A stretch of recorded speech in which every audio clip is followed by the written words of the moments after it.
All right. Morning, everybody. Um,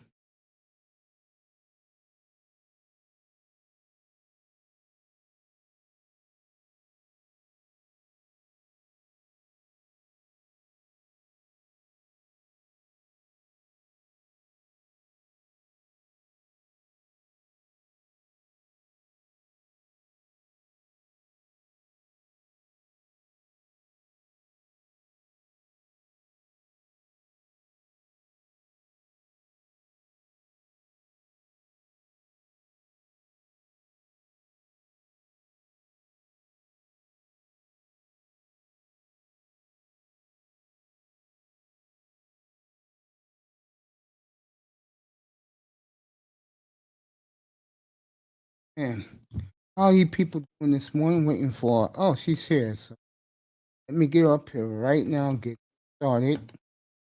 I don't see ways to see if I'm gonna be late. And I was just a second late because I was taking care of some stuff around the house. Here we go. I guess I will be here in a second. Be ready. The beautiful Miss Toyah is in the Um, good afternoon for all of you in the East. Good evening, all of you in the motherland, and good morning to the rest of the United States. I know it's 6 o'clock in Hawaii, 7 o'clock in Alaska. Uh, a little after 9 in Portland, Denver. Where our good buddy Star Platinum, who was terrific late last night up here. It's a little bit, guess 10:18 in Denver. Laura was great here last night with Raven Knight, who was stolen this platform, basically. And this beautiful lady who's about to come up right now, all of them in the Central Time Zone. And I'm here in the BX, New York, everybody. Toya will be up in a second. So she's in the chat room. She's getting herself ready.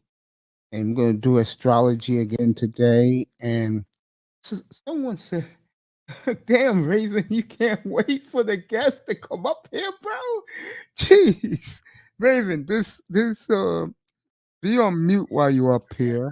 Good morning to both of you. You're both in the same time zone and the same town, basically. This Hey. beautiful lady is joined us. Good morning, Pisces, in the chat room. Good morning, Toya. Good morning, Good Mace. morning. I'm sorry, I've brother. had This fun on your handsome brother's platform. with us. Sorry about that, Orel. Sorry about that, partner. Good morning to both of you down in the Southland. I just woke up because I had my alarm set. I was ready Yeah? for this one. Yeah, You Toya. ready? Okay. Yeah.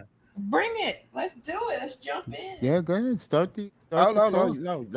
But before you do, how was everybody's week? Fast. Yeah. This I week kept actually went by quick. I agree. Every day I kept waking up and be like, wait a minute, is it Wednesday or Thursday? Oh Hey, for real. For real. I mean, Wednesday went by so I'm like, wow, we already went through hump day so quick. You I'm like, know, I'll be honest. What's up, Tampa? Good morning to you. People subscribe to this man. His videos are outstanding about cooning. Outstanding. okay. So go check him out.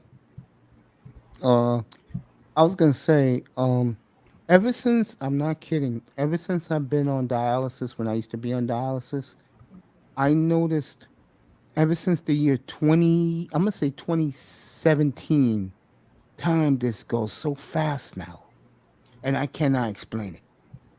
Yeah.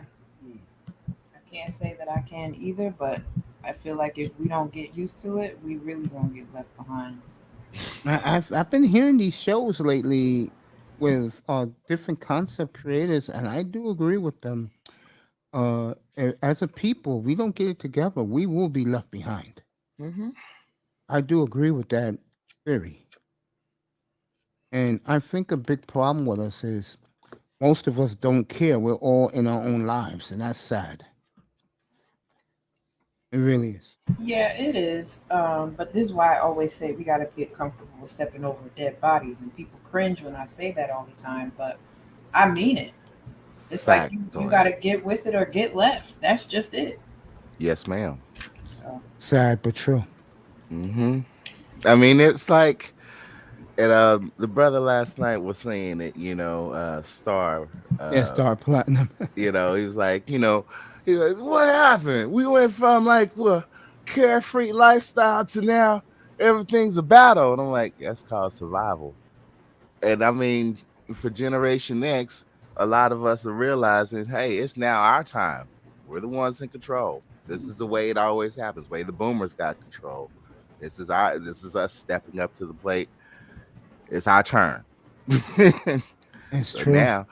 now we got to think about, what we're gonna leave behind, what we're gonna acquire, how we're gonna enjoy the second half of our lives, and try to extend it. So everything that we didn't think about in our 20s, we're thinking about kind of now. Sad, isn't it? Yeah.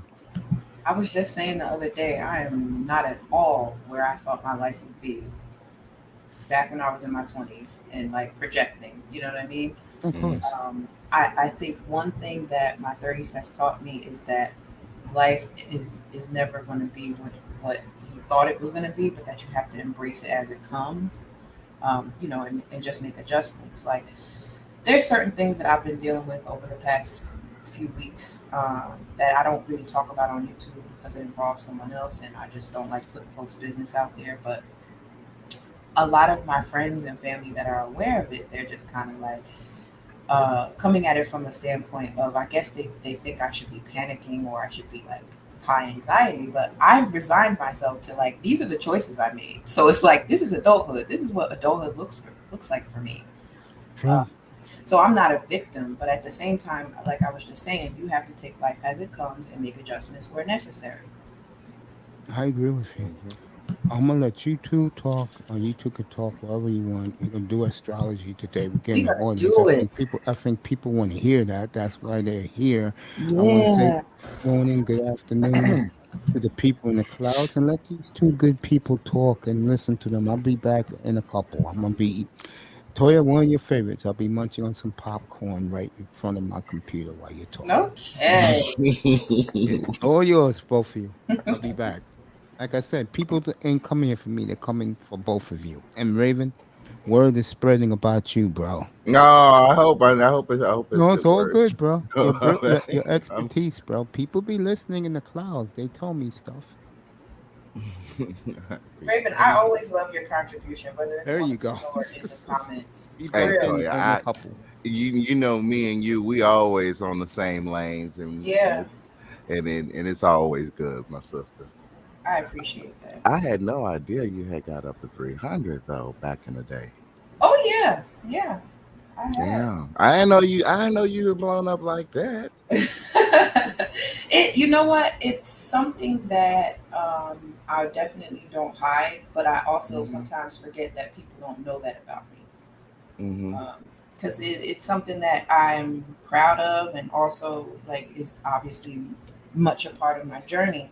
But I forget that when I meet people, they don't know that because they didn't see that.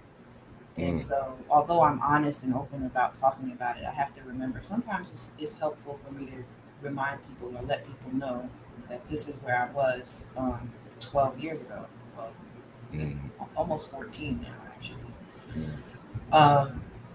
Because I started making changes in 2008, and ever since then, just that lifestyle change has stayed with me. Have I had some setbacks? Yes, but not major ones. Like when I first moved here, I put on about 12 pounds, but I've already lost it because for me, it's constantly in my mind. Like I can never get back there. Yeah, when I was wrestling and jumping weight classes and stuff, my mom was just, I mean, oh man, she went ape shit. She was like, you can do this now when you're young, but you just wait. Your metabolism's gonna slow down, and you're not gonna be able to burn off them burgers. You're gonna wait. Just wait. It's gonna hit. It's gonna hit. It's gonna start slowing down at 35. It's gonna start slowing down at 38. And then wait till you get to 40. You ain't gonna be able to do it when you're 40.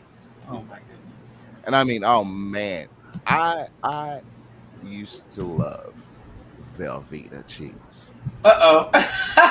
Okay.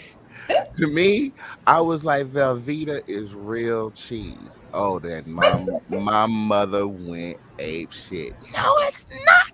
It's Layla. definitely not. It's processed. I mean, oh my, she was a major health nut, and yeah. So now, all her lessons, all those years is now instilled in me, transferred over to me, and I have to take that advice. And I'm starting to, I'm definitely keeping my eye. Like I said, when it comes to steaks, I love steaks, but I'll space it out. One steak once every 6 months. Okay. Fried chicken. All right. My mom cooked my fried chicken. Black women cook for me back in the day. I had to teach myself how to actually do it, and that was like a real goal. Once I learned how to do my own seasonings, now I know how to do fried chicken. But as you know, eating a lot of fried chicken is very bad for us. Right. So I try to space that out, and I now, red meats aren't really that good for you. But I'm a T-Rex. I gotta have it. Amazing. So yeah, I That's the mean, problem. watching your health and getting things right. I mean, everybody's out running and jogging. They're doing it for a reason. They want to live long. Yeah. Yeah. And it's also just understanding that it has to be a joint effort Hmm. between what you put in and what you put out. Hmm. So you can do all the jogging and stuff that you want, but if you're eating crappy food, you're just you know, you're not really working with your body, you're working against it. And so for me, I've never really been heavy on the workout side of the game. I'll be honest. I've I've I've always liked to be active. Don't misconstrue me. It's just that I abhor gyms, and I just don't like gym culture. I'm just really anti that, and I don't know if it's because when I was heavier, like that really turned me off because there's a hierarchy and people look at you funny. But even now, like I don't like it because I'm not into like going to the gym and trying to get numbers. Like, please let me work out. I'm letting you work out. You know what I mean? Yeah, yeah. I mean, the gym, the gym scene is quickly going back to that decade back in the '80s where it was a pickup spot. That Yeah. them adults, because I mean, when I was a baby back then, I already was watching TV. My mom's watching them little R-rated '80s movies, and then she was like, "Yeah, we're gonna go to Bally's and pick up some hot Right. Back guys." the lane. Yeah, they had them little leotards on and shit. Yeah. Yeah, yeah. But I mean, I think it's good that folks are doing it, and in the long run, if you're there, you're gonna do something, so that's good. But I just don't like the whole pickup aspect of it. For me, fitness is very personal, and it's not really about like even my workouts. If you followed me on Instagram, you wouldn't even know that I work out regularly because I don't post that. It's like there's so many people who post their workouts, and I get it. Okay, you want to show your progress. You want to show that you're doing it. You want to motivate others. There's all good reasons for doing it, but it's so personal to me that I'm like, I don't need to share it with folks. All I need to know is that I'm doing it and that my body's better off for it. Yeah, I mean the people. I mean, back in the day, you used to use that mirror to see Right. yourself working out. You weren't recording yourself. Right, That right. was so goofy. It is, isn't it? I mean, do they actually replay the video watching themselves work out? I'm sure they do because they put it out there for us to watch. So, there's a certain level of maybe narcissism that goes into it, but I don't know. I'm not calling anybody names. But yeah, I think I am going to do a stream on my channel really soon, just going into my journey with weight loss and lifestyle change, because I think it would be helpful not only to get my new channel going, but also to clue some people who know me in on that aspect of my journey that they may not know. So thank you, Raven. Are you welcome? You're welcome, sis. Mhm. Well, we are now starting to enter the third week of Mercury retrograde. This really feels like the second week of Mercury It retrograde. feels like it, but yeah, when you talk about the shadow period, we are in week 3. But technically, we are in week 2 because Mm-hmm. it won't be over until June 3rd. Mm-hmm. So Z's in the house. we've got another 2 weeks to go, and And as usual, during the Mercury retrograde, there's been communications issues. There's been bad weather. Been watching yes, tornadoes that's been hitting. I mean, this is normal. This is natural. This is always happening. yeah. The car accidents, Oh normal my thing. gosh! Right outside of my complex, there have been 2 accidents this week alone, Mm-hmm. like pileups. Mm-hmm. And I'm looking like, where were all of y'all going? That the one that happened yesterday, it was 3 cars. They were all facing a different way. It's a 2-lane street. What's going on? How did that even Mm-hmm. happen? And then earlier this week, they had to block off one lane because it was a bus involved with the accident. Like, it was a few cars in a bus. And I'm just like, is it natural also for Texan police to not respond to accidents very quickly? Because I noticed that too. No, they're just. I mean, the resources is just pull. They're all over the place, Oh, okay. and we got. I mean, it's all these new people moving up in this Yeah. motherfucker too. Sorry. Hell, causing all that traffic. Shit, it's like we getting the 405 here now. I'm mad about that. I'm not happy. And You then we do got all this know, Raven, construction. that the beautiful Toyah just moved to Dallas, right? Yeah. I mean, so she's seeing it, she's experiencing it. Yeah. I mean, hey, we didn't used to be like this. I You used know. to be able to get home in like 15, 20 minutes from wherever you're at in the city. Okay. Yeah. It's Well, all the people that are moving here. yeah, it doesn't bother me because it's still very short in terms of my commute in New Jersey. So, like, even like working in Oak Cliff and driving back to North Dallas at the end of a workday, it might take me anywhere from 30 to 45 minutes, which on a normal day wouldn't take me more than 15, 20. Mm-hmm. But I still don't mind that because it's not like I'm that far away from my destination. So I don't know. It comes out a little bit better, and I think that's why so many people from, let's say, the tri-state area are even moving to Texas, because you guys have, it's a vast state. Even Yeah. for as much as like population is coming in and things are changing, you guys still have a lot of room. Oh hell yeah. Oh hell yeah. I mean, we could build another city if we wanted to. Yeah, And that's good. your biggest detriment. And what I'm starting to see is I'm starting to see why Texas wants to be its own country. I mean, we basically have everything we need around Yeah. ourselves. Yeah, but also you have a very unique setup. Mm-hmm. Just even in terms, I was watching TV yesterday, and a commercial came on about energy, and it was like, on hot days you don't get charged. I'm like, that would never happen in New Jersey. oh, New Jersey with the 3 nuclear power plants. Yeah, exactly. I Would actually never. worked for I actually worked a contract for PSEG for a Oh, while, and actually it was very fun. They actually wanted me. They're like, God, you really are smart. You really are good. On enterprise support. Why don't you move to Jersey? And I was like, because I don't know anyone there. But well, that didn't stop me. But go ahead.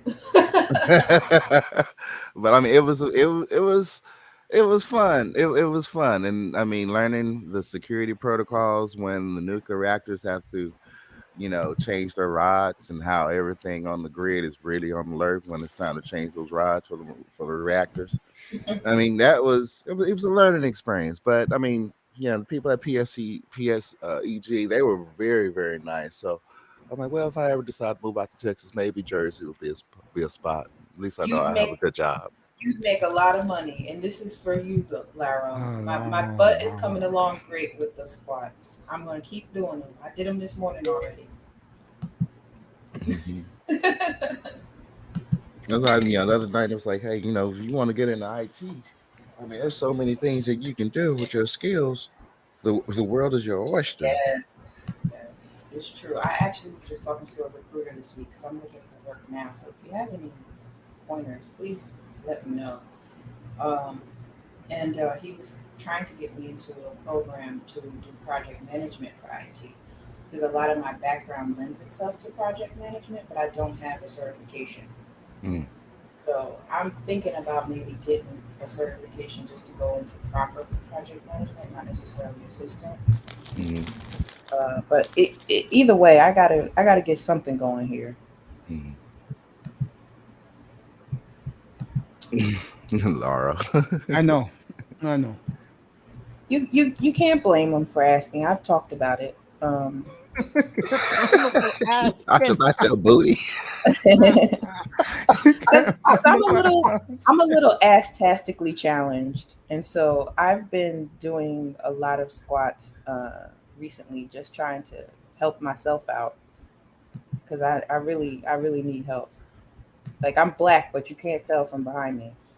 leave that Oh, then alone. okay, okay, I'm all right. gonna leave that And you talking alone. about okay, oh Cliff? You mean to tell me you ain't gone to get some of that good old soul food, those authentic soul food in Oak Cliff? Hey, wait a minute. The only place I found in Oak Cliff that I liked was the Island Spot. I don't know any uh, soul food places there. I go to work and come home. There Ah, you go.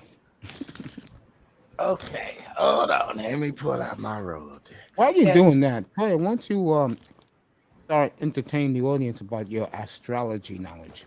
Yeah. Oh, sure, sure, sure. So I had a whole bunch of stuff I wanted to talk about today anyway. So I'll just go ahead and get into it. Um, so the sun is now in Gemini, which is a mutable air sign. We'll get more on that later, which means anyone born between May 21st and June 21st is a Gemini sun. However, the sign itself is ruled by the planet Mercury, which just so happens to be retrograde right now. Uh, Mercury is the planet of intellect and communication. So during this time, most of us will focus on how we interact with and get messages across. Though you may not be a Gemini, Mercury retrograde affects the entire zodiac. It affects the way all of us communicate, the way we travel, the way we use technology. So earlier, when Raven and I were talking about all of the things that have been happening as Mercury is retrograde, um, you'll notice accidents, you'll notice travel cancellations or delays, you'll notice that maybe something will go wrong with your car. Just these are all things to kind of keep an eye out for and make preparation for if there is an interruption. During this time, it's good to lean into natural curiosities and desires to interact with complete strangers. I'll give you an example. The other day, I was having a pretty shitty day, and my energy was not where I like it to be. But Mm. yeah, I really and here's how you know because I went Was to it Chick. Wednesday? Yeah, I think it was I actually. was in the same vibe. Yep, it sure Sure Yeah, was. was. I remember that you on Wednesday, bro. Yep, sure was. Go ahead. Not in a good mood. yeah, yeah, and it was so bad that I backslid and had some fast food. I went to Chick-fil-A because I was like, you know what? I'm not cooking. I don't feel like doing anything. I have a question for both of you. Get out of my mind, Is Toyah. Chick-fil-A everything it's hyped up to be? Say what? I'm sorry. Is Chick-fil-A everything it's hyped up to be? Well, I mean, you know what? I mean, it's clean chicken. Yeah, Mm. I mean, and I mean, you know, if you That's like very fried important. chicken, That's why I'm laughing. I mean, if you ate at Popeyes, you ate at Churches, you ate at right. Williams Chicken, you know the difference Oh between how God, they do Williams their Chicken. chicken and Chick-fil-A's does theirs, and that's why I call Yes. it. It's more clean chicken, and Yes. um, I mean they do put effort into their fries, and that's what everybody Hmm. go crazy about their waffle fries. Hmm.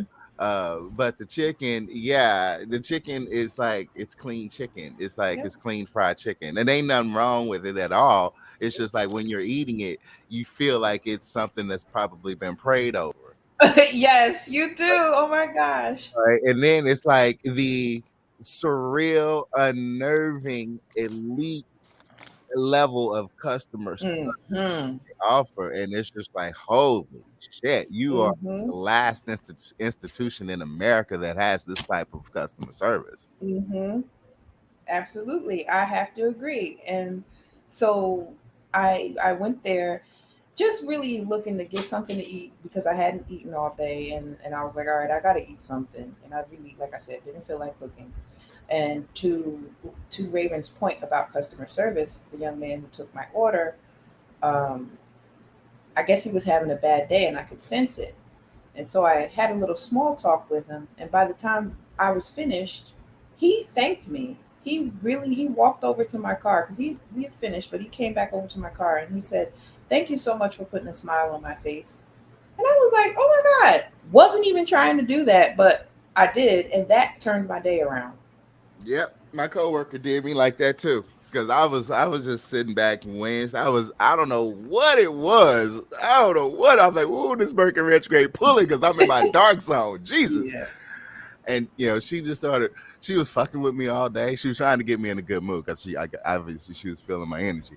Yeah. And I don't know. She just cracked one joke, and man, I just sat there just laughing, started giggling for about 30 minutes, and I'm like, you know what? Thank you. Mm-hmm. And shout out to Deborah. Shout out to Deborah. Yes.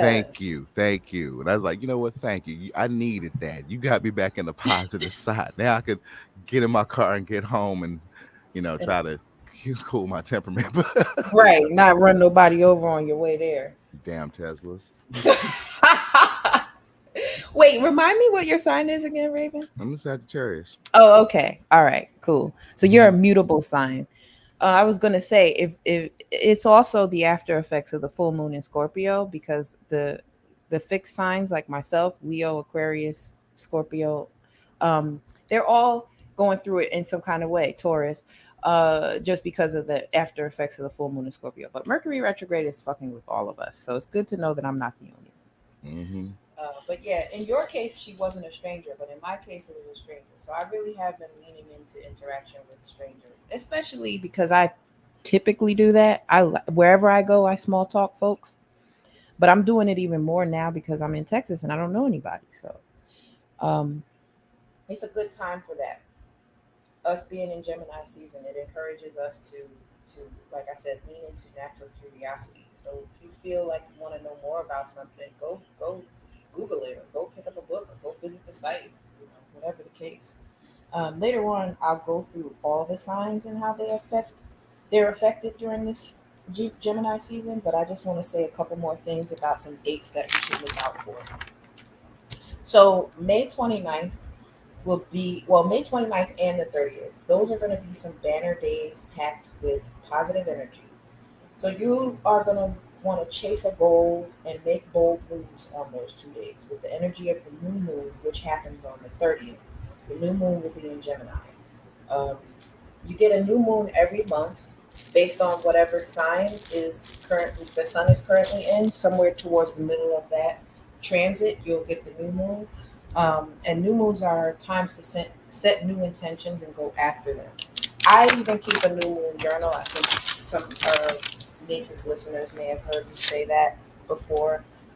However you want to honor the new moon is up to you, though.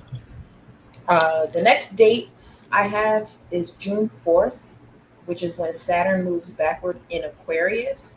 This is going to be another good time for writing down goals. So if you really want to just harness the time period between May 29th and June 4th, just do some goal setting, but also take that time to highlight what you need to toss out and what you need to keep. And pretty much, start. Excuse me. I didn't give me some water. All right. Definitely, starting June 4th, whatever goal, whatever thing you want to get done, that's going to be a good point in time to do it, because we only got a safe zone of 2 months. We got July and August, and then another Mercury. Yep. Yep. Just in time for fall, we'll have Mercury moving backward again. By the way, June 4th is the number one grinder's birthday, so happy birthday, number one grinder. Yeah, happy birthday to him. Happy birthday. I'll make sure to tell him that. I'm gonna write that down. I'm corny like that. I love birthdays. And if I know you and I know your birthday, I'm gonna make a big deal about it. I'm the same way. Yeah, you being a Sagittarius, you probably don't appreciate that as much as I do, but we're both fire signs, so I feel like you'll be okay. And we had Um, to sit around waiting for everybody else. Shit, we the last one in the year. We had to wait. I think, man. it's true. It's true. What's up, Coach? What's up, everybody? How y'all doing? Hey, What's up, Mr. Miami? Miami. What's Just up, sitting brother? back chilling. Just sitting back chilling, eating on some breakfast. That Lovely. sounds good. Yeah, let me know Miss Marshall. I'll be right back. Oh, Take your good. time, Now I'm jealous. Okay. I mean, my Uh, breakfast too. I'm eating Pop Tarts right now. Pop Tart. What kind? Strawberry with the icing. Oh, You know what I they like. have now? They have birthday cake and they have cookies and cream. Oh no, none of that. I've always liked strawberry unfrosted Pop Tarts. I know In my that makes me. supermarket, they have plenty of those. Great. You like Pop grape? Tart. Yeah. Oh no. Mm-mm. You know, Mr. Miami. I'll take a guess what he's having. 'Cause he's a Southern boy. Uh-huh. Let me see. Definitely eggs. A couple of sausages, patties on the side, bacon and grits. Am I right, Mr. Miami? Well, Miami's See, on he's me. too busy chewing right now. But Southern boys, they like eating that for breakfast. Cause I don't mean to be funny, but it's real with us black folks. Mama got that on the table. yeah, that's a fact. I mean, my greatest breakfast moments with my family, which I really do miss because they're not here, was we wake All up right, back, mates. about Raven, say what 6. you say, and then I'm gonna ask Mr. Miami that question again. Go ahead. We wake up about back in the day. We wake up about 6:45 in the morning. Mm-hmm. We'll pack the cars because my uncle he loved fishing, so we pack the cars. We go out. We would fish while we're out fishing. The ladies would actually be putting the campsite together, and they'd be getting the breakfast, and we're just like we're out on the water, and just the wind around Galveston, just that air, just that scent. It just made the food, the breakfast just taste just wonderful. So it's like you have your nice little scrambled eggs, your sausage, your biscuits, your jelly, and then the orange juice. And it was always rewarding because, as we already put our lines out in the water, we waiting for the first catch. My aunt would say, "Hey, breakfast ready. Come on." And I just, boy, we run so fast back to that car. And by the time I finish my breakfast, by the time I go back to my line, boom, I have me a catfish ready. No, I've never had catfish. Oh man, My catfish, mother loves catfish. flounder. Mother loves that stuff. I love bass, I have trout. had flounder. I do like flounder. Yeah. Who was in the chat room 2 nights ago? He said he caught not flounder, the fish you just said before. He caught 10 sea bass. I think it was Deacon Dave that he went fishing. He just came back from fishing. Miami, you there? Mr. Miami. Munching on that food. You know what's cool, Raven? Because I guess because we're both Generation X. Was you an only child? No, Okay. I was for a while, but no. Okay. Raven, how are you Generation X? I thought you were a millennial like me. I'm like on the cusp. I'm really like Oh. on the cusp of it. But I'm also a history buff. So everything a lot of Gen X and X did, they were basically my seniors in high school. So I just, I hung with them. Yeah. I was a devious one. Oh, I don't always believe in trouble. that. Nope. Not No, always if in I trouble wanted too. something bad, I figured a way to get it. Yeah. I used to live in that detention. just means that you go after your goals. There's nothing wrong with that. That's why he is where he is now. I love it. And that's a credit to him. I realized I had game when I was 16 years old, and I walked into a strip club with a chauffeur. Okay, now that's an insurance. Hell That's yeah. it. Toyah know what It you was did the for your. chauffeur that got me in. Would Toyah know what you did for your little niece 2 months ago? See how fast time flies, Raven? Yeah, I took her to WrestleMania, and now I'm like the best uncle in the world. There you go. You Good know? feeling, isn't it, deep inside when the little ones love you so much Yeah. and you're not dad? I mean, yeah, she's a little Sagittarian too, so I had to. And it was fun. It was fun. I mean, I like kids, even though I don't want them. I love kids because I'm a kid at heart. Yeah, my So nephews really broke me out of that I don't want kids stage. They made me from a mean person to cool uncle. But I mean, it feels good when they're so happy and they hug you.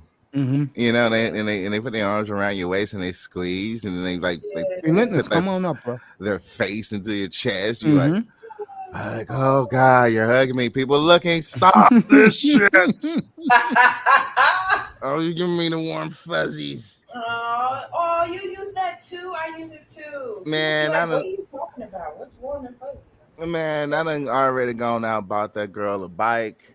I There got you her go. one of them little old designer bikes that these little girls like to ride around on with the little pink I'm basket back. in the front and all that. Don't Sure. leave. There's a question I'm going to ask you in a second. Relentless says, I knew I had game when I had girls fighting over me. Yeah, that's the ultimate in the 6th grade. That's when you know you got game, bro. That is the truth. That is the ultimate when women are fighting over you. All right, Mr. Miami, you a Southern boy, okay? Country boy. Let me, and then, yeah, you're a country boy. This was breakfast for you: eggs, sausage, bacon, home fries, grits. Am I close? Grits. Mm-hmm. I don't do eggs no more. Okay. But Don't when do. you was younger, like when you was when mom called you to have country breakfast, that was basically on the table, right? On Sundays, Saturdays, Sundays. Just every morning. There you go. Damn, you got early morning treatment. That's good. Have you ever done the raw egg? Uh-uh. Have you, Toya? Oh, look Mace? who's in the chat room. No, sir, and I don't think I will. You It's want to not come up, baby bad. girl? Come You up. know that actually will fill you up. That actually will fill you up for a day. Come up. Ah, Baby girl, do me a favor. All you gotta Come do up. is just swallow. Just don't taste it. and I know how to do that. So However, we on. I'll be sick as a dog if I drink a raw egg. I There think, you go. yeah, I think I would just have a problem knowing that it's going down my throat and that it's an egg. I don't know. I know there are other things that go down your throat that like eggs, but this is a different thing. I don't know. Yeah. Mahogany says good morning to you, Toy. Hello, pretty lady, Mahogany. What's up, Mahogany? Morning, How you doing? mahogany. Come on up. I want to talk to you anyway. Come up for. Give me a couple minutes of your time. Can you spare that for me, please, Yes, Princess? spare some time for us, Hey, Mahogany. Coach. See, I don't eat bacon no more. Bacon, that my salty. I introduce Toya this way. I'm going to introduce this beautiful woman this way. This woman right now is on a tear right now with her videos and her platform. She is one of my favorite people on planet Earth. The beautiful, and you are too, Toya. The beautiful Mahogany Roots and MJ is in the building. Hey, gorgeous girl, how you doing? Hello, everyone. Hey, Macy. Hey, Hey, what's Toya. up, Eric? What's up? Hey, Miss Miami. And Hello. How chat. you doing? I am doing wonderful. I am glad to see this morning. And I'm glad you gave Toya her props because y'all been over here doing it. Like I said, I peep in, but lately I got so much going on I can't drop I in. know. But right now, what I've decided to do, because I've been spending a lot of time with the women, the area. So now I'm going to start. The area. Well, and now I'm gonna try making my way back to my fellas, back to the guys of the space that I'm, like you and everybody that I'm cool with. I saw DJ Kuda over there in his hat and his Kofi. He was so cute. He did look so cute. My Oh, son has one of those, and my husband, so I just. Aw. Yeah, when I saw Kuda, I was just like, you know what? And I could tell. I was like, wow, I could see Kuda aged. Mm-hmm. I can Sure see has. Kuda aged. I'm like, you know what? I mean, Kuda, you didn't aged. Y'all know what I think. I think some woman is having a very special effect on him. Got him all cultured down. Caught up. Yeah. Yes. Well, I think he broke up. I think he broke up with his He latest girl, did. but she keeps coming Oh. back to him. Oh. Well, yeah. I wish them the best. Life, child, ups and downs, honey. For But sure. yes, I'm not gonna say, Miss. I would love to. But I meant what I said because I just started visiting the fellas. So I am going to be this week. My whole goal is the fellas, because I feel like I've kind of been neglecting all of the guys. So I'm sure y'all know the women are going to try and pull it all together over on Sister George's show tonight at 8 p.m. on Oh, I Tough didn't know Talk. that. Yeah, Are you doing a breakdown tonight? they're Oh, doing the other channel. The other channel. it's gonna be on Sister George. I'm subscribed to both. I'm subscribed to her personally from years ago, Sister George, Okay, the other and one. then also on Tough Talk. Be there or be square, and all the women have agreed to come through. So yeah, she actually, bless her heart, she came to my channel this morning, first thing this morning when I was doing my little morning routine, and she spoke about it. So, and she's on live right now. She's been, I will say respect her. She's been taking the high road. It's not easy to do something, maybe slip up, say something that may be offensive to people and you didn't realize it and then apologize for it. You got to give credit where it's due. And so I'm going to be listening with open mind and open heart and open ears. And I just told everybody to do the same thing. Well, I'll say this to you, honey. I've been watching you. Trust me, I've been watching you go off. I know you have. I'm not going up. I'm not going up. I'm actually, Macy. I love when she calls me that. Go ahead, babe. I'm actually very much try to be calm. I really do try to be calm. Well, but it's only so much you should and can tolerate from people, because people you give them an inch and they'll take a mile. yeah, you're right about it. So that's all it is. And you're right about that, but I wanted to say to you, that's why I wanted you up here. Sure. I want to tell you how proud I am of you. Oh, I know that. You ain't never got to worry about us. I feel like, we've talked about this, and I think that's the reason you and Toyah connect. You guys have the journey, with your health and your weight, and me and you have the health journey together, at least. Mhm. And so people connect with other people for many different reasons. And the thing about me, what people have not figured out yet, is once I F with you, like once I declare that I'm with you, I'm going to be with you. You don't I'm the have to. same way. You don't ever have to question that. But the problem is you got these little snakes that run around and try and cause division and, Speak on it. yeah, that's what happens. And they work their work behind the scenes. Sometimes they get on platforms and do it. But I want my people to know, and as far as I'm concerned, Mace, you my people, that y'all don't ever have to. I will never, ever turn on the people that I walk with. I've never done that.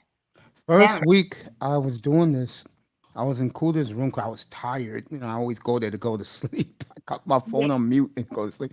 So one night it was Shay Celeste was up there. She changed her name now because she's in Platinum's room right now. And That's where she started. yeah, Mrs. Woman Empowerment, but she started over in Platinum Elites with me. So stop it. But go ahead. And this beautiful lady right here said, "You know what? I like this guy, Mace." Mm-hmm. And next week, I do my next show, and who's in my chat room and who pops up? Mahogany. I said in my mind, because I don't tell all the guys my business. In my mind, I said, you know what? I said, I'm gonna let her rock with us. Yeah, I liked you right off the bat. I liked fasting. Of course, I adore DJ Cootie. He's one of the most open-hearted people I've ever met. He'll do anything for you. All you got to do is email him, ask him a question. He'll get back to you. He does not care about subscribers or anything. He's generally a good person. And I just like real people. I like real we're people. the same way.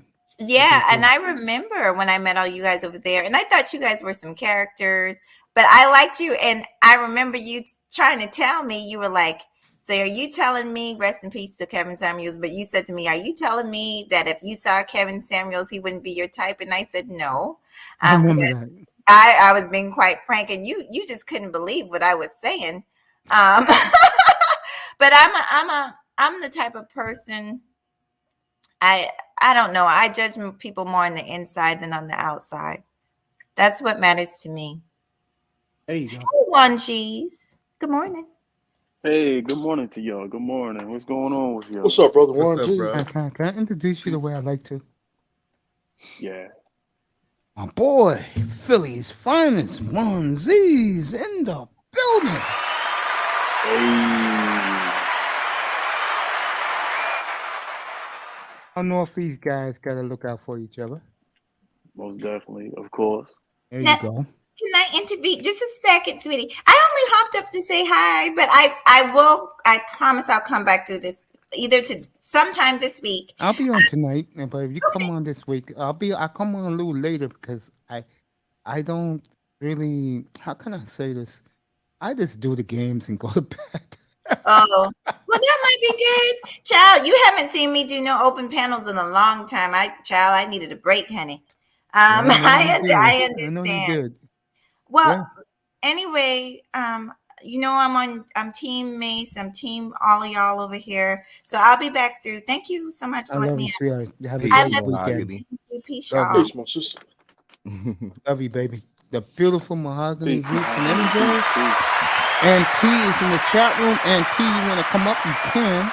What's up, Auntie? Yeah, The man T's in that the brought chat back room. my coffee fetish of 2022. What's up, brother? Auntie? Go subscribe to his brand new boiler room. It has taken off. Doesn't surprise me. Nothing but grown people talk. So go over That man there got me and liking coffee subscribe now. and Hard. I gave up coffee when I stopped being an editor.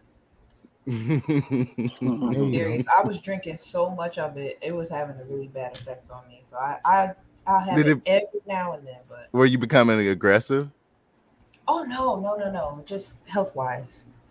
Health wise, I was drinking it a lot. When you're on deadline, it's like you got to stay up, and I'm one of those people who like I don't put half of my ass into anything. I put my whole ass into it. So There you I go. was like, whatever it took, I was drinking the coffee, staying up. Auntie in the house. Good to see him. And Yeah, I want to. good to I'm see like my Juan Z's. coworkers, and I try to tell my coworkers, they're like, hey, when I come in the office, one, I don't like a lot of attention when I come in the office, but they love, the women there, they love giving attention hard. And I'm like, look, let me just have my first sip. Let me just finish my first cup. And then you literally will see a different change in my demeanor. I bet. Are both of you the type, even you, Juan, are you three the type that you get that big guzzling cup from, let's say, Dunkin' Donuts or the guys on the street corner? No, I mean, the most, if I like back in the day, Barnes and Noble would make a good chocolate coffee for me, but that was like, man. and then Starbucks, their mocha chocolate, I'm tempering with, but I'm like, nah, it's better to make it with whole milk or skim milk. What's up, Grinder? You want to come up? If you want Auntie, come up, or you want to drop I'm the not link? a coffee drinker at all. I can't Only in drink the that winter stuff. time I drink coffee. In the summertime, it gotta be lemonade or fruit punch, something that's homemade. Drink some water in the morning. Yeah, I like mocha And coffee. water, of course. I got water right now. This man right now has Ice exploded. cold water. This man Yes, has drink exploded water on every the day. scene. Go, like I just said a minute ago, go subscribe to his brand new boiler room for grown people. The great Auntie is with us. Auntie, Uncle Aunt. What's up, brother? Too. What's up, Good family? afternoon, everybody. Always good, good to see you. Andre? Good afternoon, What's my going on? friends. Always good to see you. Chilling, my brother. And Appreciate you coming. and what is your favorite coffee? What do you have in that cup? Because man, I mean, when you on, it look like that shit good. I'm like, yeah, I gotta get me a cup. What's your brand, bro? You talking about me? Yeah. Yeah, anybody. Yeah, Oh, go ahead. yeah, Crown Royal straight up me. That is not coffee, sir. That is not coffee. Lord. Oh, you said Since we coffee? going there. Since we going there. Oh, you said coffee like first thing in the morning? Okay, so yeah, no, in the mornings, dog. If you see me, yeah, if it's got a lid on it, it's coffee. It's Bustelo espresso. Oh, There you go. so you do espressos? Okay, Yeah. okay. Yeah, regular Because coffee. I wonder because when you start talking and after you take your first sip, your throat clears like instant. I'm like, damn, is he on Folgers? What? Nah, that's that Bustelo gets you like that. It does. Yeah, New York. That's All That right. ain't no light and ass coffee. Nah, it should Friday. clears my sinuses, What's up, bro. sir? Yeah. Okay, keep talking. I just want to free my people from the X in espresso. There is no X in espresso. Okay, go ahead. No, it's espresso. Absolutely. Espresso. I couldn't let Obadiah? that go. I'm sorry. Anytime we get to talking about espresso, Black folks love to call it espresso. But anyway, Remember, we are Black folks. I didn't mean to say it like that, but it's the truth. Hey, it is. So I wanna give Raven Knight some attention, even though he doesn't like it. No, he loves it. Cut it out. So because he's a Sagittarius, he is the opposite sign of Gemini. And on June 14th, the full moon is in Sagittarius. Mm-hmm.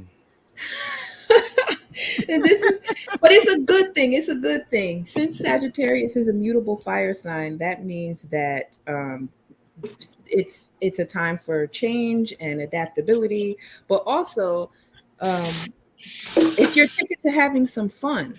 Mm-hmm. So, leave some things up to chance when we get to June 14th and really have some fun with it. That is Flag Day for everyone. Oh here in the yeah, I United mean, States.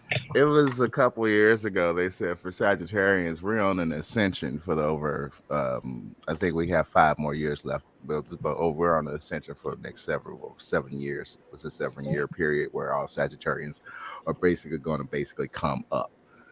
And I feel that. I feel that. I feel that. I mean, when my mom, passed away at the beginning of 2020, I was already feeling like we were on our own roads, and I literally began, I guess, visioning a fork in the road, and I felt like she was going to be going a different direction, and I'm going to be going a different direction, and I was just like, Mom, what? I'm like, my gut instinct is hidden. And I'm like, I haven't felt this in a long time. And this is too familiar. Something's going to happen. What is it? I'm looking around. And I'm like, okay, everybody's okay. Then next thing you know, it just brought up.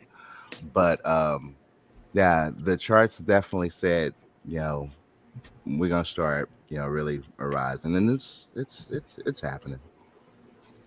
well, Jupiter is the sign of expansion and luck, Mm-hmm. and it is in Sagittarius right now. So. Oh yeah, luck is up our sleeve. Mm-hmm. I don't want to hog up the panel, but I do want to read what Gemini season has in store for each sign. So, you let me know when that's okay to do. Go for it. I'm about to give me some coffee. I'm listening. Okay, cool. All right, so we'll start with Aries. So if your zodiac sign is Aries, meaning you were born March 21st through April 19th, with Mercury retrograde causing mischief until June 3rd, it's a good idea to tread lightly during conflict and avoid responding impulsively since miscommunication is on the rise. And Aries tend to lend themselves to fiery communication. If you've ever known an Aries, you know they can be full of fire and not easily put out. Landing in your 3rd house, new friends are set to manifest quickly for you this Gemini season. Practice listening to them as much as you speak, and they could become your greatest teachers. Okay, if your zodiac sign is Taurus, April 20th through May 20th, money is on your mind all Gemini season. Since Gemini is notorious for their quick wit and moving swiftly through life, you may find yourself retiring your tendency to take things slow. Even though slow and steady wins the race is one of Taurus's favorite mottos, this season you might change your mind about a certain revenue stream. So be extra mindful of your spending, but avoid burning out by taking much needed breaks. If your zodiac sign is Gemini, the season we are currently in, born May 21st through June 20th, with Gemini season amplifying your cleverness and curiosity, you could find yourself in interesting places, literally. The next month is basically a green light to express yourself and take on big ideas that have come to you recently. If there was ever a time to write your memoir, your season would be it.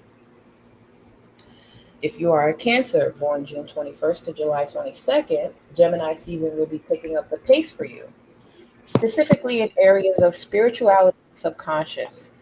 If there are any manifestations you've yet to receive, they may start to materialize.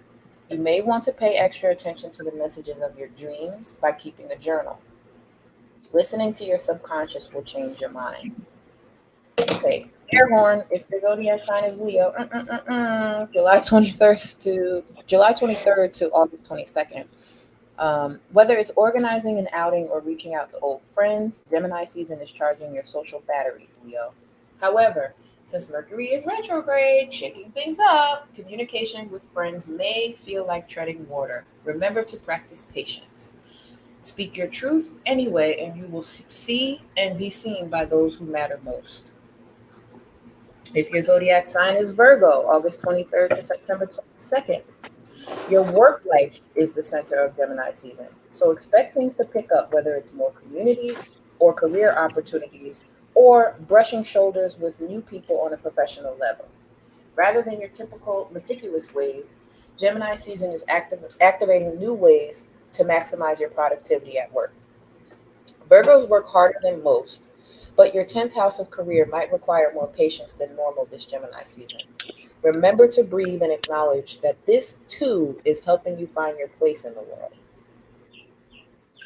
If your zodiac sign is Libra, September 23rd to October 22nd, with Gemini season moving into your area of travel and philosophy, you may feel extra curious to explore new heights. Fellow air sign Gemini is asking you to dig deeper and question everything. You've got a destination circled on the map, but reaching it will likely require flexibility. Notice that even detours can be beautiful, but you might want to wait until the end of Mercury retrograde to finalize any travel plans. If your zodiac sign is Scorpio, October 23rd, November 21st, do you have any leftover grievances from eclipse season?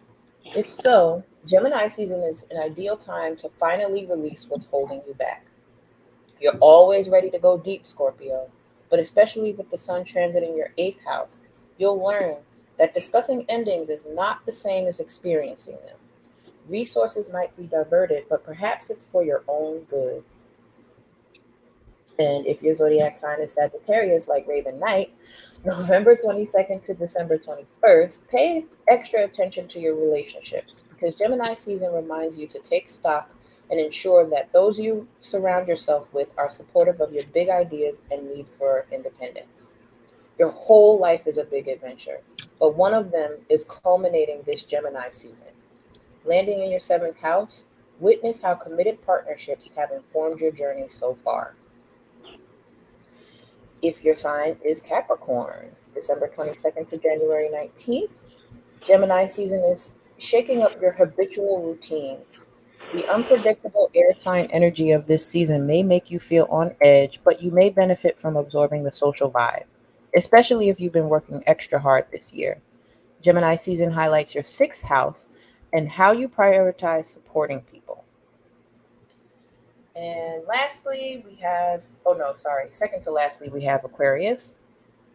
Shout out to Auntie. January 20th to February 18th. Gemini season is heating up your intimacy and pleasure sectors, Aquarius. And it's an amazing time to embrace all the fun. Is it getting hot in here, Aquarius? A spring fling or couple might be around the corner for you. And the sun sizzles in your 5th house. Don't be afraid to take the first move, and it doesn't have to last forever, but you may regret not even taking the chance. You definitely need your space in relationships, but a little flirting will be harmless fun. And Pisces, February 19th to March 20th. Prepare to get in your fields this Gemini season.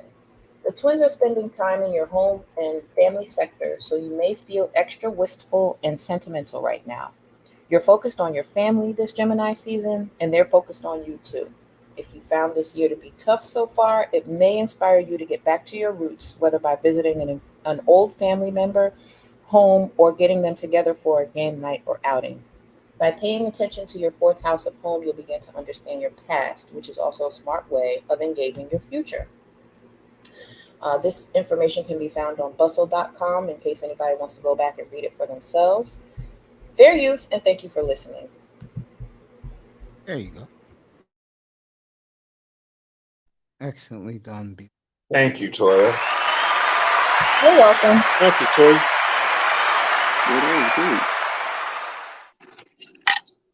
Excellent. Had to drink some water. There you go. Yeah.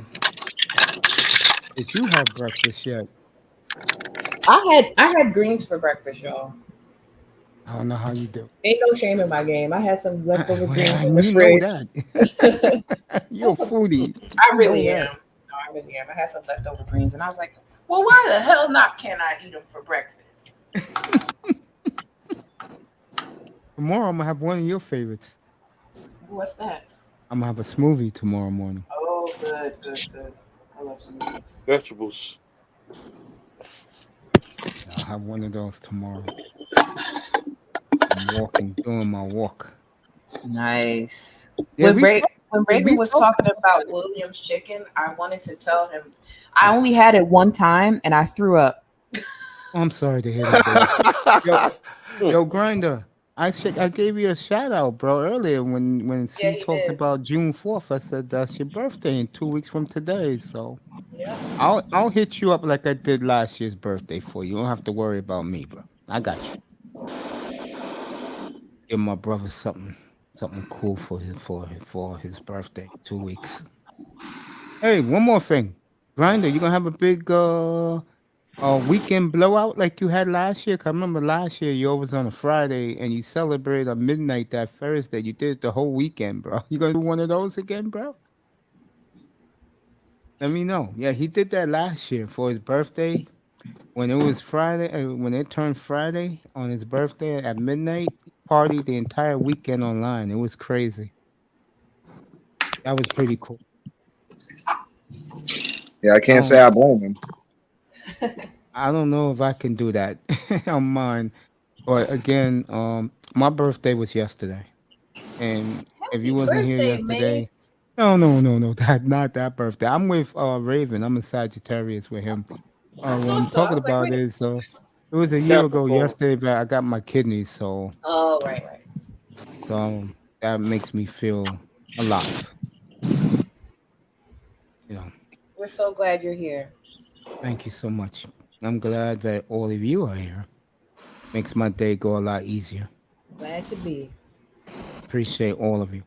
Nah, but hey, Mace, man, I appreciate your channel, and believe it or not, dude, you're like the only panel I've even been on since I did the event last weekend. I know what you're talking about. Dude, it's just it's so much stuff going on, bro. Yeah, I'm like, I don't want to be part of it. Yeah, bro. me and Raven was talking about that about you last night. We were giving you your props, man. And I was plugging your boiler room. And I said, yo, he don't want nothing to do with the other thing. You want to come up and chill with him and grown people, you go to the boiler room. Mm-hmm. So, I'll plug everybody up here. So I know that's going well for you so far. That's good.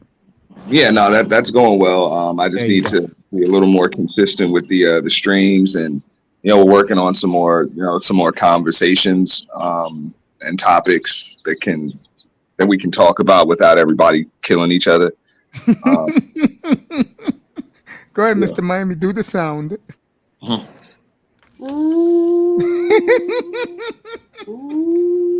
That's a good one. Hey, Auntie. By the way, the next schedule is Memorial Weekend, right? You got the Memorial hive? weekend for what? Isn't it? Don't do it. Don't do it, Isn't we man. normally Let doing it like go. a When he announces it, purge let's like do event, it. or is that in the boiler No, room? no. The next purge is that's not until September, September. Okay. Labor and Day I'm weekend. not Labor Day weekend, and The Was the second to the boiler gonna yeah. do fourth. like a barbecue event on the weekend, next weekend or something? I mean, No, our I said boys having one. Mace is trying to plug me in for 72 hours. 48 is enough, so we'll do Friday night through Sunday, and everybody can have their Monday. Do whatever. The Memorial Day weekend, I'll be going out of town. I'll be spending some time with the family. So All the X will have his block party. yeah, I really do need to plug that in. Plug I'm you so damn busy going through some other stuff. So this can be kind of draining. Of course. Yeah, How I know was that. your Wednesday this week, Auntie? You said my Wednesday? Yeah. We were I just mean- talking about how Wednesday me and Raven were talking about how we were going through it on Wednesday, and I was just wondering if anybody else that No, I've been going through some stuff, kind of like for the last like couple of weeks. It's just what I'm saying, just personal stuff. Yeah. So it's rough. I want to do content, but at the same time, I know there's a certain type of energy that you got to bring with it. So I'm always gonna come up and just be me, but I'm like if I don't like who I am right now, I'm not coming up at all. It's not your fault. It's Mercury retrograde, and I completely agree. I'm the same way. Like, if I can't be the Toyah that most people know, I'm just not going to give you any Toyah. Yeah. There you go. There you go. we'll get through it though. June 3rd, Mercury goes back direct. Everything should calm down by the beginning of June. Just hold on. So we got Yeah, I'm sure everything will. It's just basic, just stuff that goes, because we human beings, so we all got stuff that we go through, in our lives. I don't know how a lot of people can just come on here like all day, every day, and it's like this is all that matters, and it's kind of bugs me out. Because life sure be lifing. Yeah, it kind of bugs me out, but I do appreciate you a lot, Toyah, because I appreciate you too. you're definitely a needed voice in the space. Oh, thanks for saying that. I be wondering sometimes. I don't know if you know how, like, sometimes you either come out the clouds or you pop up on a panel and you just say just what needs to be said. No, I honestly, no, I don't come at it from that angle. I appreciate you saying that, but like, I don't know. I'll tell you when you did some of your best work was you was on the panel for Sister George and Concrete. When it was the all women's panel, you was awesome that day. That was fun. Yeah, sure was. I watched that whole show live. I was very impressed. I told Sister George, it's about damn time you do a platform with all women. Yeah, but it was the right women too, because I think it all has to do with the energy that we all bounce off of each other. Yeah, that was an awesome show. Yeah. It really was. If you don't know, it's Breakdowns is one of my favorite shows. I watch even in the clouds. I watch the repeat. Educated Aries in the building. What's up, brother? Down in Louisiana. What's up, bro?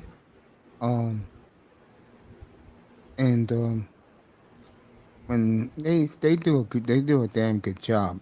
They don't get the credit they deserve. I have to say, coming to YouTube and finding this space is the first time in my adult life that I feel like I found my tribe. Hey, I said the same thing earlier this week. I really did. I said, when I think I was talking to Raven, I said when I went to O'Shea's room for the first time, it was a night where they did that Rumble back in the day. And I saw nothing but black people's avatars. I said, you know what? Maybe I found something. You can't have a show about zodiac signs without, never mind. Educated Aries. Salute to you too, bro. Salute to you, partner. I don't know what he means by that, but I wasn't either. I was like, I'm just be quiet because I don't know what that's in reference to. I get a feeling I know where he was going with that, but I'm gonna leave that alone. I mean, Aries, you want to join us? Come up, bro. Yeah, the more the merrier. Yes, and I'm just glad that we got the one. I'm gonna say it. I'm gonna rephrase it. The one thing I found out and realized about this space, how many intelligent people we really have. And to me, Right. that is great. I mean, Raven, since he's come on my panel, I mean, Yeah. he teaches me things that I never knew exist. Yeah. I appreciate him. And T is absolutely just spectacular with his marketing. You with your let's just say professor like changing people's grammar. I love when you do that. You did on me last week. Yeah. You said, yeah, I forgot what it was, but you said Mace, it ain't spelled that way. I started laughing. It's I don't know. Again, I will always cop to this. I do not know who hurt me when I was little, but I take it so personally. It's ridiculous, and I feel like I'm a Cape Crusader or something. And I got to go out and save everybody from their grammar. But I just want us all to sound smart. We are all smart. So Hey, look, it's Kuda like, did it 2 years ago. He wanted us all to sound and have studios and look professional, to stick it to everybody else. A lot of people balked at that. Now, I saw yeah, it last year when the newcomers started coming to this space, and I see it now. I mean, when you see, forget the men, when you see the women and see when they show themselves, you look at the studios, beautifully done. yeah, You know, the dudes, all they do is pull up an avatar and start talking. right. You know, unbelievable. But Auntie, you like I just said about you a minute ago, you are brilliant at what you do, bro. You keep up the great work. I appreciate it. You know, I mean And that because it's hard. You know, it's hard. Who said it last night? Was it Raven? Was it you, Raven, who said it's good to be around light-minded people? Oh, absolutely. Oh Yeah, yeah. I think I'm gonna that's be what you get anti up here. silent investor. Yeah, There's I gonna be think some that's what good you get shit up here. down the I road. mean, goddamn, I never seen I test so happy to talk to somebody. And all the times he come up here. man, I test is cool people, man. I got to link up with him, man. Yeah, he's good people, man. You I know, do. I love him, bro. We're in similar industry, so yeah. I got to talk to I Yeah, test. he said the same about you the other night when he was up here. He said he fucks with Auntie. Said that about you. You know. I test is cool. And to what you said, like with DJ Kuda telling everybody to get their equipment up. Yeah, 2 years ago. That is important. It's definitely important. But one thing that I don't want people to forget is don't stop there. There's still got to be some kind of level of creativity Of course. that you bring. And I always still try to approach like everything I do, and that can be it's a good thing, and it's not always a good thing, but I approach everything I do, from a business mindset. So it always goes, companies money, owners money, employees, customers after that. You focus on that first. So even in here, I'm like, okay, it's the space, it's the space, it's my well-being, and then it's the audience and the supporters, after that. So like whatever I do, I just try to make sure it's the right thing for the space. If I don't think it's going to be right for the space, it's not going to work. I agree with you. Auntie just gave us a business model, y'all.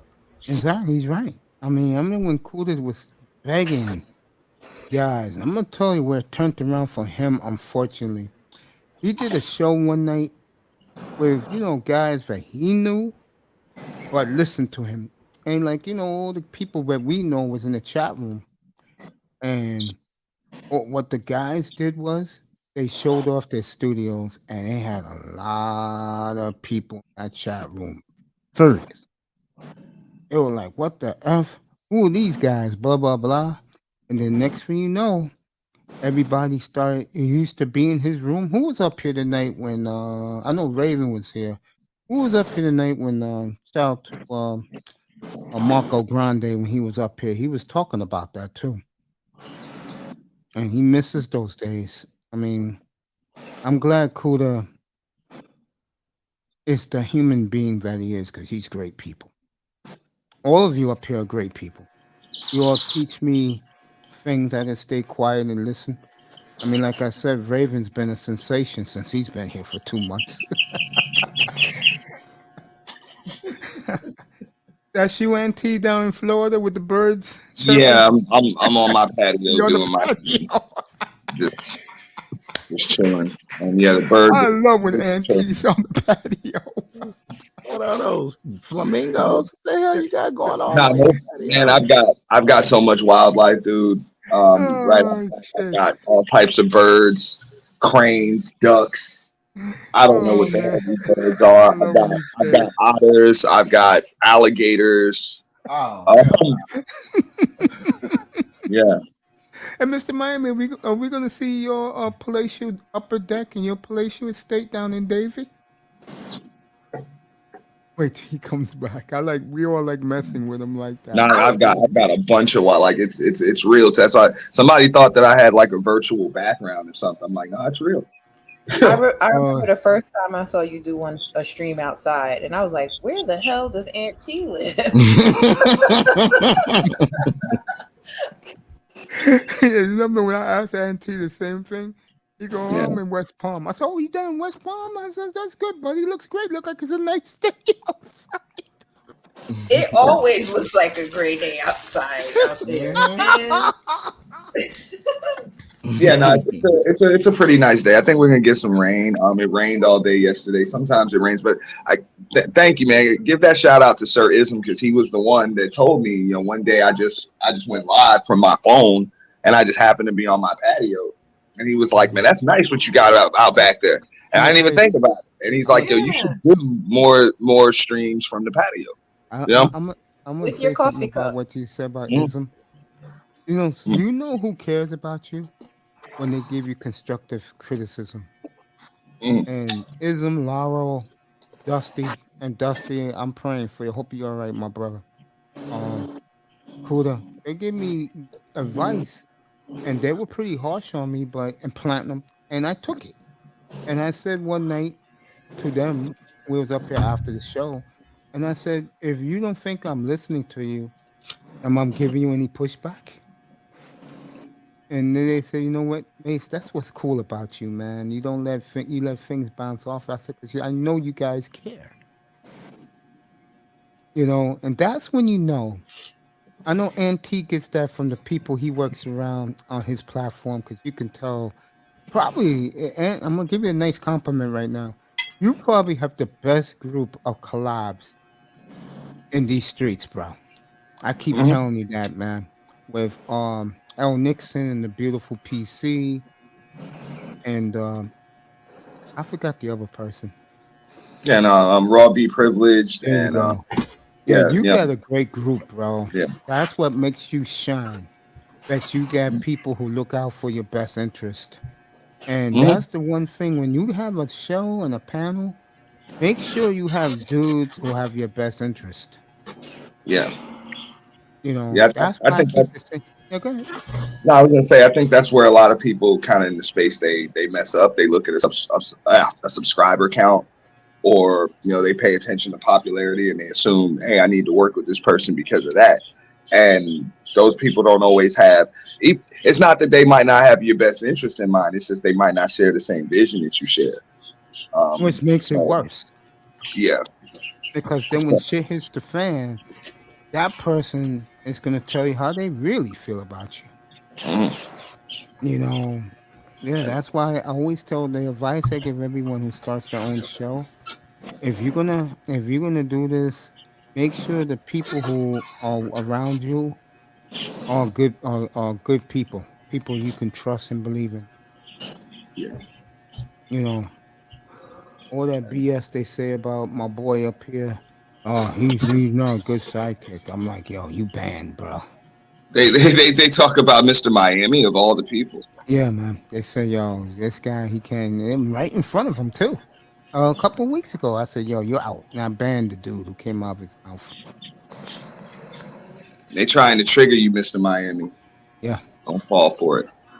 You know?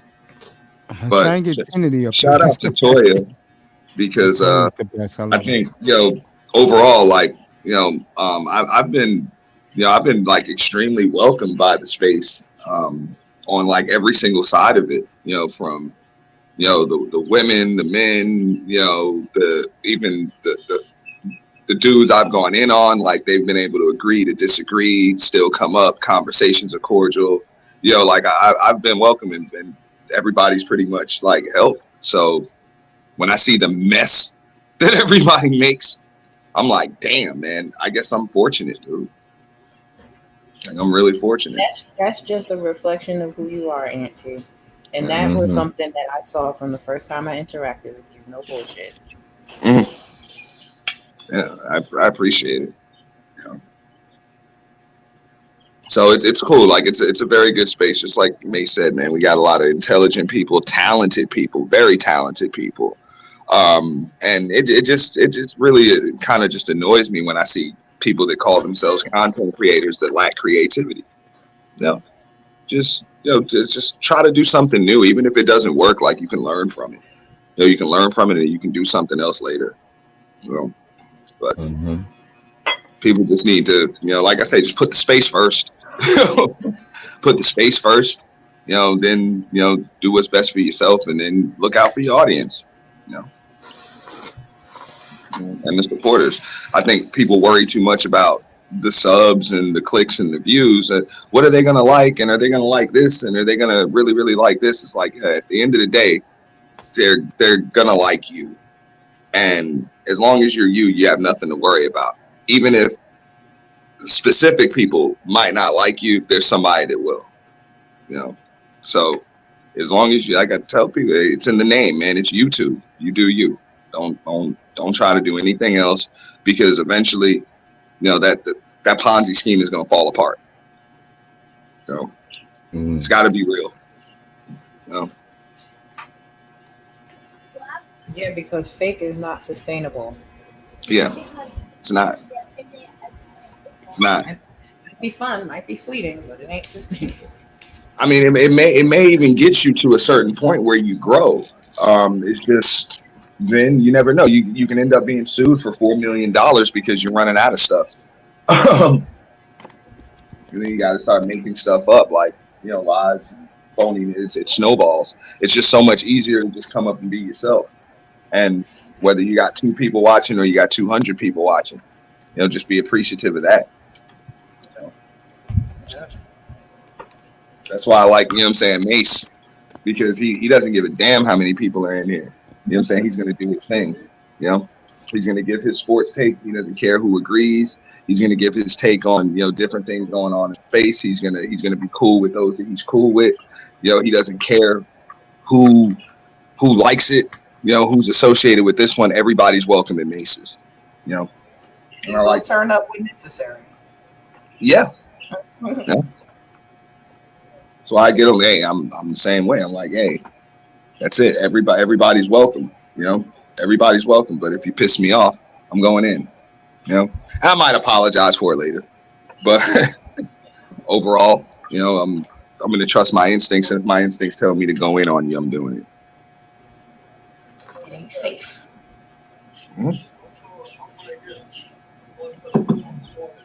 But I'm still bugging on that one time you were live and you was playing G Unit. I was cracking up. That was some gold right there. That hypes me up. And honestly, it's like it's some of it's part of few, like, there are very few things that you can play and not get copyright claims and strikes for, but that G Unit radio stuff is some of it.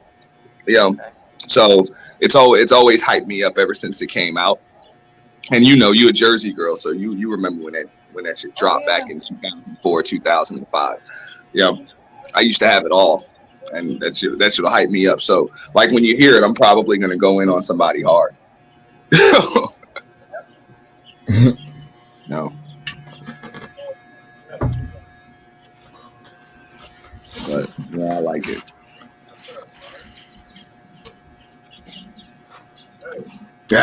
Finished my first cup.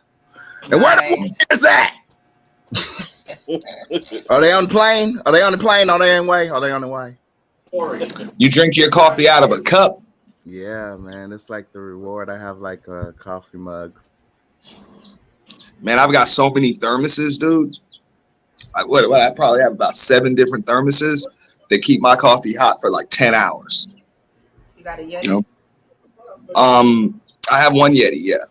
I have one Yeti, and then this one that I have, it's a, forgive me if I mispronounce this, Toyah, a Primula.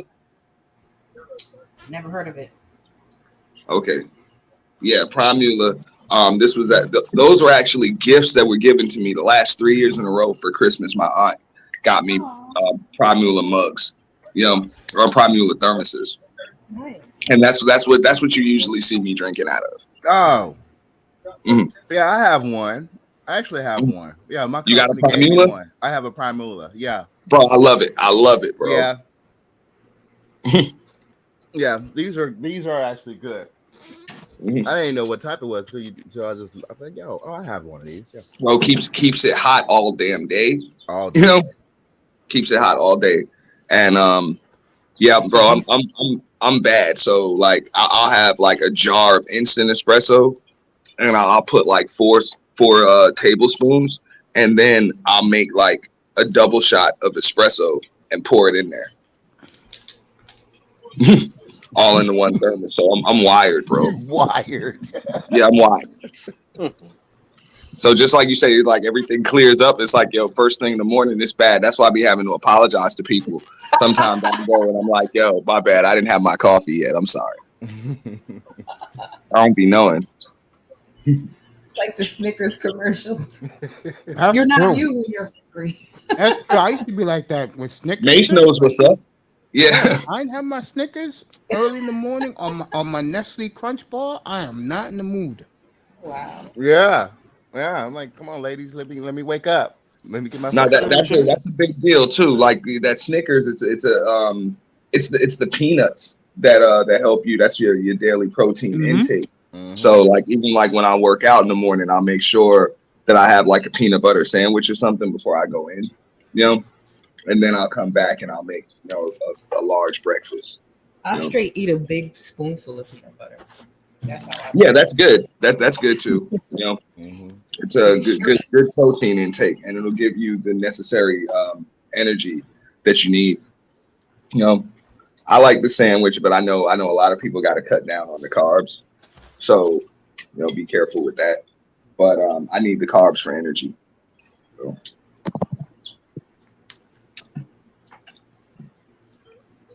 I feel you. No, seriously, I feel that. And with me, I drink before and after I take my long walks. I have to have me a boost early in the morning. But that picks me up, sets me up for the rest of the day. And then when I come back from my walk, I drink another one. I'm good for the whole day.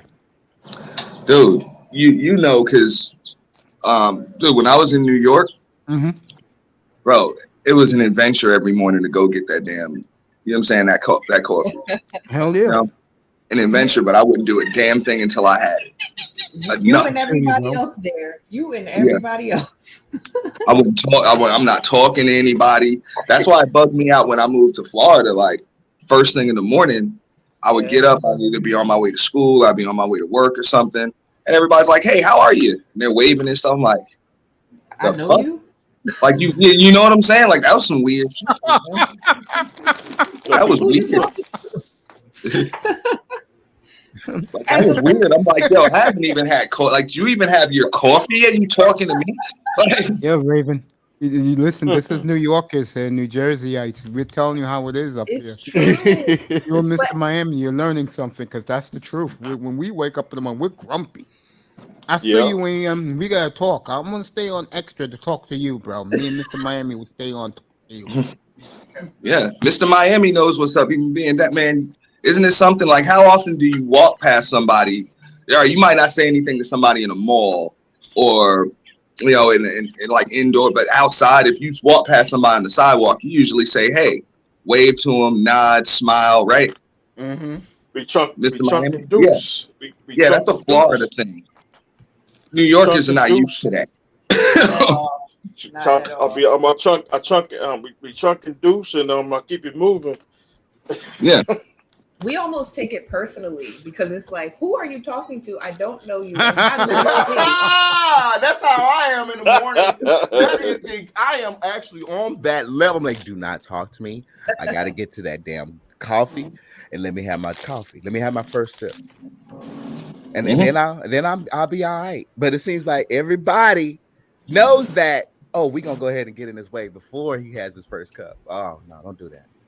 Yeah. No, we'll chop it up. Yo, bro, we're gonna chop this up today. I've been dying to talk to you for 5 months, bro. It's been a while, bro, since we talked it up here. So stick around. Like I was saying, yeah. I mean, this is how it is. This is for you, Raven. This is how it is for us New Yorkers, bro. Cause we gotta be at work on time. Okay, we don't want to hear from the man. Yeah. We snatch a coffee, and for me, it used to be a toasted roll plane, and I'm busting my ass to get to the job, bro.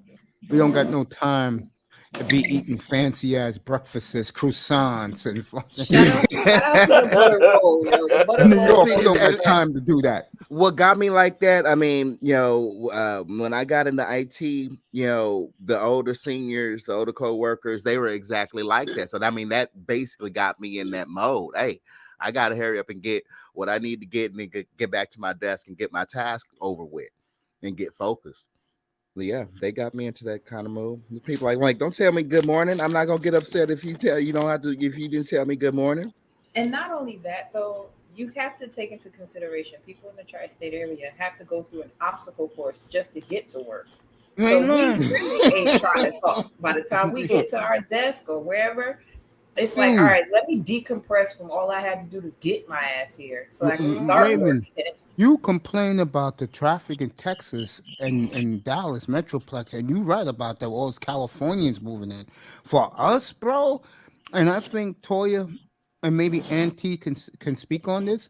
They have to leave their cars a PATH train to get them into the city, to get them to work, bro. That's even tripled, and then the trains are crowded.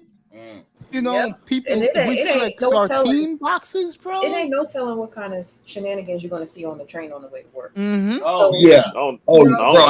I've seen it all. Bro, in the New York subways, bro.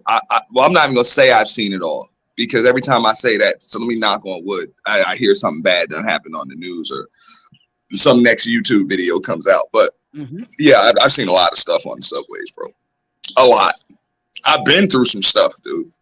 All I gotta say is don't fall asleep on the train. Right. Don't. Big facts.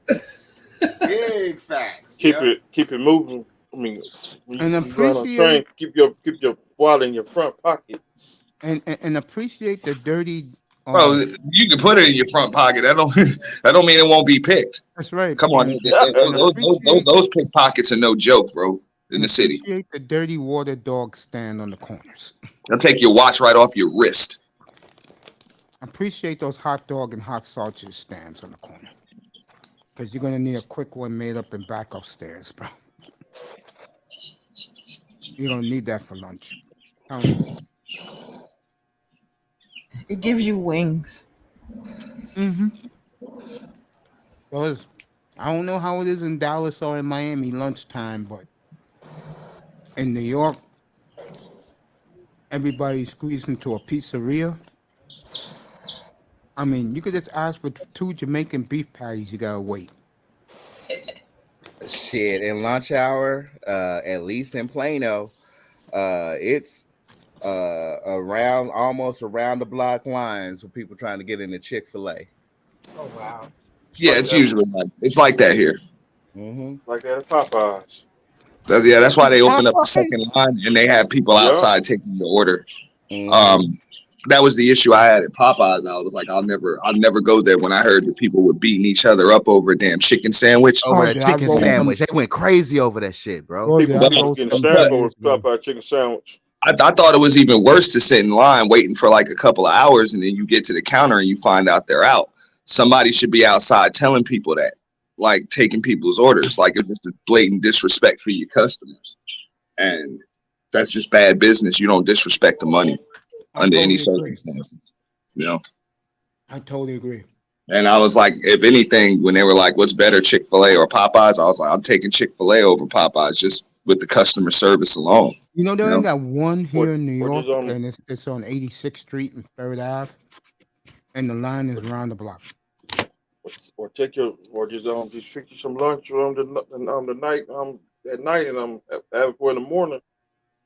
Take it Hey, to work. Toyah and T, were you two fans of Papaya World? I think I've been there once. That's a smoothie spot, right? No, Papaya's World is No. the 2 hot dogs and the drink Yeah. for $3. Grace papaya, some people call it. Okay. But No, yeah. I'm not familiar with it then. Oh No, yeah, you, I'm Toyah. familiar. Get the hot dog with the onion sauce. Mm-hmm. Uh-huh. Mm-hmm. And if I really wanted some razzle dazzle, I would get the onion sauce, the chili, and mustard. God, Toyah. The best dirty dog you can get. I'm telling you. You tell Want him, to be baby. dirty as I don't know what, but them hot dogs are good. Oh, God. Shout out to Nick Cannon, because Nick Cannon, that's right, that Nick Cannon is honest enough to admit that is his favorite restaurant. It's Papaya World. I didn't know that. Shout out to Nick. I was just talking to somebody yesterday about Chinese food in the city, Okay. and he was like, yeah, y'all all been eating rats, and I was like, well, you know what? If that's the case, I'm gonna keep eating rats then, because those are some good rats, cats and rats. Yeah. Let me ask you a question. New York is the only Chinese food I can eat every day. Like I can eat it every day. It's not good Did you go anywhere to else. Chinatown? Did you go to Chinatown and eat, or did you just ate at the regular Both. Honda? Either Yeah. one of them. Did you There- ever eat there's at the a Golden spot. Dragon? Huh? Did you eat I at know the there's a main view? spot. I forget the name of it. Right on like Canal Street. Yeah, you know why? Because one of my closest friends, his aunt owns that restaurant, and every time we used to go there, we used to get everything for free. And you know, they wine us and dine us. He had his reception there. When he got married, I was in his wedding party. Bro, if real Chinese food is like that, then what the hell these stores are in the hood? What the hell are those? Because you couldn't pay me to eat that junk.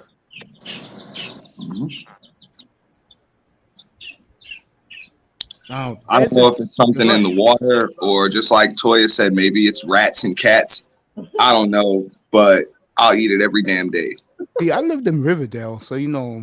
And by the way, in Riverdale, shockingly, the white people do say hello to you every day when they're jogging. Right? Weird, isn't it? Yeah. It's like Anyway. that when you at Miami Beach, they say hello to you. And you know, it's funny because they have a great Chinese restaurant there, but some of the Chinatowns, and like when I'm eating it, I know it's good food. But then I ask them the question, why are your chicken wings and you get 10 pieces of chicken wings? It's a lot cheaper than what they get on the corner. And they don't want to answer it. They just shake their heads like, I don't know what the hell those people on the corners of the north are selling. Frogs. You know authentic Chinese food when you taste it, right, Toyah? Right, Auntie? I mean, authentic to what we know. I don't know I was about to say, I don't know if it's authentic. I'm not talking about the guys in the corner. I'm talking about when you go to Chinatown. Yeah. Even that, I feel like, is watered down and Americanized, but it's still good. Never had Chinese ribs the way that golden dragon when it used to be open back in the day tasted. Because you go to the guys in the corner, you know you're eating dog and cat. It's not kiddo. So Hey, Mace, And but it's pigeons. fried hard. It's fried ain't hard. lying. You ain't lying. And pigeons. Mm-hmm. Shoot, I remember my homeboy. He wanted me to come down to the school, and I was like, I got to do this because a black man who cares about his history has to just walk lines, just have to go, just touch his feet and say, hey, I put my footprint down. So I visited Tuskegee and went around that nice HBCU, wondering how come where all this money done paid, how come it didn't go into the school so the school looked better at the time. But anyway, they took me down to a local restaurant, and you know it was black owned, which was beautiful. And they gave me some fried food. Well, I thought this was like, you know, it was supposed to be a chicken breast. I didn't want no chicken breast. It was an alligator tail, fried. Alligator tail. Dang. I heard gator is good. I've never had it, but I heard it's good. It has it does taste like chicken, but how you know it's not, and it is definitely an alligator, is because it has a unique aftertaste. That bite to it after, that's where you can tell the gator part.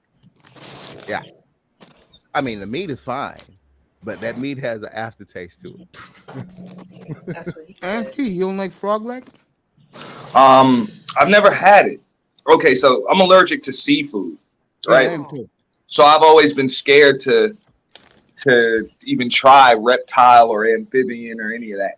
No, I don't like. I'm allergic to seafood too, but I've had frog leg. It's pretty good. It tastes like chicken legs. Yeah, I ain't used never to heard love of shrimp.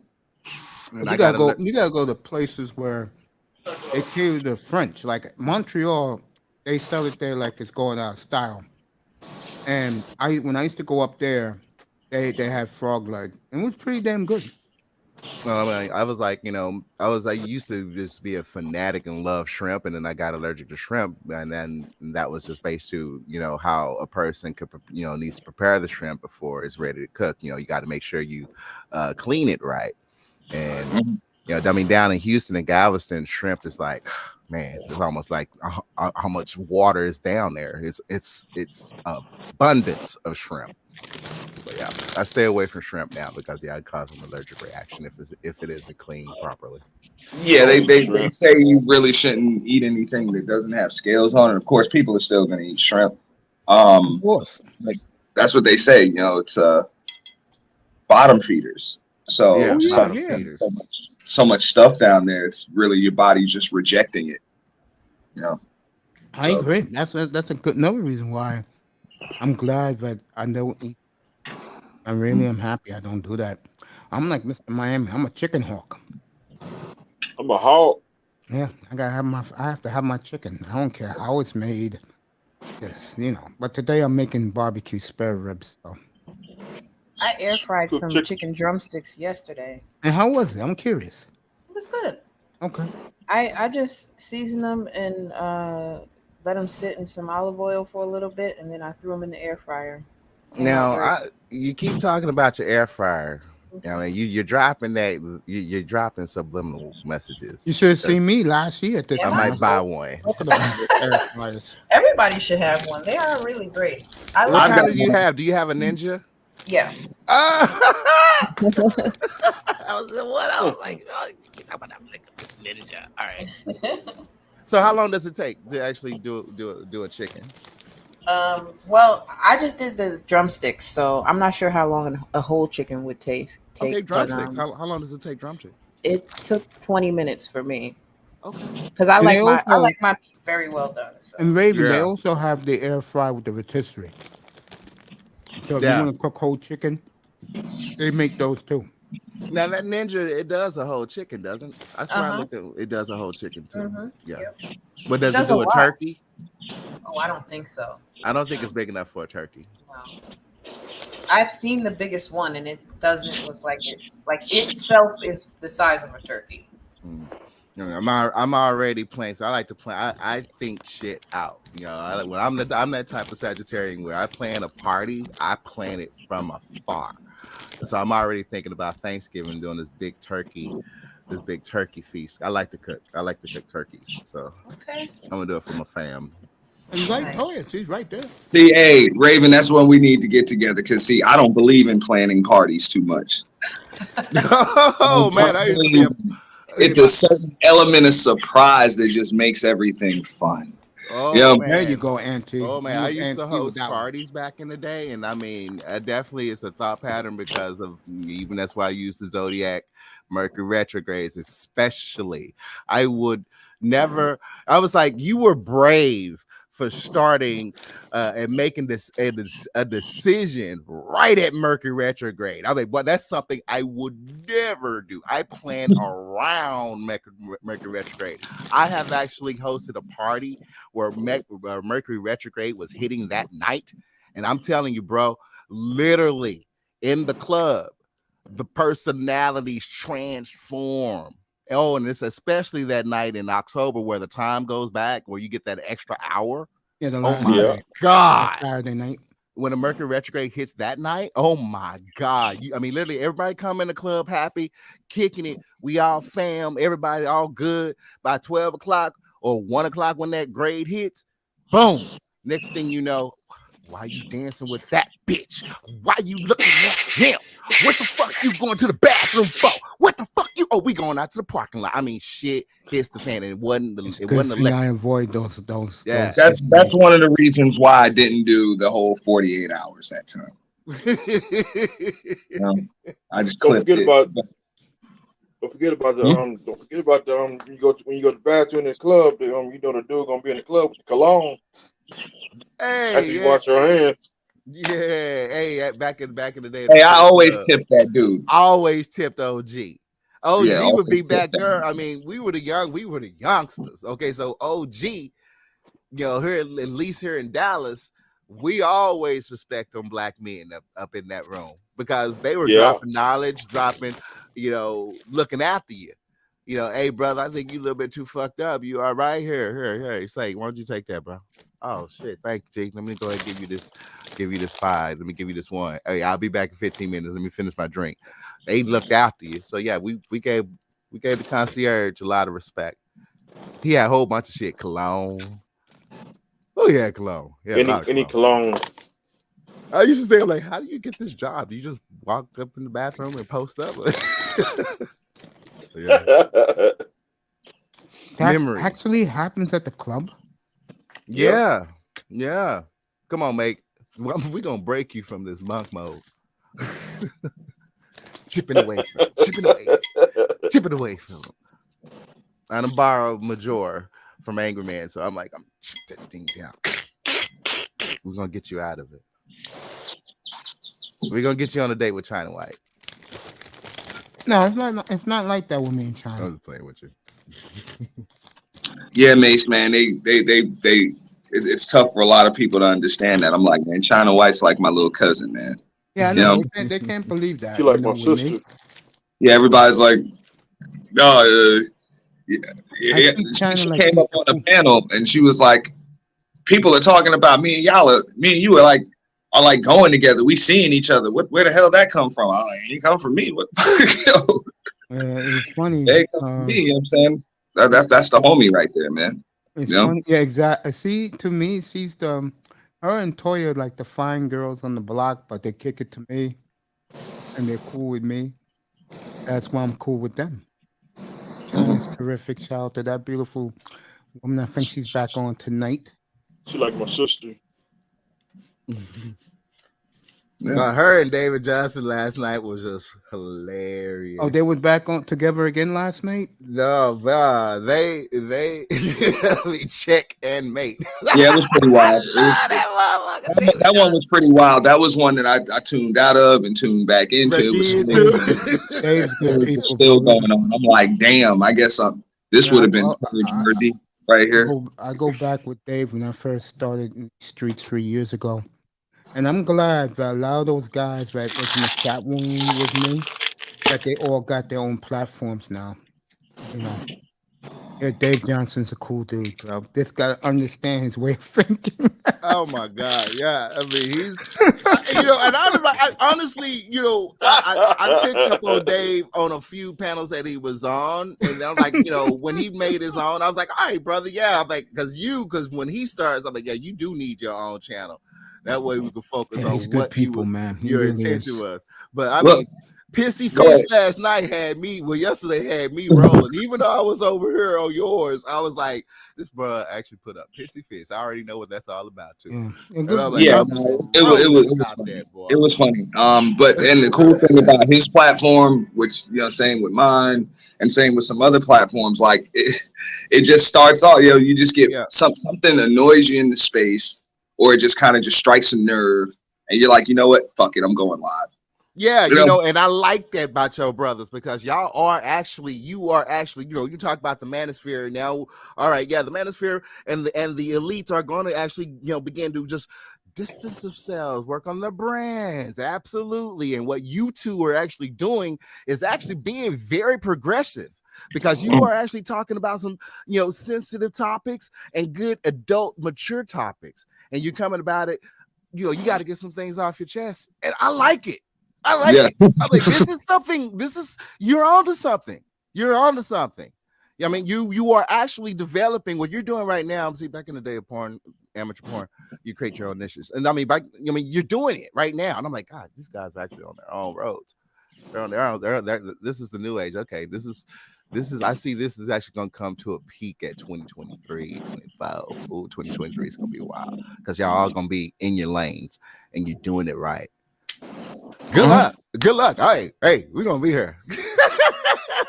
Yeah, I think the days of just people kind of, because I mean I'm with Mace on that. Like I'm cool with constructive criticism, but I've had people tell me, oh, this is what you need to talk about, and this is who you shouldn't let up, and this is who you should let up, and this is how you should do it. And it's like, thanks, but I think I'll do things my way.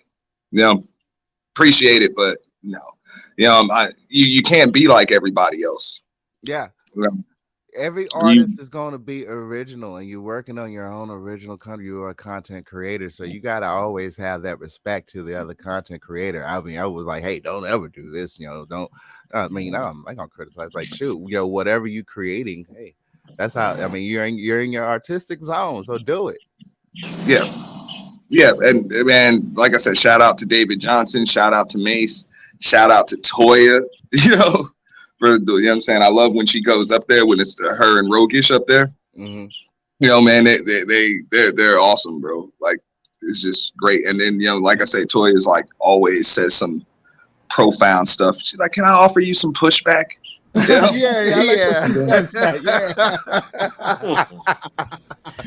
I like the way Toyah comes. I'm just not very confrontational, to be honest, unless it's something I'm really in my bag about. Toyah, I mean, the way you have, came in on the senior sphere, I told her. I mean, I'm like, yeah. You have a certain grace about yourself that it beyond stands out. She's very classy, bro. That's what it is. Thank you, guys. I appreciate She's very classy. Yeah, she was a TV baby too. And she's classy. Was you a TV baby? Hey, we ain't gonna talk about Rolanda, ain't we? We ain't gonna bring up. It's okay. I mean, it's something that people don't, it's a word that people don't want to use. And I know it hurts a lot of people's feelings because they're trying so hard. But like, Toyah has a gift. Yeah. So some of us you have a gift. So you're able to use it. And I'm sure, she's worked hard, to be who she is and get where she is and, be able to articulate the way she does. But that's one of the reasons why she's able to resonate with a lot of people, and wow, okay. That pisses a lot of, trust me, it's going to piss a lot of people off because they just don't have it. Don't worry, Toyah. And I don't be trying to piss folks off. I really don't. Oh, trust me, you don't have to try. Don't worry, Toyah. I'm getting my shit together. But yeah, you and I, we gonna collab. It's a blessing that you here. Oh, that's awesome. I look forward Don't worry. There are a lot of good people here in Dallas, Texas. Don't worry about it. It's a lot of good people. And yeah, I definitely want to interview you. Cool. All right. And believe me, it's gonna be big. It's gonna be big. So you say you don't know anyone here yet you haven't met? Don't worry about it. I ain't trying to make you famous or anything. But also, and you do not have to give your location. I think Raven and Toyah, because actually if you over here in North Dallas, you over here by me anyway. Okay. But if you while you're in Oak Cliff, you can always look up Lisa's Soul Food Cafe. Okay. There's also that's off of West Redbird. You want to go to Sunnyside, South Dallas. Now, Sunnyside, South Dallas, if you want to, just dine in on some good old catfish, go in the daylight. It's off of Marvin Love Freeway, South Dallas Cafe. You can also look that up. And then there's some upscale soul food too. That's off of Polk in Oak Cliff, which is Kendall Carson's, and that's actually, that's where the journal eats. That's you definitely want to do Kendall Carson's upscale soul food. So if you want to get some good soul food, some Texas soul food, I recommend to drop by South Polk Street. So you can look that up. And a big potato. Yeah, now that's an Oak Cliff. Out here, there isn't too much. I mean, a lot of people now spread out. But you're gonna, we living around white people. Right. So, yeah. Right. So, yeah. Ain't gonna cut no shit. Man. So, it's, you ain't gonna find too much of it. So you want to, definitely get your cooking. So you messing with the air fryer, you probably get your brother Raven to buy one too. So I'm gonna try it out. So those are good places. Thank you. I'm gonna check them out. It's really nifty though. If you work and then you come home and don't feel like really cooking, you can throw it in there and it's all done for you. But what I was gonna ask you is, have you been to Pangaea? No, it's been I haven't gone recently, but it has been a long time. I have went there once. Okay, I really like it there. But that's like a bit of a drive, so I don't go often. Already 90 degrees here today. It's only 2:20. Typically, my dates, they basically like to eat at Restaurant Row. So I'm all up on Beltline and stuff. I like to hang out at that comedy club right off of Beltline sometimes, especially when they have open mic. Just venture in to see how comedians handle the stage. There was one night when I was a little bit younger, I got wild and I went up there and I actually did a set and it was just improvised. So it was fun. That's like the radio station used to host a show there. A black radio station down here used to host a show there. And the lady's like, hey, you know something? You got something. You got it. You got it when you're mad. People like it when you're mad. But I'm like, I can't know. I'm not a mad person. But yeah. Don't worry. Me and you we're gonna chit chat. We're gonna chit chat. So sounds good to me. It's a good future is coming. So I'm staying. You like it here? I do. New York. Toyah said, you know what? Where I gotta go back to and where I'm at now, I'd rather stay. Get away from that jungle up there. Trust me, I thought about going back. Don't get me wrong. There's been really? things that have happened here that I'm like, you know what? If you do come back, let me ask you a question. If you do come back, are you going to go back to Jersey or are you going to give New York a try?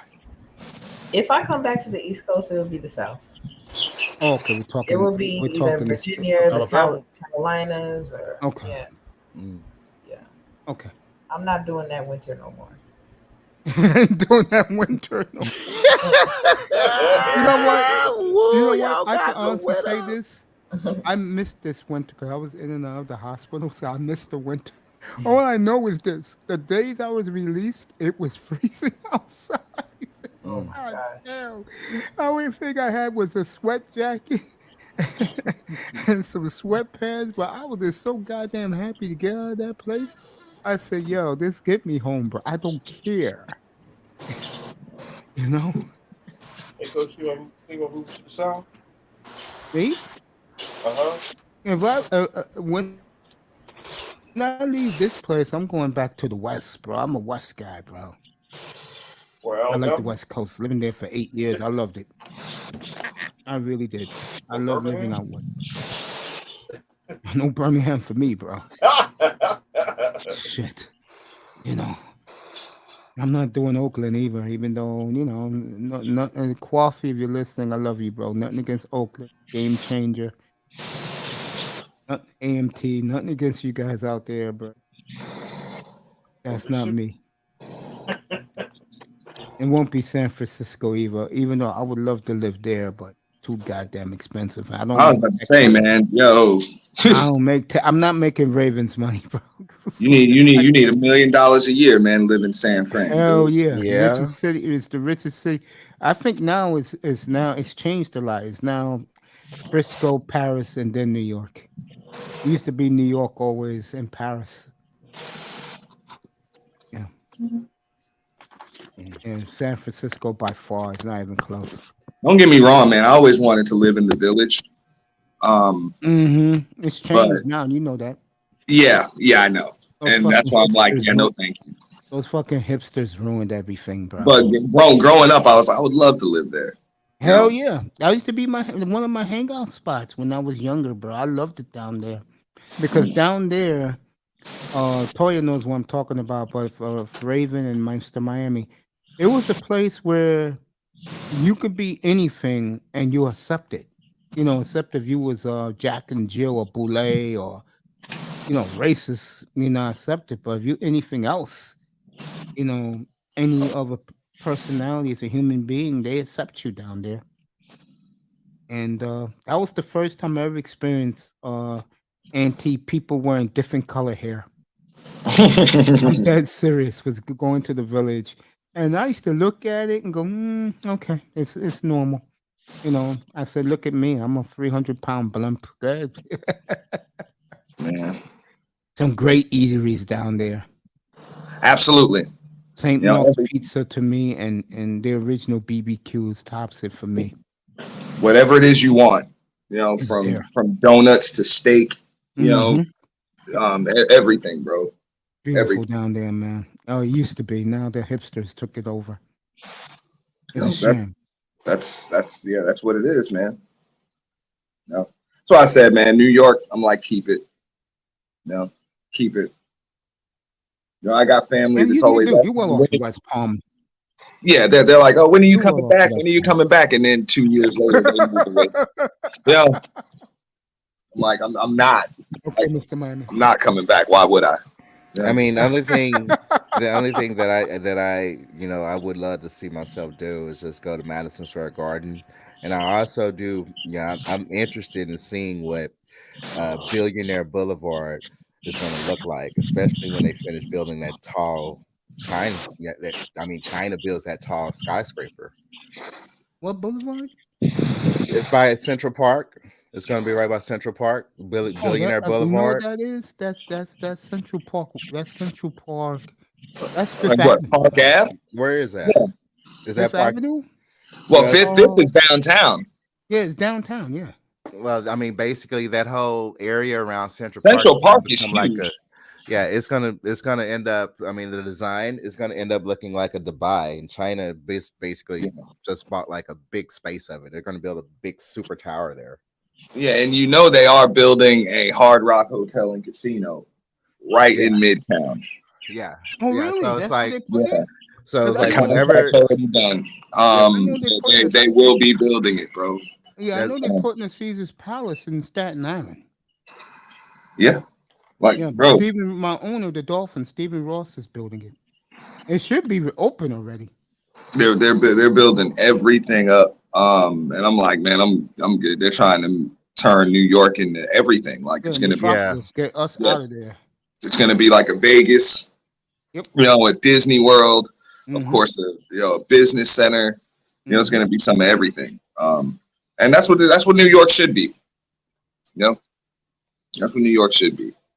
Yeah, that's what like, whenever they get that up and running that development up, I'm like, that's something I want. I mean, that's a future Central Park that I'm like, okay, yeah, I can see myself going to the Iron Jungle again. It'll be in the 2030s. Yeah, it'll be around the 2030s by the time it's finished. And as soon as they get everybody out of there, and have that city to themselves. You know, I'll be out of there by then again. I'll find a place to go to. Like I said, I'll probably go back west, bro. But at least I got a chance to experience the one Times Square New Year. So that was at least. Bro, that's wild. I went one time. I'll never go again. Yeah, I went There at you go. 2000. I made it right at 2000. That's when you went in 2000. It was in 2000. It was on 2000, right there at Times Square. My first time ever in New York. Whoa. And I mean, the first time I heard New York, compared to Texas fireworks, first time I heard New York, just and that echo just going down on all them damn tall buildings, and I was like, it was like a million people there, and boy, we all had on the gas mask and shit. Yeah, Y2K, yeah, right. But yeah, Y2K, and then it was like 15 minutes. My host was basically, he shuffled me down, and we got on the train. That's when I saw my first New York fucking sewer rat scared the fuck out of me because it was so huge. Saw Master Splinter. Bruh, that's what I thought of, bro. I mean, he's going back to get the turtles or something. I mean, the thing was huge. I tell people that, I'm like, yo, if y'all remember that first Teenage Mutant Ninja Turtle movie, I know Toyah remember, I said it on my stream. People were surprised to see them damn big ass turtles, but nobody in that movie was surprised to see that big ass rat. Nope, that's New York for you. And there was a reason for that. Okay, because rats are big as hell in New York. Hell yeah. Oh my yes, God. they are. They stand upright in New York. Yeah. That's why nobody was surprised to see a 5'7" damn rat. Don't go by 24th Street. You're going to be very disappointed. They might have been surprised when it talked, but that was about it. My first reaction, that's a fucking big rat. Mm-hmm. Yeah. And look how many of them are. Yeah, it's a lot. Kill it. They run in packs. Just let it go about his way. They leave you alone, you don't leave you alone. It's a big fucking rat. Yeah. You be walking with a puppy, the puppy gets scared. Yeah. And legendary stories I heard about the New York subway. Riding that. Now I am very proud of Dart. I am very proud of what Dart has done compared to New York subways. I'm very proud. But hey, there's no transit system like it, except I think they said they have something like it in Tokyo. But I mean, there's nothing like the NYC transit. I hope you're saying that being funny because to me, our transit sucks, bro. Bro, bring your ass to Florida and see how easy. I know. But what I'm saying is, I'm not talking about like the transportation. I'm talking about what's inside. What's inside? I mean, that's what I'm talking about, bro. Yeah, I was like, oh my god, the mass. I'm talking about when you're in any of the damn 5 boroughs, man. All you got to do is just find the subway. You can get to wherever you go. No, Auntie, you're taking it the wrong way. What I'm saying, we got the best transit system in the world. I'm not going to dispute that. But what goes on in the subway? In the subway. That's what I'm talking about. Yeah, it's some nasty shit. It's bad. That's what I mean. You're gonna definitely have some unique experiences if you ride it. Peace to you too. Yeah, you're gonna have some crazy shit, huh? And see, I had a relative. She worked at the New York Library, and so she was that's like, on 42nd. That's on the. What I was about to say. What Bryant Park? Yeah, over there. Yeah. She on worked, the Deuce. Yeah, and she was like at the east side. She said that on September 11th, she was actually on the train that was going right underneath it. And she was. If I'm not mistaken, that was probably the L. Yeah, the L train. Yeah, my mother was stuck in the tunnel too. My father worked in the second building that got hit. She's coming in from Williamsburg, right? Underneath Fifth. Yeah, I used to have to take it in every day too. Yeah, so she was like, she gave me a nice little blueprint of New York. She's like, I want you to do this, I want you to do that. And she warned me about the sewer rats because that was always a joke. Because I was like, hey, my crazy thing is I'm gonna go to New York City at Times Square for Y2K. If something go down, let it go down. Oh man, you crazy, man! But you did it. So It was fun. fun. I was impressed how many people got the fuck out of there after that midnight clip. Whoa! Well, no, they're gonna clear, man. They're gonna clear you out anyway, man. Bro, that impressed me. New York does not fuck around. You like New York, don't you? Boy, I ain't seen it. Boy, I was like I say, there's no city in America like fuck it. Out of me. Makes you know that, man. There is no city in the United States of America like New York City, preferably the island of Manhattan. I ain't There's never nothing seen that before in my life. That many people got the fuck out. I mean, once that shit was up, okay, time to go. Hey. Yeah, that's the way we do things here. And they all was helping each other. They were all basically like just helping each other. I mean, boom, you gonna walk this way, you gonna walk this way. You don't need to walk the other way. Hey, yeah, that's the way we are. I'm like, whoa. I mean, that shit impressed the fuck out of me. I'm laughing. I'm like, even though it's 2000, it's Y2K. Yeah, we gonna go. I mean, mass people just boom. Mace, man, I'm gonna tell you a story, right? This was about 2 years ago. I was at the Hard Rock, right? Mm-hmm. And I was in line to grab a cigar from the cigar shop. Mm-hmm. And the line is pretty long, right? It's packed. Mm-hmm. I forget. It was one of them holiday weekends. And this one, and everybody's drunk, everybody's chilling. It's wild. And this little skinny white girl, right? Mm-hmm. She just walks to like she walks through the damn line. You know what I'm saying? Reaches through it, grabs the damn a cigar, and just like walks away. Right? Yeah, that's how we do you know things. Hey, no, but she just walks away, right? Mm-hmm. And the cashier like runs from around his damn, you know what I'm saying, from around his register and chases her down. You know what I'm saying? Chases her down. And he's like, look, you got to pay for that here. And she's like, what? I was going to pay for it. I'm from New York. I don't have time for this shit. and she just throws that shit at him and just walks away. And her boyfriend was like in line, you know, in front of me, like he was waiting in the line, and she just said fucking and just grabbed it. And I asked him, I was like, is that are you with her? And he says, unfortunately, yeah. and I said to him, I was like, man, look, I get it. You know, I'm from New York too. Yeah, I run short on patience with these fucking people too. She didn't want to wait online. You know, she just figured she was just gonna go to another register somewhere else and pay for this shit. You know? Yeah, of course. And then she comes up, she's like, you're from New York too? And she fucking hugs me and shit. She's like, it's about time somebody understands why the fuck are these people so goddamn slow and nobody's walking quickly or anything. And I said to her, I'm like, look, you know, I get it. You know what I'm saying? You're from New York. You know what I'm saying? I've been here for years, but keep in mind, like, you're not in the middle of the city. You're in the fucking Hard Rock. Like, everybody's drunk and chilling like it's no rush. This shit is 24/7, 365. It's never gonna close. Just relax. You know? Just relax. She's like, yeah, I never thought about it like that, but, you know, I just don't have patience for this shit. So I just thought that was a funny thing. You know, it was just funny because she just cursed this guy out and just spit out the thing. When you go across the country and you find other New Yorkers, no matter what race they are, when they hear you from New York, they take care of you. They look out for you. Yeah. Seattle's like that. Yeah. Seattle's like that. When you go to Seattle, it's Tokyo East, but because they're in the West and we're in the East compared to them. But if you're from New York, they take care of you.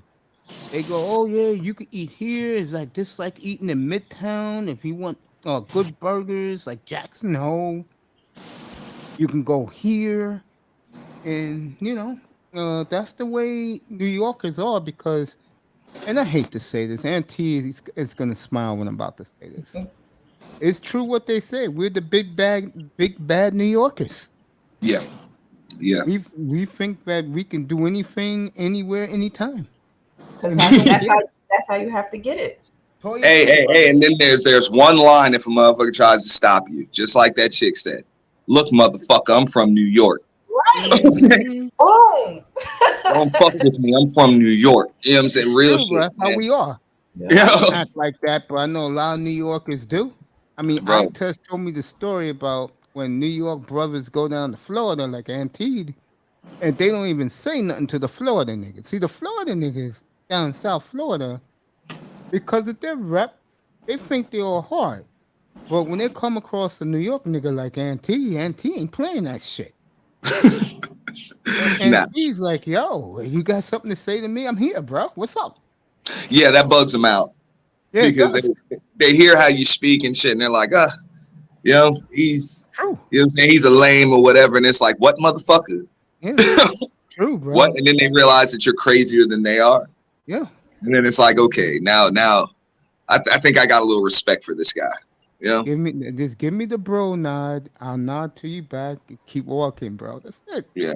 That's how we do as black men. That's how we do it. If a nigga ain't nodding back to you, you know what that means.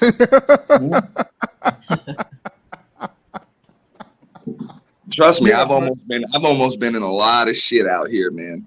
You know, but the respect still has to be earned. Yeah, it does. It's about how you handle yourself. Yeah, when I lived out west, bro, and it's literally white where I used to live in Oregon, bro.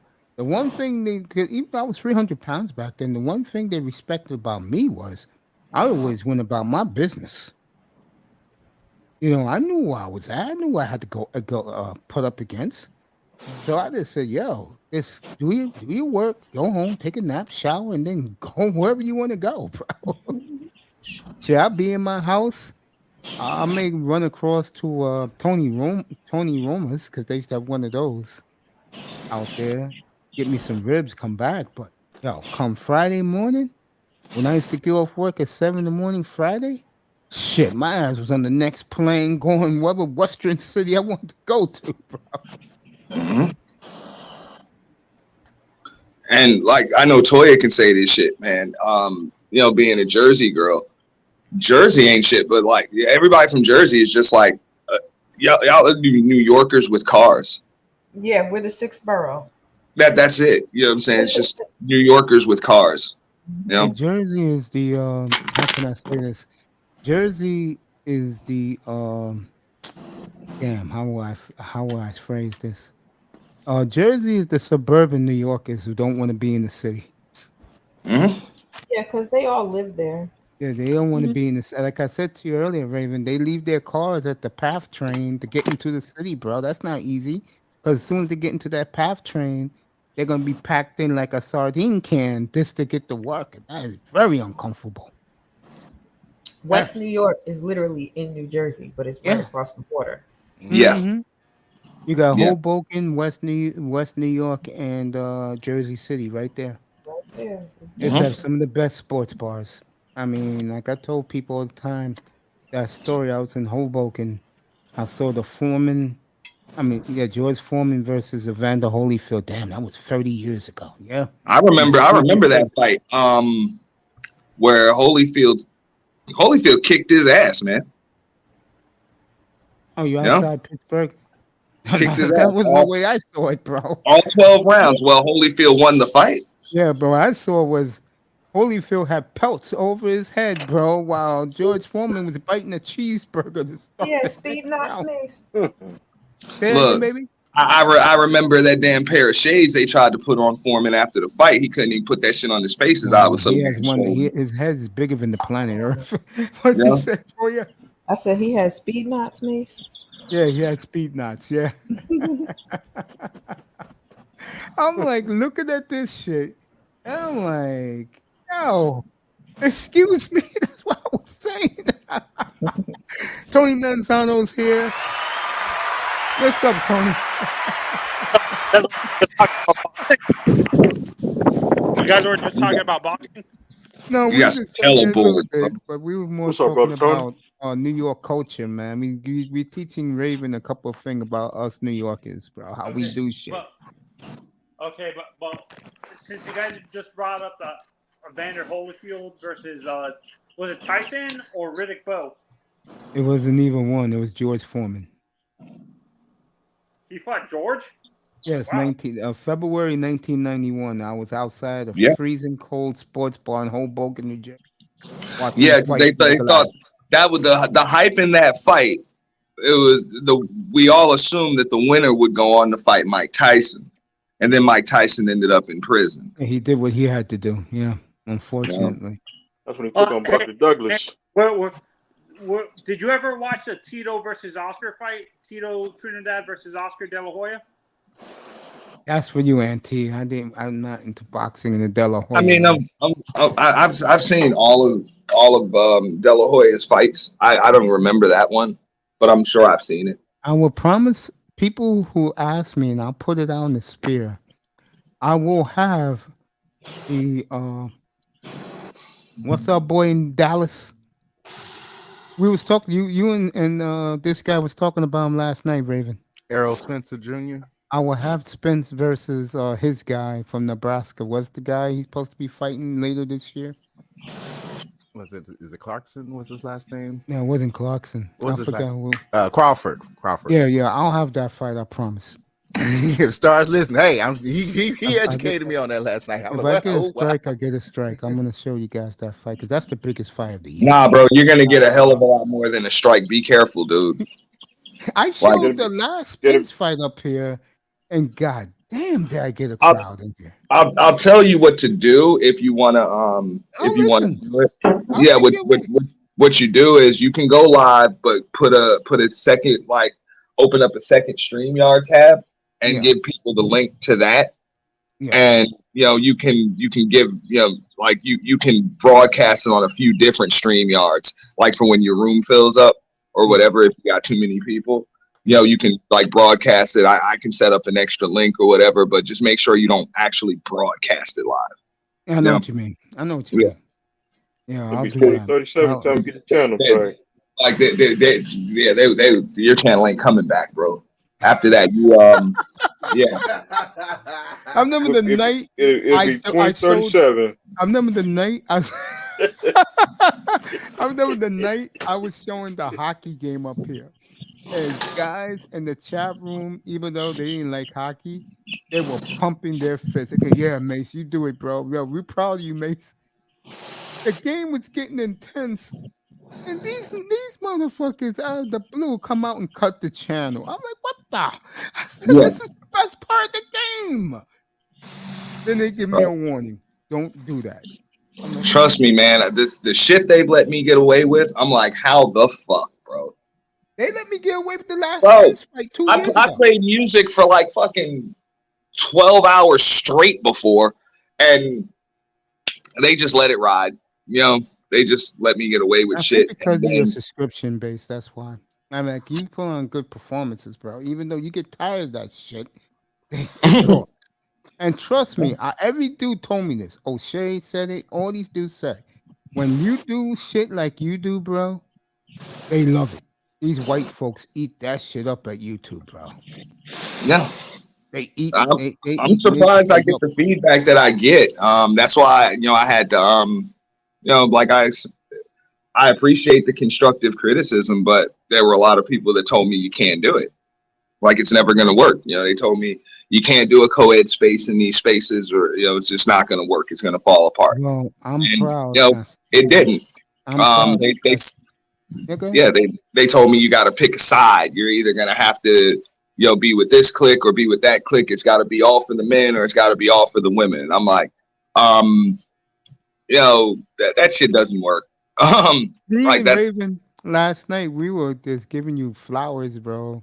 And I said, yeah, what made me so happy when I was in that hospital room in that bed in pain, bro, when Auntie gave me a shout out and thanked me for believing in him with that first purge, I was like, yo, damn, my day is made, bro. Oh, my day was made. That's what I used to say, bro.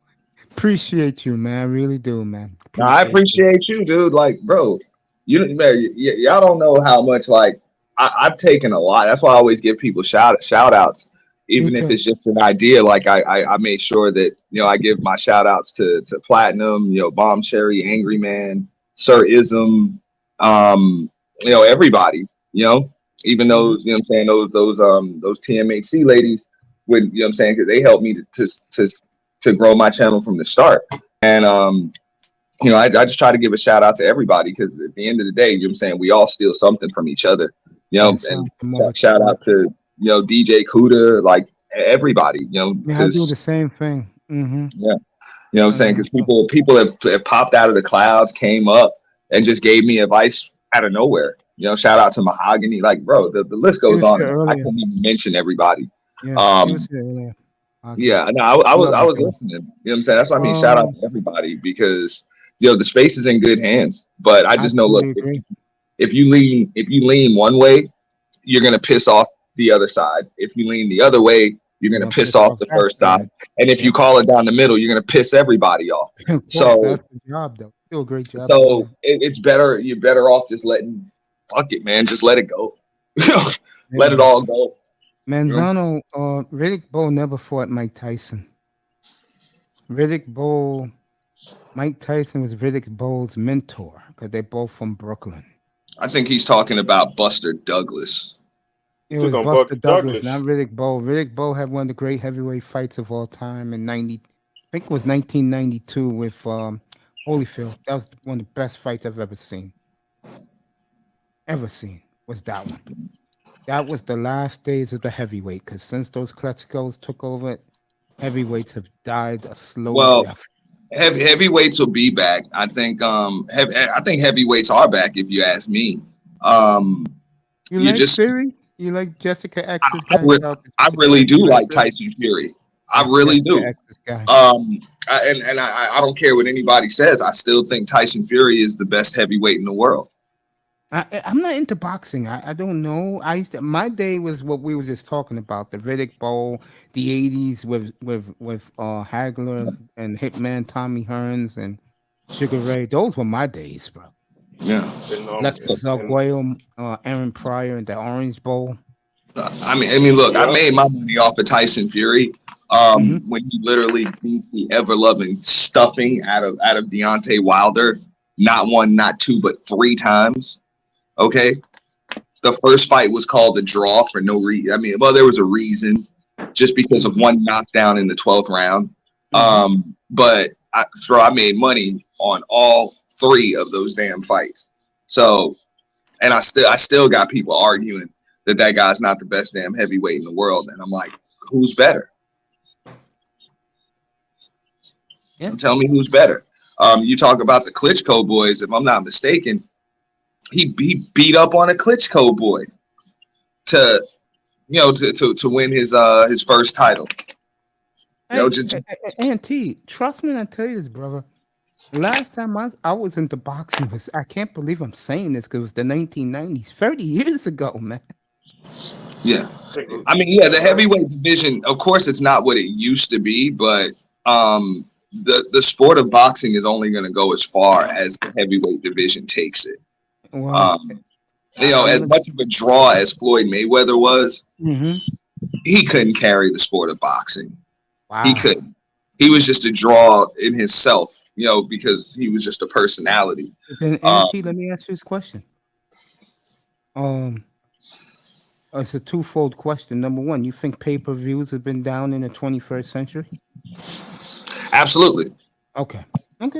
I don't have to ask the second question because if it's been down, I haven't been following it. If it's been down, that means Mayweather didn't do his job. As far as Julio Chavez, no, I didn't like that fucking cheater, bro. Leave me alone with Julio Chavez, bro. Mayweather was a draw in itself. He was a draw in himself, but he wasn't gonna hype up the entire sport. What was Sweet Pea's last name? Whitaker. Parnell Whitaker. Okay. When he robbed Whitaker, the referees came up from Tijuana to rob this man in the Alamo Dome in San Antonio. I said, that's it, bro. I'm not watching this shit no more. I disagree with you, Auntie, a little bit. Pacquiao was a big draw in boxing. He carried the sport through the 2000s after heavyweights carried the sport of boxing. I said that to these youngins all the time. I said, without heavyweight, no one cares in the United States. And it was after he fell on his, you know what I'm saying? He's been knocked down and beat up so many damn times, and it might not even seem like it's a lot. And I mean, what killed Pacquiao in this country and around the world? Him and Mayweather stole their fight. That fight should have happened a decade ago, not in the year 2016. well, it wasn't going to happen while Pacquiao was on that sauce. So, first of all, wait. We accused Floyd, Manny being on the sauce, but Floyd, there was evidence of Floyd blood doping in Colorado. There was video evidence of him blood doping Auntie, though. And we let Floyd get away with that. Floyd fans let him get away with so much, but then they call out Manny for taking steroids. Can you explain that to me? Hey, if one fighter's willing to take the test and the other one won't, I mean, it is what it is. Now, granted, Pacquiao had a good excuse. He just did. Hey, he didn't mind doing it before the fight. Oh, I'm sorry, before the fight. He just didn't want to be. He didn't want to be tested while, like, he didn't want to be pricked while he was training. It's a good excuse, but come on, you know. Manzana, what country you in? Huh? What America. country you in? What's Manny Pacquiao? Where is he from? The Philippines. That's your answer. Mayweather's from here. He's gonna get benefits. Yeah, no, and the sport of boxing has lost so much interest because there's other sports, Auntie, and most of the athletes are going to a better paying sport and stuff like that. Do you agree? Like, you don't see a lot of big athletes in the sport of boxing like you used to when like in the early 90s, when Mace was younger, in the 70s.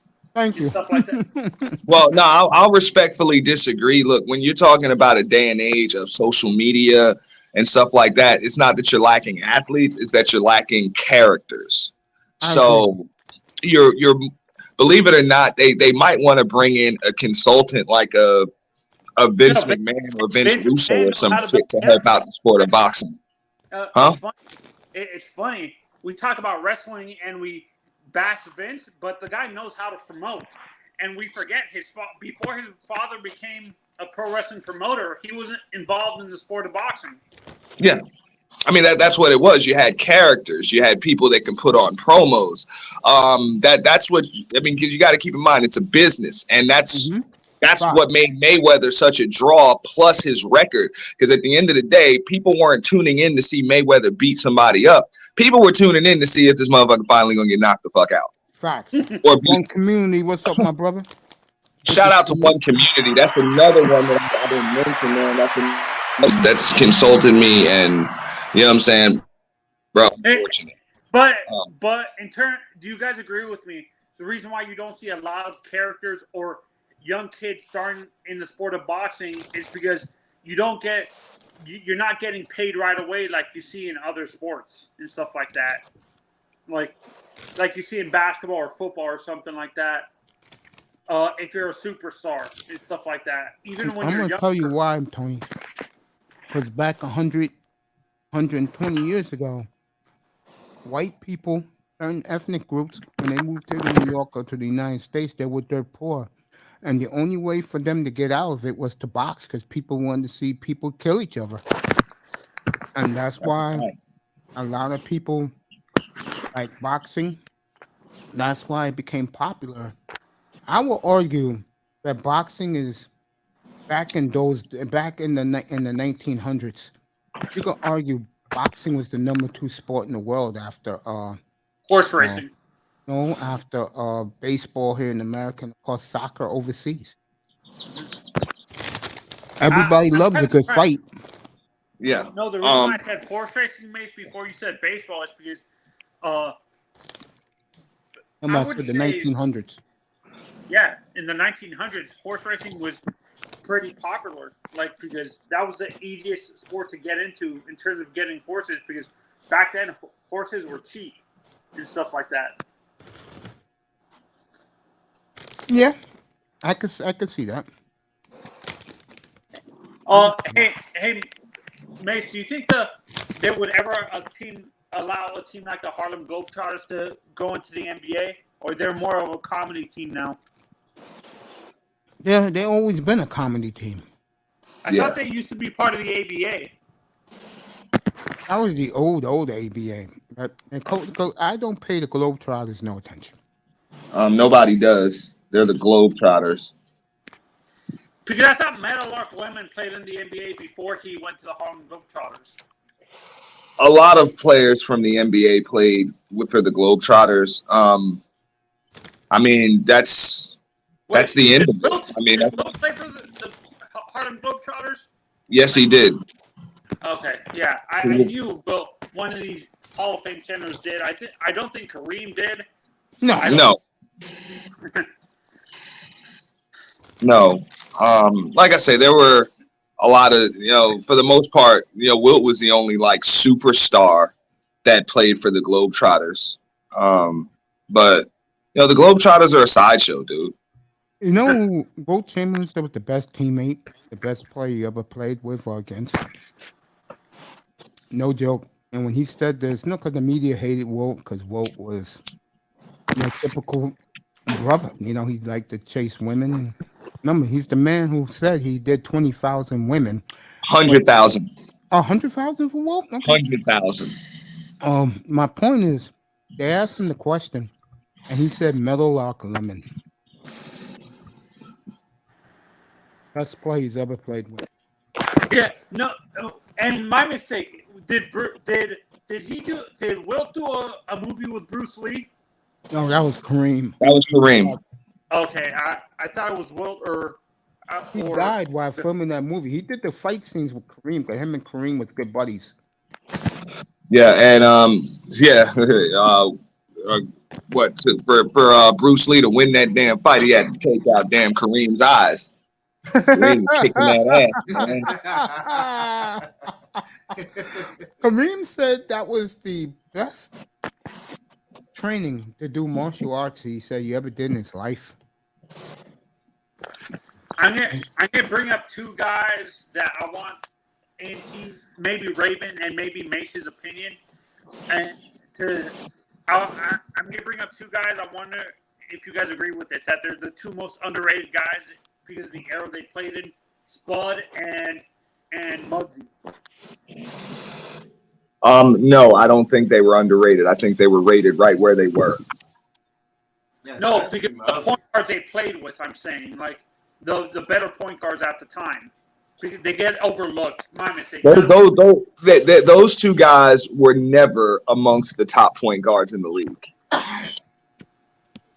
and I don't think if you put them in any era of the NBA or ABA that they would have ever been top like 5 point guards Let me ask you at any time. Auntie, you telling me that in the 1990s, especially the early part of the 1990s, like from 92 to 96, Muggsy Bogues was one of the top 5 point guards in the sport? Nope. They sure treat him like it. Nope. Especially, you talking about the early part of the 90s? You talking about with the okay? I'm talking from 92 to 96. Okay, so all right. So keep in mind, Penny Hardaway still played point guard during that time. Okay, so you got Penny Hardaway. All right, you got John Stockton. Okay, that's 2. Gary Payton 3. Don't forget him, Gary Payton. Okay, Tim Hardaway. Thank you. Who the hell am I leaving out? Even Mark Jackson. Dang. DJ Dennis Johnson. Kevin Johnson. Kevin Johnson, yeah, but Kevin was broken down by then. And that was Barkley's team. Yeah. Kevin Johnson was a top point guard in 90, 92, 93, 94. Really? You think so? Absolutely. Oh, I don't look at him like that, man. And I love KJ. Kevin was putting in work. He was always hurt, man. He was broken down by the time Barkley got there. And if it wasn't for the Bulls, they'd have did it, though. If it wasn't for the Bulls, they'd have did it. Yeah, late 80s, so KJ Phoenix would have did it. And then I'm never gonna forget about a guy like Mark Price. Even of course. Mark Price. Hell, you can even go as far as to say, was Muggsy Bogues better than Scott Skiles? Oh yes, he Think was. about Come it. on. No, he was not. Muggsy Bogues with Larry Johnson, Consistency. Dale Curry, and Alonzo. You telling me that he didn't do work at that time? He was Muggsy a was working, star bro. back in those days. Muggsy was working. Auntie, yeah, guys, you're talking about. Muggsy was working. And I love But he- and I love Mark Price, bro. Like you can even look at the statistics. Like what did Muggsy Bogues? What was Muggsy Bogues even top 5 in when it came to stats? Assists, He really wasn't. scoring, anything. He wasn't. It was nothing. Well, let's go back Even to it. amongst the other guards, of the other point guards, he was a sideshow. We'll go by it. wasn't. Let's go to it. Let's go to it. He wasn't. He was solid. He was good. No, he was good. definitely solid. I'm not going to take that away from him. He was solid, and he belonged in the league, but he wasn't a top point guard. No. Yeah. If he was better, they'd have been further. Yeah, I agree. And then just like Mace just said, I mean, come on, you got a team like they had in Charlotte with Larry Johnson, Alonzo, Kendall Gill, You're gonna lose this fight, bro. Huh? I'm gonna win this fight. Had a squad. Right here. I'm gonna show it to you. I'm just saying. I mean, the only weak link when you think about that Charlotte team, the weak link on the team was Muggsy. But Muggsy. Yeah, but Muggsy did what he had to do. He got those players. He made those guys shine. Did he really? Yes, he did. Won't you ask Dale Curry that he wouldn't be a household name, not because of his sons, but because people remember him. Dale Curry was a hell of a shooter. Absolutely. That's what I'm talking about. But Muggsy had to give him the ball. Zoe gave him the ball. Oh, he did Zoe not. got him the ball. There you go. You're gonna lose this argument right now. Look, that was an era where the big man still controlled everything. They played from the inside out. That ball came from Zoe. You said he was in the top 5 of anything. You just said that. He really wasn't. He was. It's right here. He was number 4 in assists, 1993. That's when he had the big guns. All right. Okay, he's got 1 year. All right, let me do 94. Yeah. Man, I'll even take Mookie Blaylock over him. Man, now you're really going back. Man. I'm dead serious. What did Muggsy do? Don't do that. Don't do that. Mookie hey, it's the same era, too. and you put the two of them against each other. I guarantee you, everybody up here takes Mookie Blaylock over Muggsy. Don't even come on. Look at it. This is 1994, bro. Stockton, Mookie. Okay, I like Mookie Blaylock. I give you that. Atlanta, Mookie was balling. Benny Anderson, and look who's number 4. Consistency, Muggsy Bogues. What do you hate about Muggsy, man? I don't hate anything about Muggsy. He just wasn't a top 5 point guard.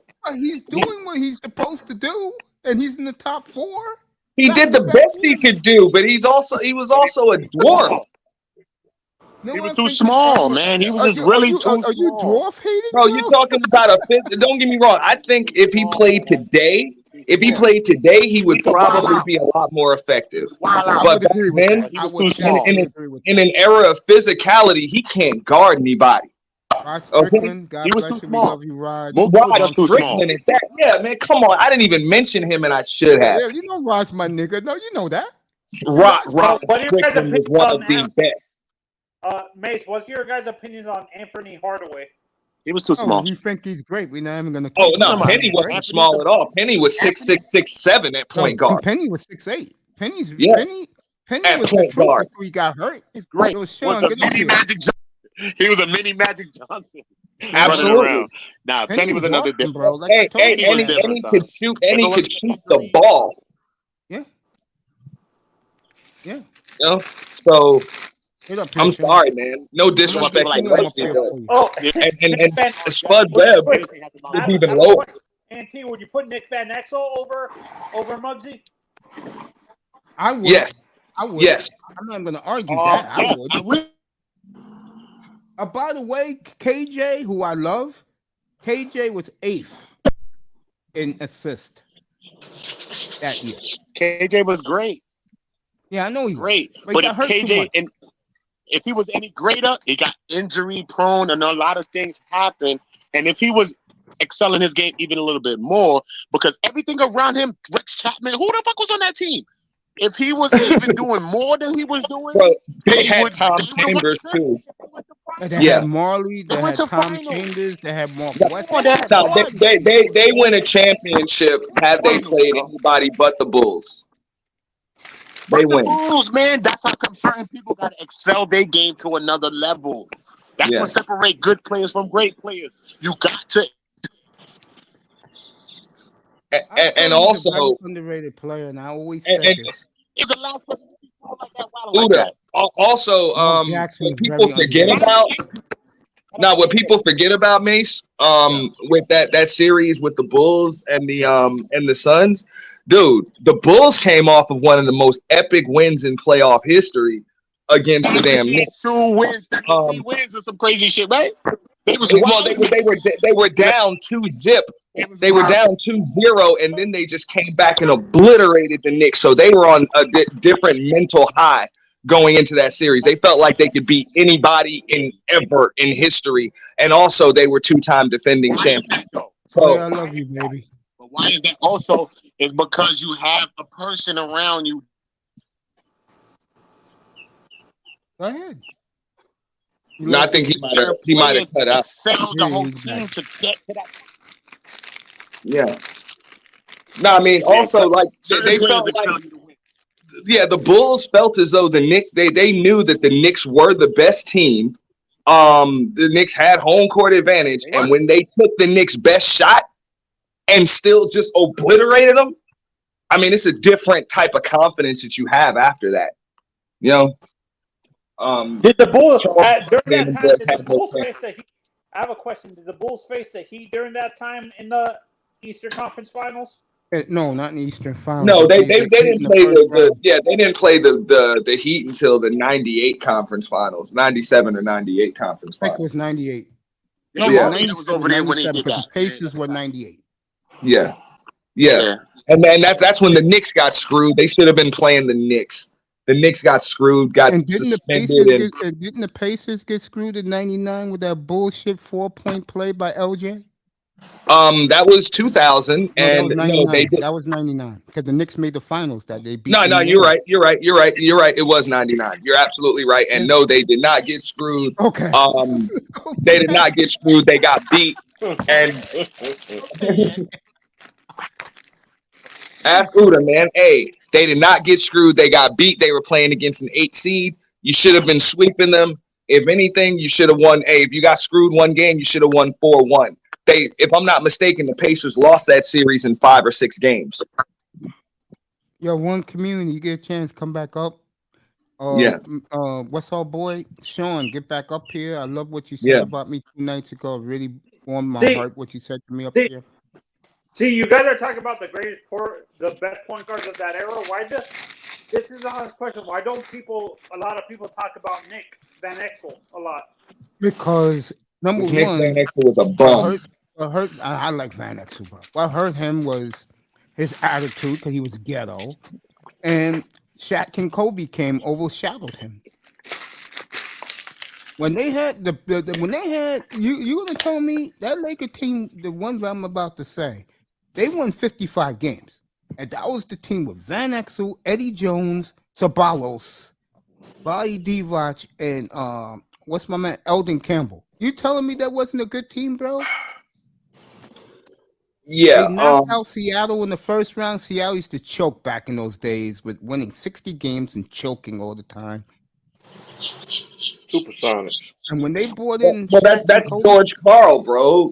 That's George Karl. Yeah, I'm gonna leave George alone.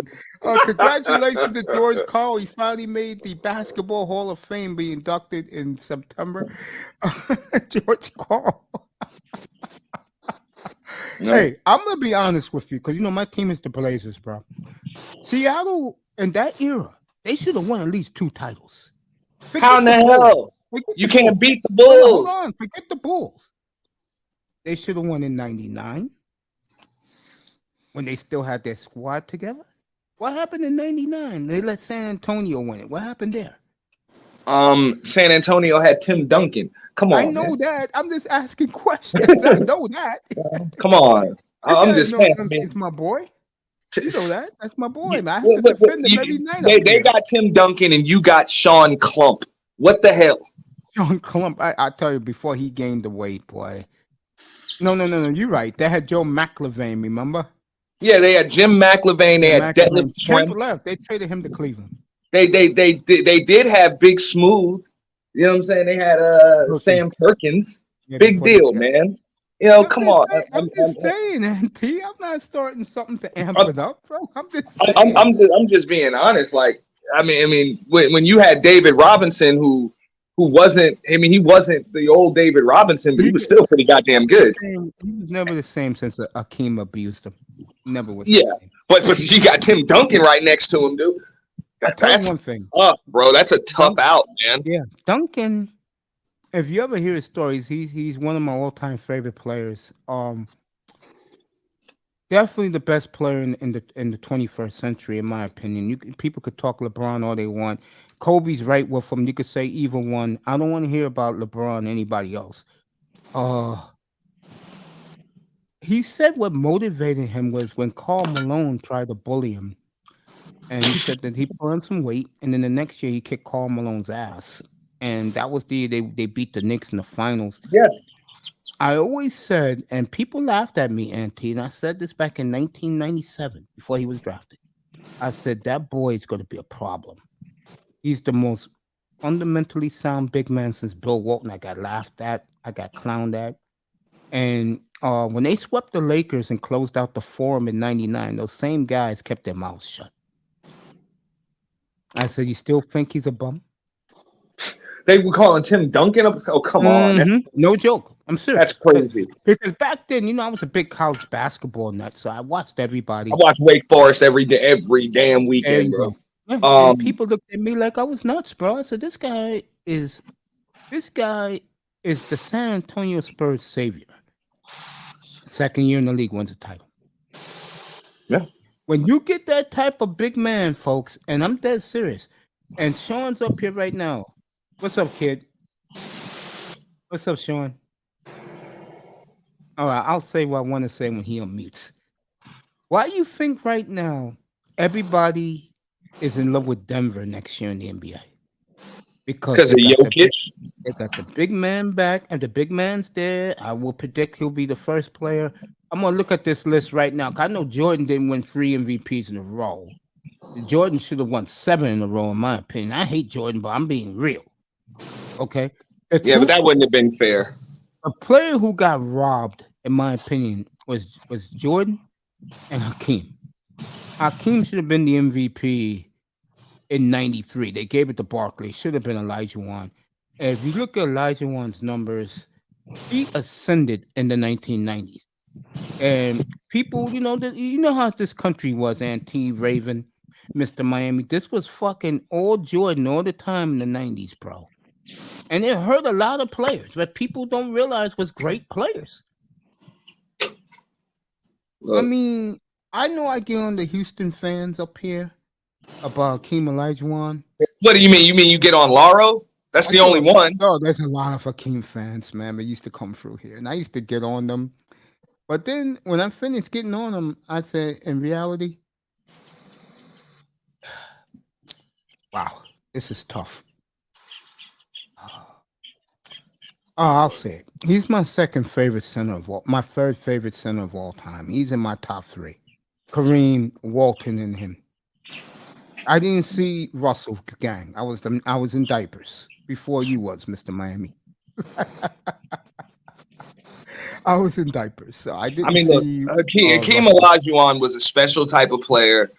We've never seen that. We had never seen it before, and we've never seen it after that. Like, we've never seen that type of footwork before.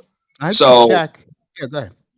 Well, no, I mean, yeah, as far as Shaq is concerned, we've never seen that type of dominance before. Well, Shaq was honest, and give Shaquille O'Neal a lot of credit. He puts Russell, Kareem, Walt, and Hakeem over him. That's saying a lot for a guy who has a big ego like Shaquille O'Neal. He didn't have to do that, but he said those 4 are better than me. And I'm glad that Shaquille said that. Good for him. He knows, man. Olajuwon used to abuse him. Yeah, he loves a king. He loves a king. Like when he had to play Olajuwon in his prime, it was no contest. Like it was no contest. Olajuwon would literally beat the dog stuffing out of Shaq and just make him look like a child. Walton, to me, like I always tell people, Walton would have been the greatest basketball player of all time if he never got the injuries. I mean, proof is what he did in Portland when he was healthy for 1 year. Carried them to a title. They were a 44-win team, too. 44 wins. And they won the title. And let me tell you, I know you guys weren't alive yet. That Philadelphia team was the most talented team in the history of the sport between 1976 and 1982. Philadelphia is the most talented team I've ever seen who never got it done. They had to get Moses Malone. They kept choking every year with all that talent.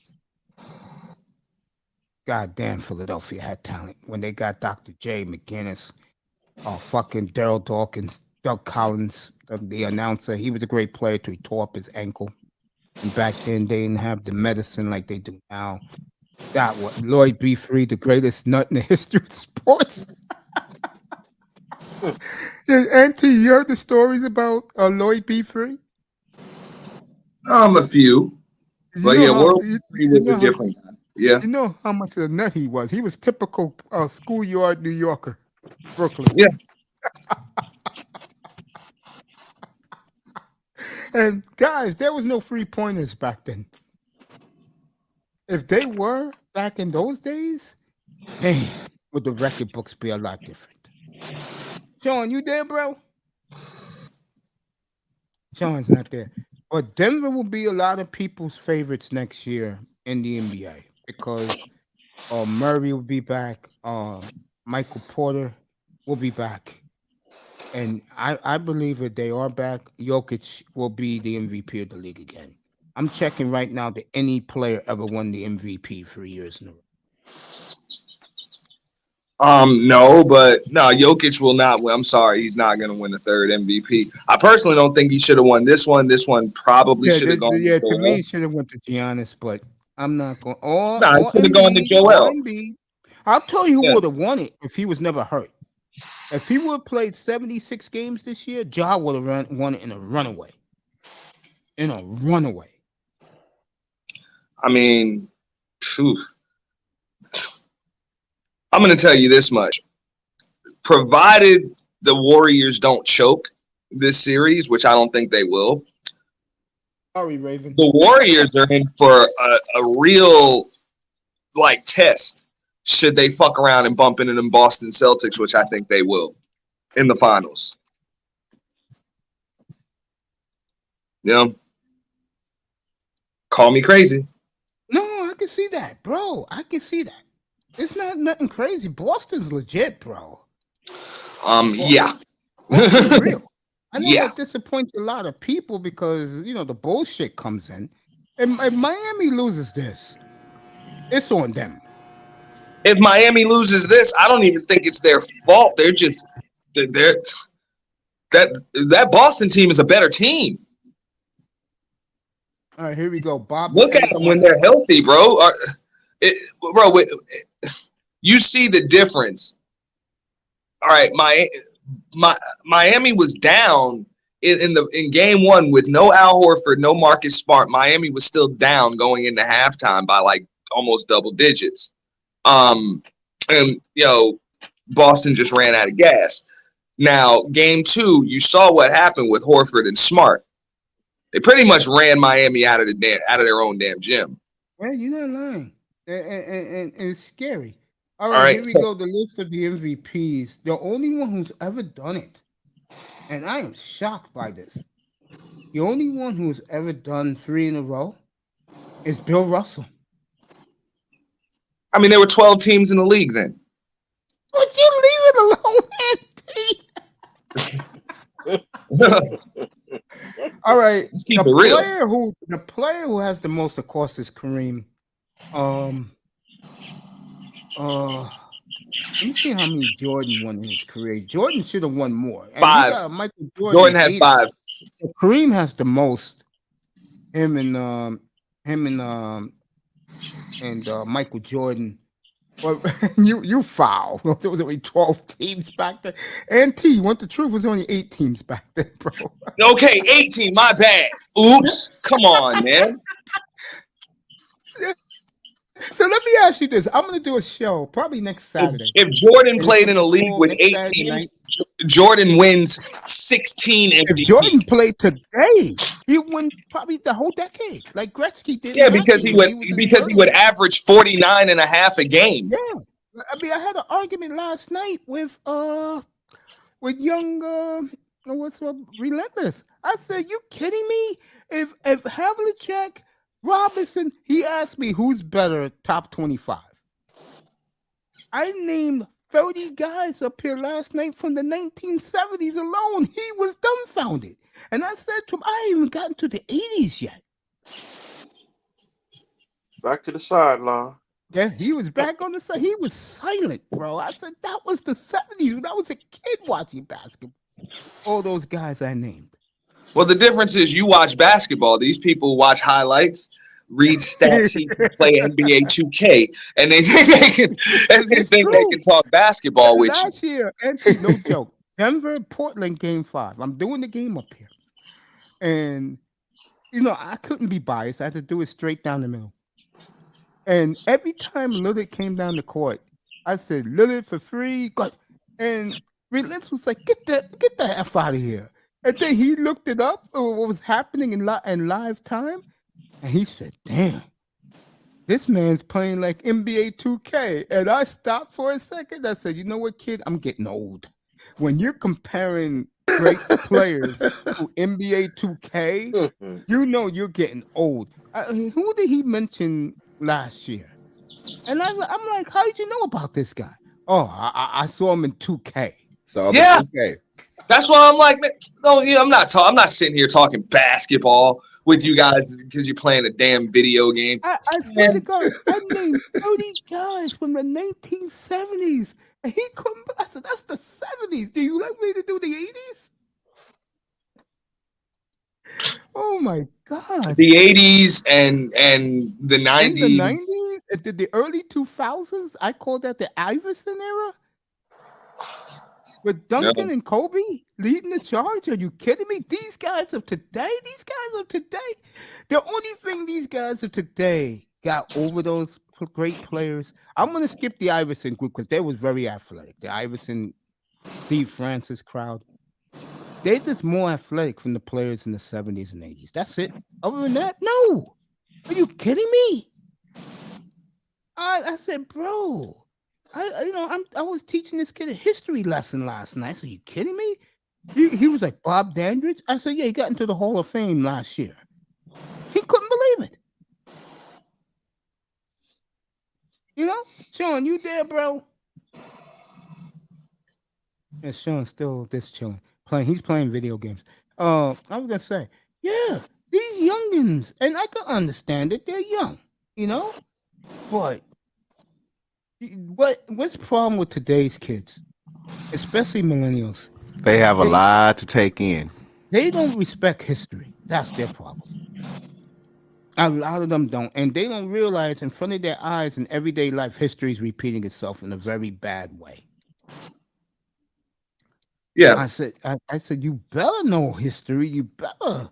Well, what people don't understand. Okay, so this happened in not even just basketball, but all sports. But I think it was the biggest issue in basketball and then baseball, which was the free agency era. You know what I'm saying? Once free agency came into play, that changed things. Baseball. No, the sport it really crippled football because players played together. Look at the great Steeler teams, the great Dolphin teams, and I tell the Dolphins guys up here, and they're both up here right now, and I tell all of them, if my owner back in 1974 wasn't so goddamn cheap, that dynasty probably would have won 5 Super Bowls. It wouldn't be no steel curtain. And those guys already beat the Steel Curtain in their building in 1972 to win the AFC Championship, to go to Super Bowl on the road, and they were undefeated. But the point I'm making is, and you make a great point, Auntie, free agency changed everything.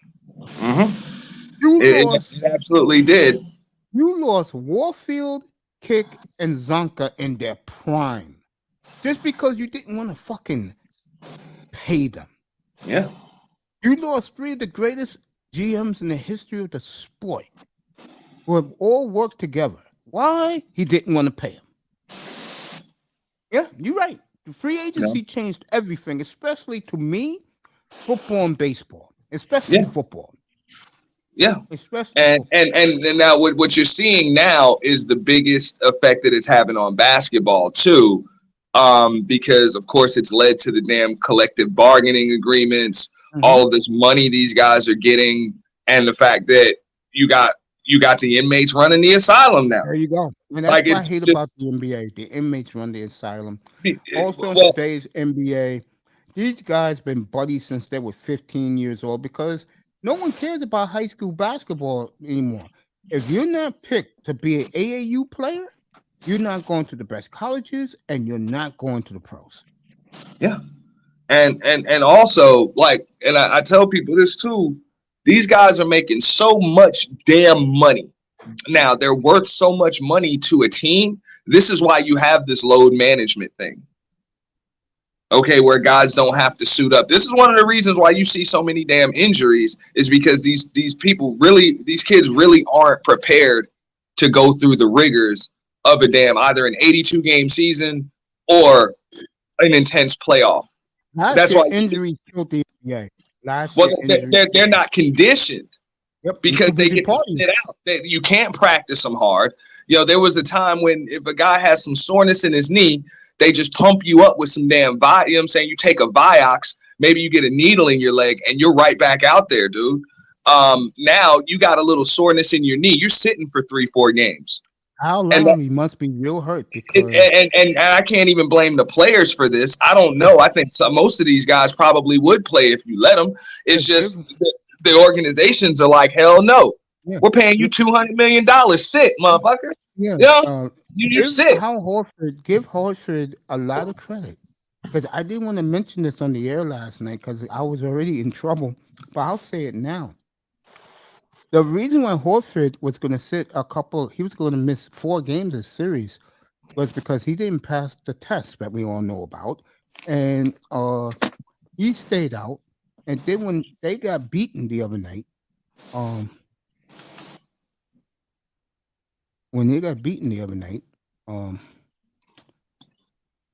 him and Smart decided to play. And you saw what happened Thursday night. Let's see how Miami responds tonight, getting their jaw crushed. Hey, Mace, I'm sorry. There is no responding. They're outmatched. I'm not even gonna say they're outmatched. They're outclassed. It's bad. It's Miami, bad. would you like to speak on that?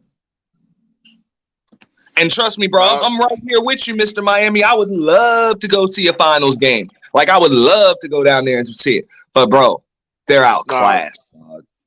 Miami gonna win this game tonight. I'll be right back. You guys can talk about it. In Boston Garden. Dang.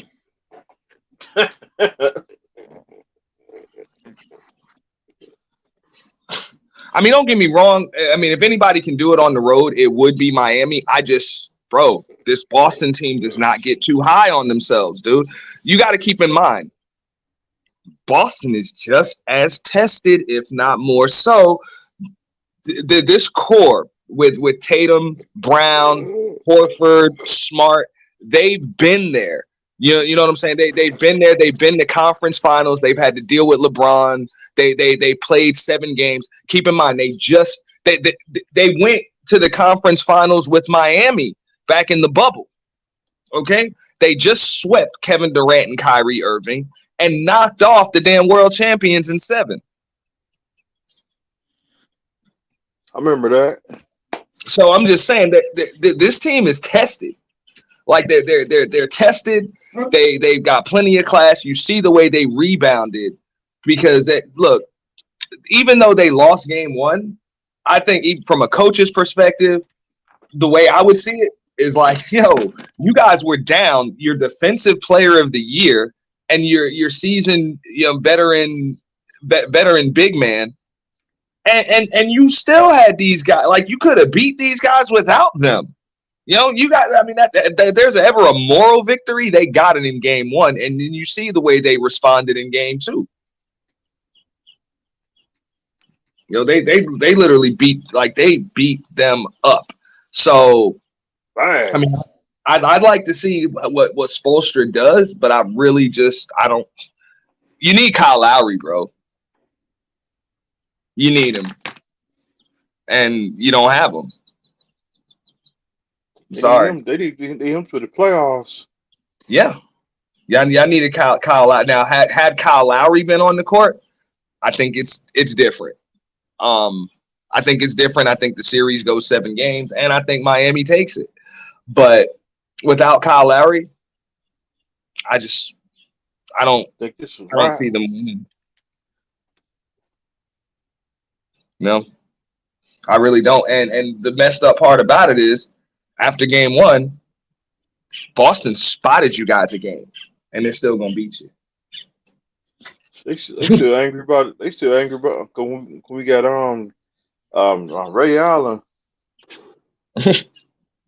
Yeah, I mean that's organizational stuff. But hey, it is what it is. I'm just saying. I mean, look, Boston, even that's how bad it is that they really feel as though they spotted you a game, and I think they're still gonna beat you in like 5 or 6 games.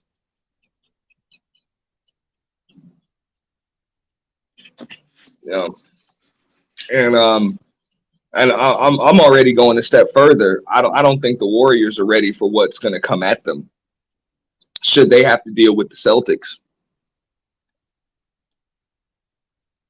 I think the East gonna take it this year. You think so? Possibility.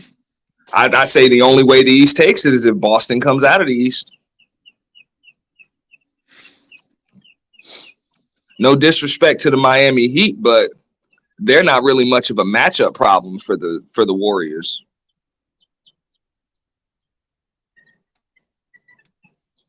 No.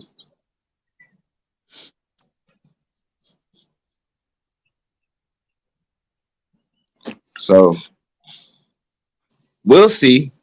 We'll see. But unfortunately, for a basketball head, that Boston Warriors series is what you want to see. If you're a basketball, you're just a basketball head fan. If you're a Heat fan, of course, you want to see the Miami Heat go. Yeah.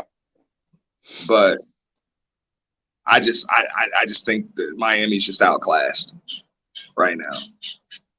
No, they're going against Boston is like 10 deep.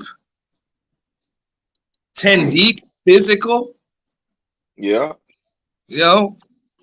Well coached. They can get it in transition. They get it in the half court. They can play from the inside out, the outside in. Where are the holes?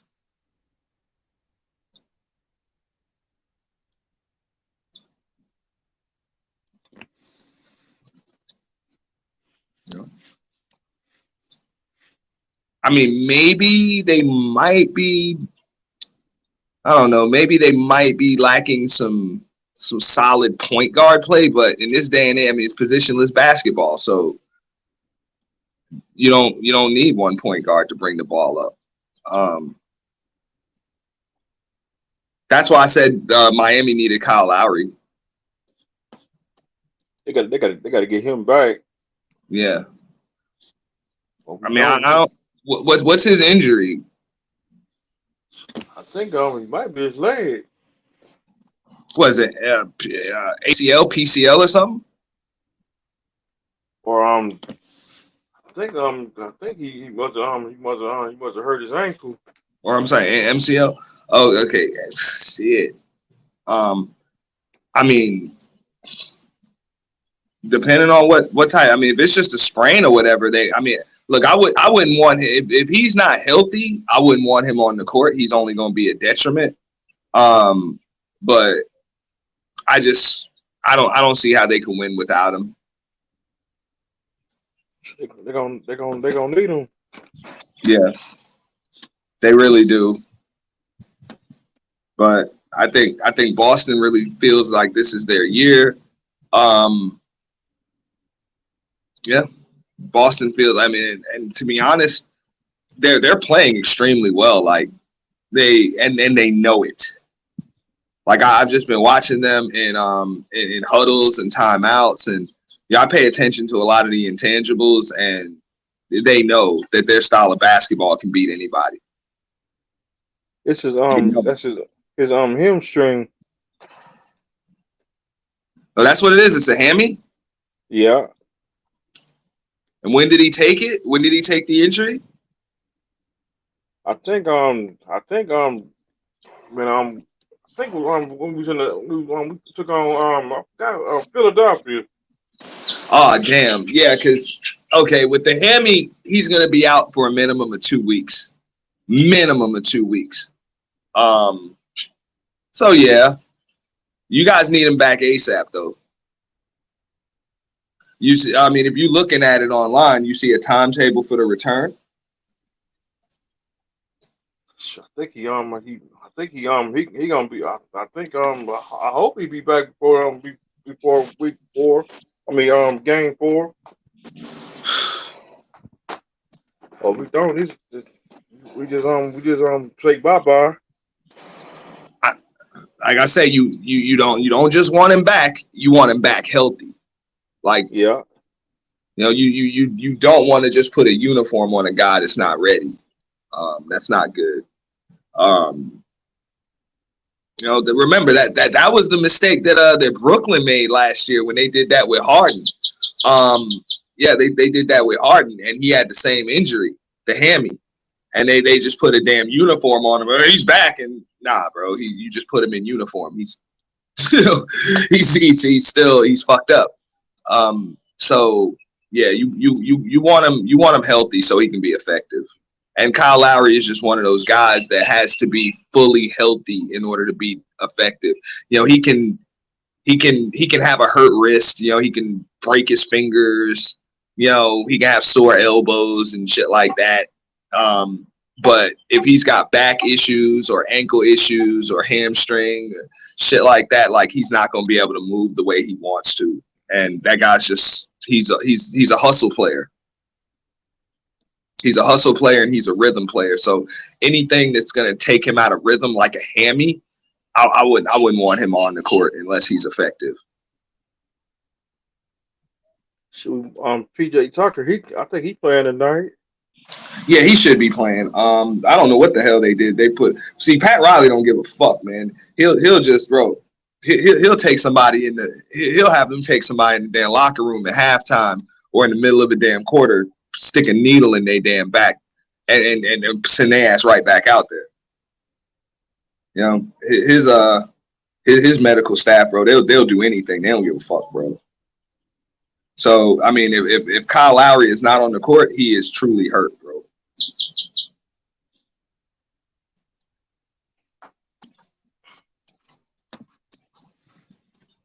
But Pat Riley ain't no fool, bro. We know Spoelstra is still taking his orders from him. If if there was anything, he knows where the hole is. And Spoelstra, he's been coaching long enough too to know where the hole is. Like without that point guard play, I don't like you need somebody that's going to be able to neutralize Marcus Smart. Marcus Smart is running amok all over you guys right now. Thanks. And you need Kyle Lowry up in his damn chest, and just like that way they can kind of cancel each other out. And as long as those two can make it difficult on each other, then you Bam and Jimmy and your boy. Of course you got Hero, and who's that other dude? I keep forgetting the guy's name. The other guy that can shoot the hell out of the basketball. Is it Robinson? Nah, I think it starts with an S or something. He looks like an Indian dude or Latino or something, or mulatto, man. I forget his name, but that guy just like flat out shoot the rock, bro. Yeah, he's very good. And yeah, like I said, is it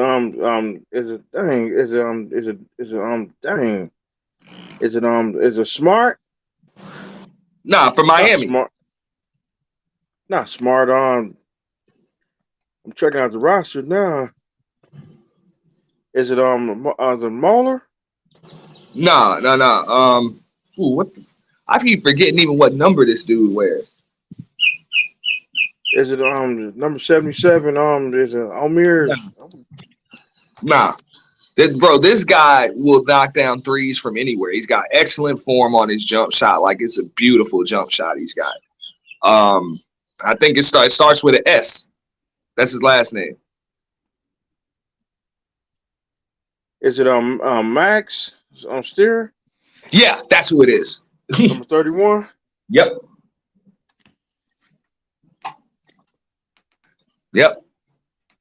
What's his last name? Shear or is it Steer? Yeah, that's who it is. The guy Max, whatever, however you say his last name. That guy can flat out shoot the basketball.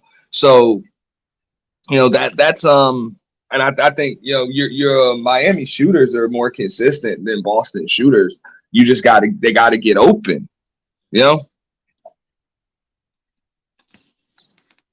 So that's why you really do need somebody to be able to neutralize Marcus Smart and just like kind of wear him down on both ends of the court. So that way, come third quarter, fourth quarter time, he's kind of lacking some energy. And the only person that could really do it is Kyle Lowry.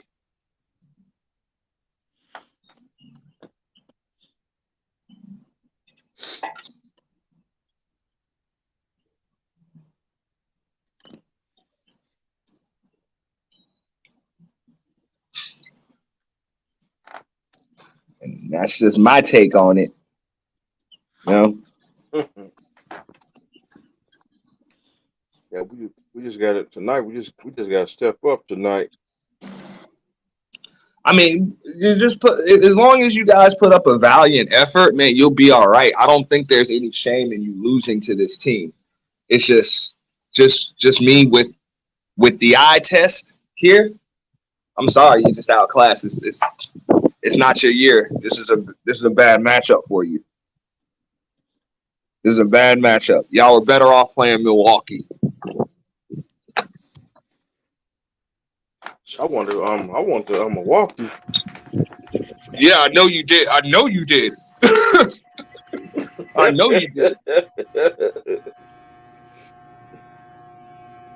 Well, because you know where Milwaukee's coming. See, that's the thing about Milwaukee. You know where they're coming from. Okay, so you know that everything kind of runs through Giannis. If Giannis doesn't have a good series, they're not going to win. But with Boston, you don't know who's going to hit you.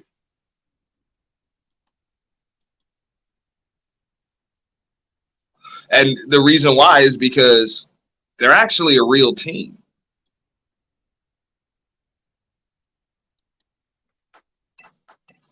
And also, believe it or not, you guys got something that helped helped Milwaukee to win their championship last year, which is PJ Tucker. So to get a piece like that off of Milwaukee and put it on your team, you know what I'm saying? And then you get to play against Milwaukee, that gives you a ridiculous advantage. So yeah, Milwaukee was definitely a better matchup for you.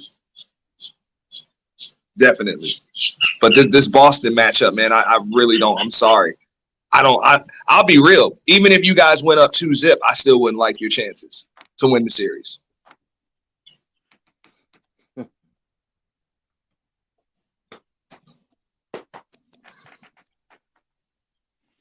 Because, Mace, you still up here?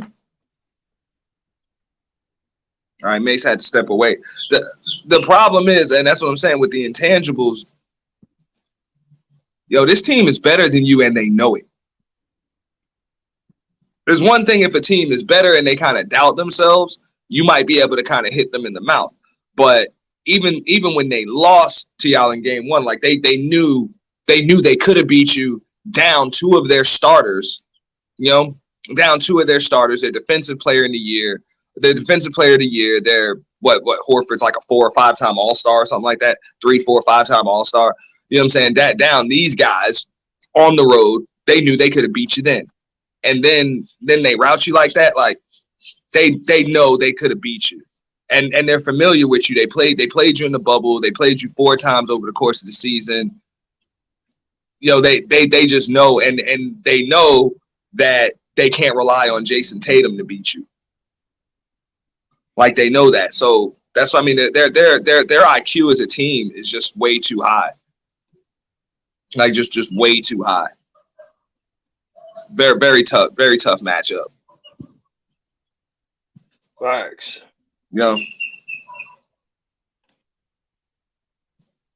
But don't feel bad, bro. I think Boston would have beat Philly's ass too. They would have beat Philly too. So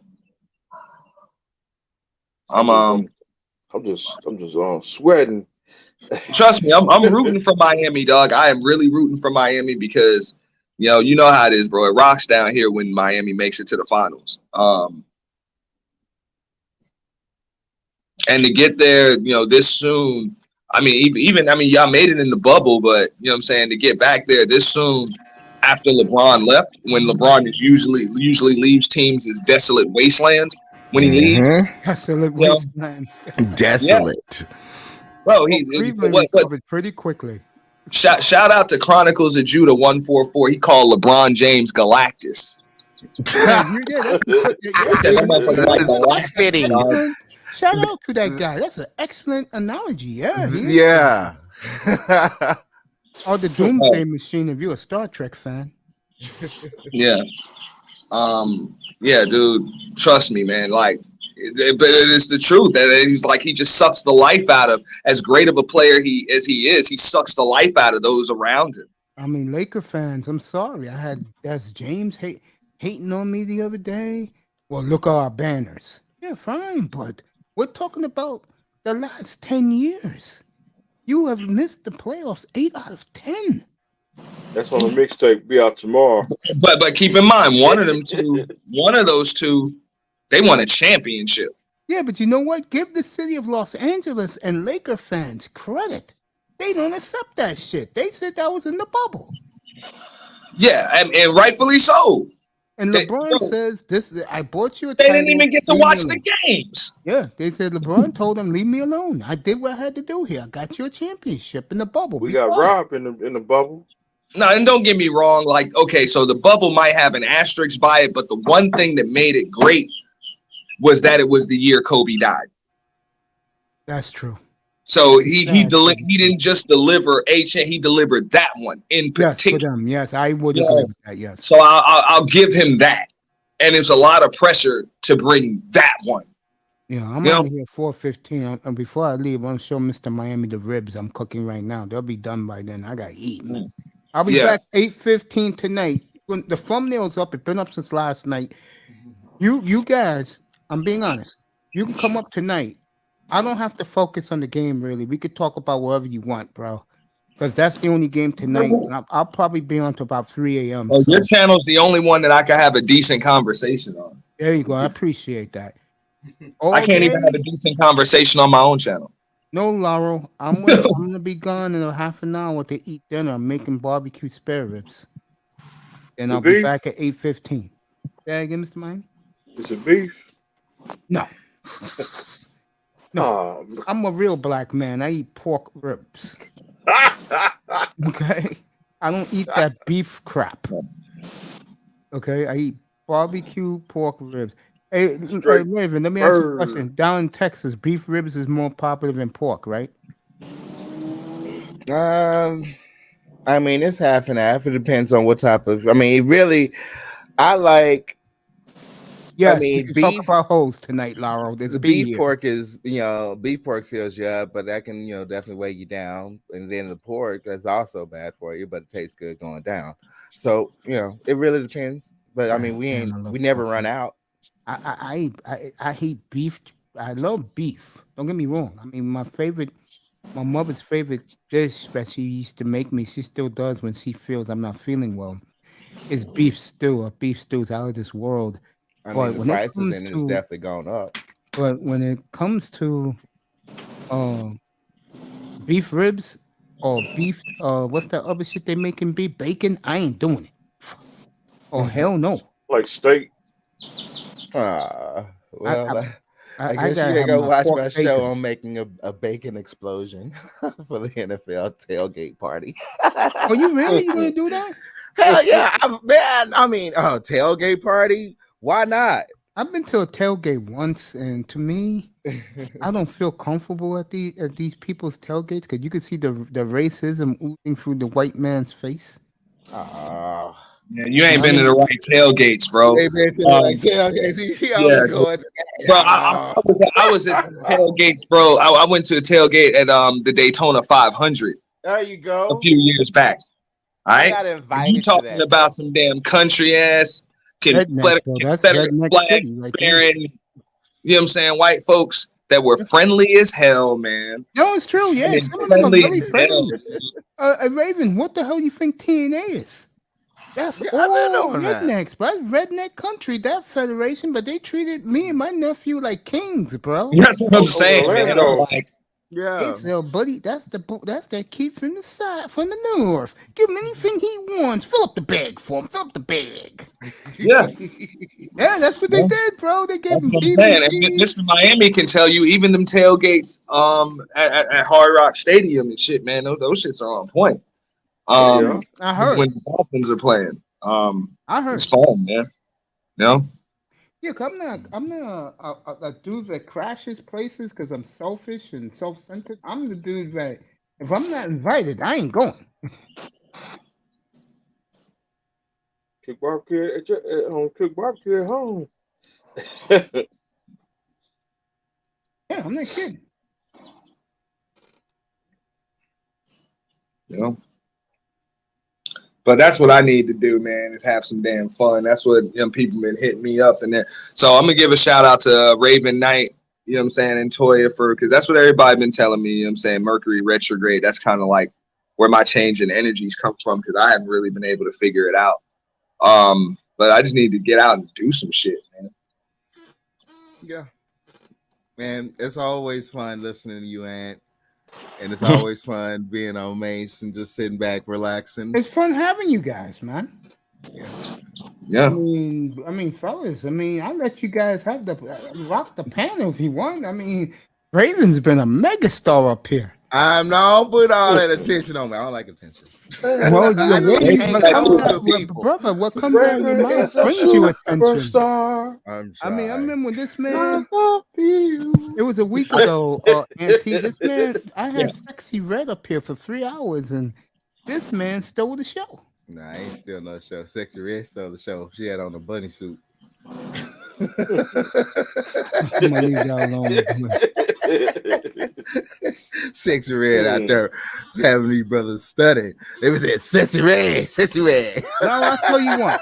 Laura, Shout out to sister Sexy Red. Laura, I'll tell you what. I'll go to the Texans game. I'll come to you guys tailgate. But you have to do what you wanted to do before. Hook me up with that fancy hotel. Hey, I remember there was some actual good tailgate parties in Philadelphia that they did broadcast on. That shit looked fun. And then at Daytona, I got invited to that, and I already know that crowd. Yeah, I'm well aware of that crowd. It's funny to see white people like that. Bro, I had a blast out there, bro. I had fun. I can't lie. Because I didn't know what I was going to have to deal with. I was like, man, I'll take my ass right back home. That's how I felt when I went to that's how I felt when the first time I went to Texas Motor Speedway. Mm-hmm. I'm like, bro. Yeah. I'm like, bro, I'm walking through, everybody tailgating. And when I'm walking through, I'm just minding my own business to get to the stadium, bro. All these white boys are grilling me like, yo, you don't like a nigga at your games either? And I said that out loud. I said, can you let a nigga have a little fun? And they all started laughing. And I didn't think it was funny. I just kept walking. Hey man, you wanna have a burger? No, thank you. I keep walking. She don't eat everybody's burgers. Sack Pace, that ain't the reason. Sack Pace, what's up, bro? Yo, Sop Passe, salute. That's my other That's homie, his name? man. Sock Passe. I'm sorry, I keep Passe. calling you Sack Hey, Pace. what's up, my brother? Sock Passe, what's up, bro? For now on, I'll call you that. Sock Passe. Sorry about that, my brother. Appreciate you being here. Yo, seriously, man. I'm like, yo, I'm just gonna try. I'm getting to the game. I can eat at the game, and all I eat at venues is a hot pretzel and a jumbo pretzel and a Coke, and I'm good. Nachos. I'm good, bro. I ain't even gonna break a sweat. You making that? I'll eat. I'll buy it, eat it at my chair, and I'm happy. I don't have to worry about the bullshit. Which I really don't, but don't be fucking grilling me, bro. For the pluckers. Zach Pace in the building. Yeah, don't be grilling me, yo. That's what I don't like about certain people, bro. And Ant knows this happens in New York a lot. When you go to different boroughs or community, bro, motherfuckers are grilling you, bro. Like they're gonna do something to you. I'm like, that shit's crazy. One thing I will admit, and it's a shame what I'm gonna say, I've never hung out with any community I lived except one.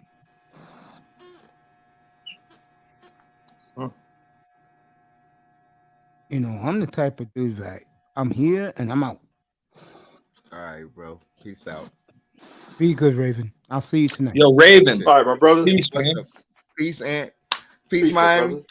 I'll be Peace, my there. brother. I'm in the clouds. My steed flies into I know, the I know sky. you heard about man. I know you heard You know about what Randy I'm Orton lost his belt last night. Lauro said y'all gonna be talking about hoes, man. I don't want it. I don't want that conversation.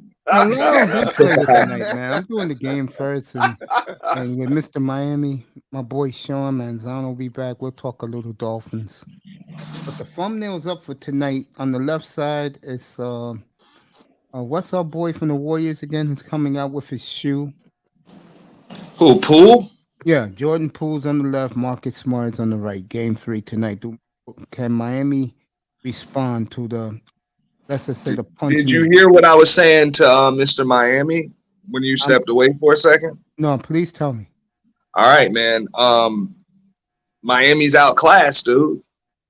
Wow. And I'm sorry, dude. It's one thing to be better than another team, but when everybody on the team knows that they're better, they're very tough to beat.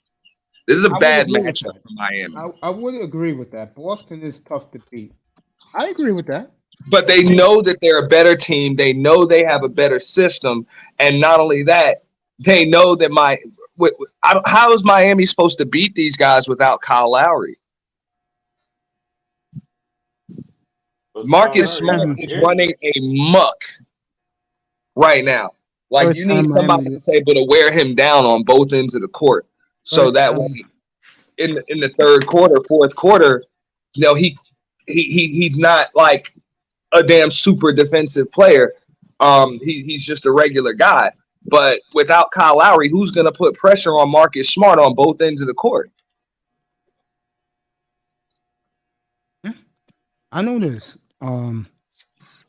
Boston against Dallas or Golden State would be very interesting. Come on, you know that they will not be playing against Dallas. No. We said that after game 2 in the last series, and they blitzed Phoenix. Yeah, but Golden State is not Phoenix. No, they're a whole different beast. Well, I tell you now, Phoenix is getting. It's so hard. I mean, Stephen Curry. I mean, in this new age, Stephen Curry has been one of my favorite recent players. I mean, just like in the Raptors when the Raptors ran. I mean, besides rooting for other teams and Mavericks, it has been the Raptors. It actually is Miami. My finger is on Miami. And Golden State, but Stephen Curry, I like his threes. I like the way he hits his threes. That's all. I forgot to tell you, Laker fans. Fucking automatic. If the Laker fans are in the clouds, they come down to 3 finalists. And These are names where Laker fans are scratching their heads. Darvin Ham, Terry Stotts, and I forgot the third guy. And if those are the finalists, Terry Stotts will probably end up with the job. And I'll tell you, Laker fans, right now, if that's your coach. Man, y'all gonna have to trade damn LeBron, man. Trade his ass, dog. I would usually never say something like that, but just trade him because you can't even get a decent coach to come over there and coach. That's the problem. I was about to say that. That's the problem. Nobody even wants to coach this guy. That's bad, man. And what's the dude's name? Kyle Lowry will For play Lakers? tonight, just to let you guys No, know. your only hope of coaching is getting a lame duck coach. That's not Luka right. Doncic has been linked to the all-time great players. Yeah. They got a new thumbnail with him up there with Chamberlain and Jordan. Which is stupid because they're comparing numbers. Which come on, man, numbers are so inflated and skewed in this day and age with the pace, the space, the fact that there's only 14 seconds on an offensive rebound. I mean, come on. You beat one defender, you're at the rim. There literally is no rim protection. Charles, you're gonna like this, Auntie. Trey Young says he knows he lives rent-free in most Knicks fans' minds. Nobody gives a fuck about Trey Young. I know I'm a Knicks fan. We can care less about that son bitch, man. Straight up, we understand what the hell is going on. We sick of getting the 11th pick, the 4th pick, the 5th pick in the damn draft. We're either going to need a number 1 pick or we're going to have to get lucky. It is what it is. These light-skinned guys really stick together, I tell you. Matt Barnes saying on Steph Curry, if you don't like Steph Curry, then you're just a hater. I mean, yeah, you just got to understand, like, it's a different day and age. And I'm going to say it. Steph Curry's effect on this era is similar to the effect that Shaquille O'Neal. What did I tell you back in October? Remember what me and you had that discussion with Sir O? Yeah. Did he bro? If he gets a Finals MVP this year, especially the media loves him much more than LeBron, they're gonna say, "Yo, we just found our best player of this generation." Gonna be Steph Curry. Well, this is what happens when your superstar allows everybody else on the team and in the front office to just do their damn jobs. And the people know. I hope Laurel's still in the chat room. People know how much I don't like the crypto gang. Robert Horry, is it this bad for you to get into the Hall of Fame, but you with the crypto gang on their channel pleading your case, bro? Bro, I got your back, nigga. I got your back. You should have been in the Hall of Fame a long time ago, bro. Well, I'm not gonna say a long time ago, but he should definitely be there now. I mean, if you don't put him in on the first ballot, put him in. I'm talking. He's retired. What, 15, 17 years ago? He should have been in already. I mean, dude, you're complaining with the crypto gang, bro? Crypto? I mean, yeah, you know what? You're right. It was about 15 years ago. Yeah. And they just changed it where you can go in, 3 years after your retirement? It was 6 years. Yeah. Yeah, I mean, I think, he's one of those guys that, the only stat that really should matter is rings. That's true. Yeah. He's in the immortal stat. Where like there should be an asterisk. Like, even if you put an asterisk by, like, just put this guy in because he's just had so many big moments in so many big spots. And chances are you may never see another player do that like he did, for 3 different teams. Ron Rivera saying there's no way you could stop the Dolphins' offense. I'll read that later tonight before I come on the air. But seriously, Akuma's still with us. Seriously. I mean, Rob, I got your back, nigga. I campaigned for you. But bro, give it a crypto gang?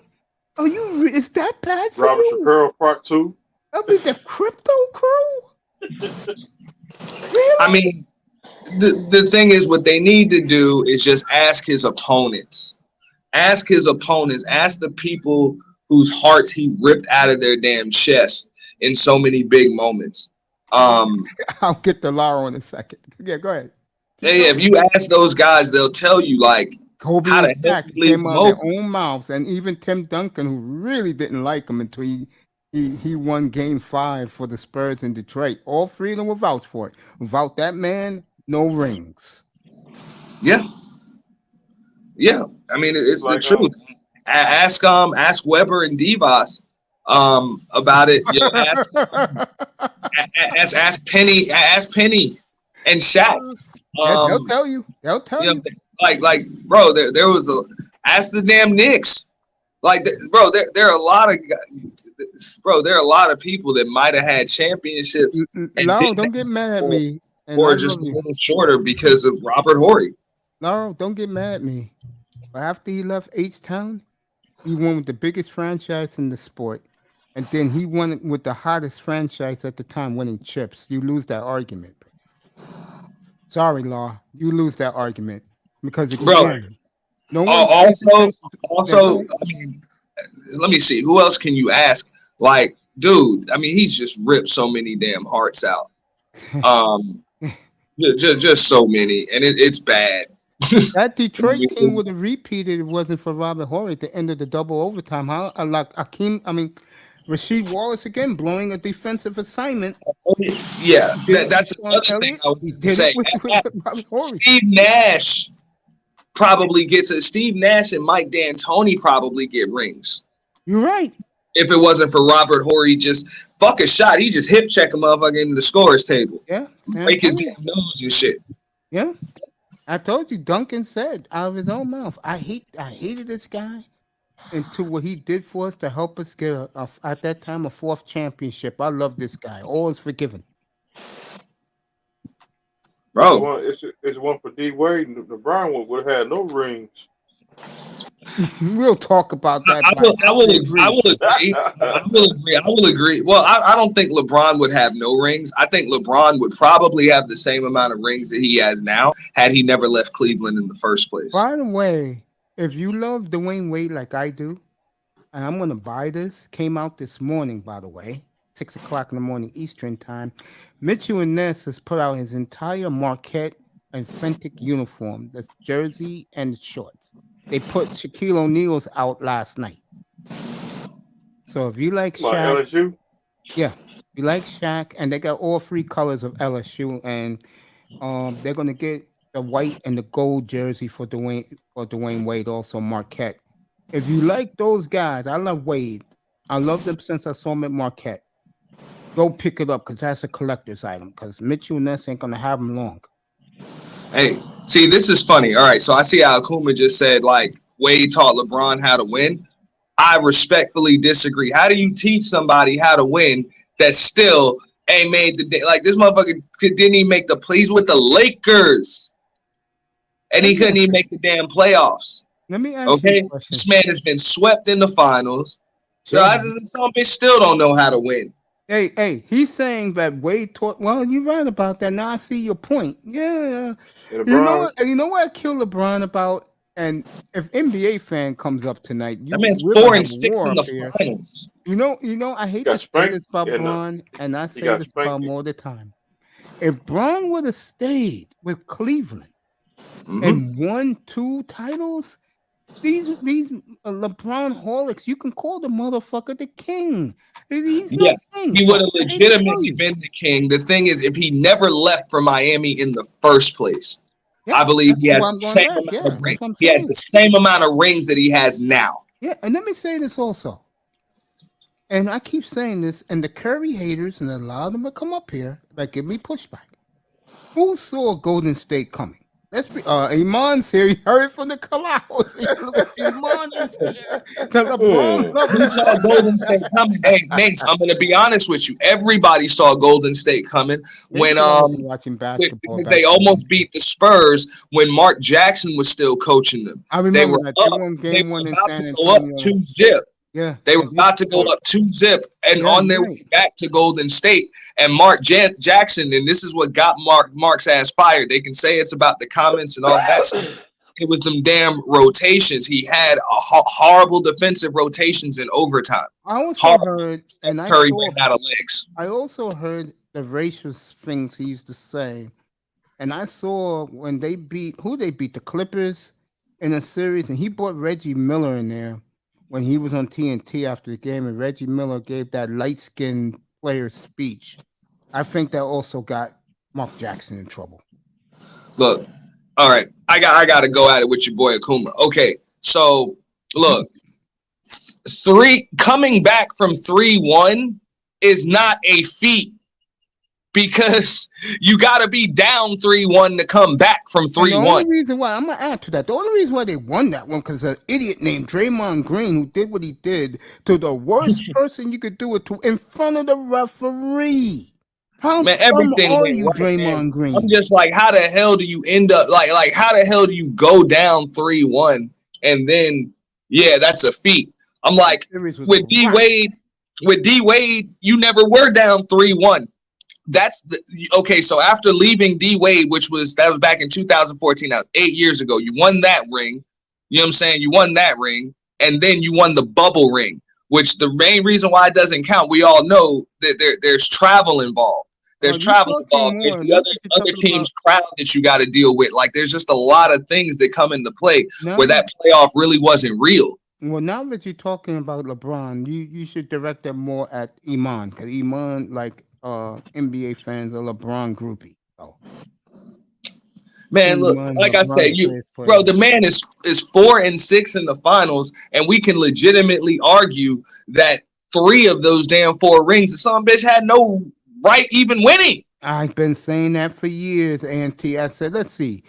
Oklahoma City was inexperienced, and Harden and Westbrook had stage fright. They won that, though. That's the one I'll give them, hands down. And then the Ray Allen one. What the hell was Popovich doing? Bro. And we had this discussion before. And sir, I think the league told Popovich do not touch Jordan's era because I swear to God, if San Antonio would have won that would have been number 5. Hey, you know damn well they would have went. No, but straight up, Mace, I can't even say that because you really gonna blame Popovich for Kawhi and Ginobili missing them damn clutch free throws? Yeah, you're right about that. Or maybe they got the whisper. Dog, I mean, those were rimmed out free throws and shit. Those are pros. They could do that. Rim it out.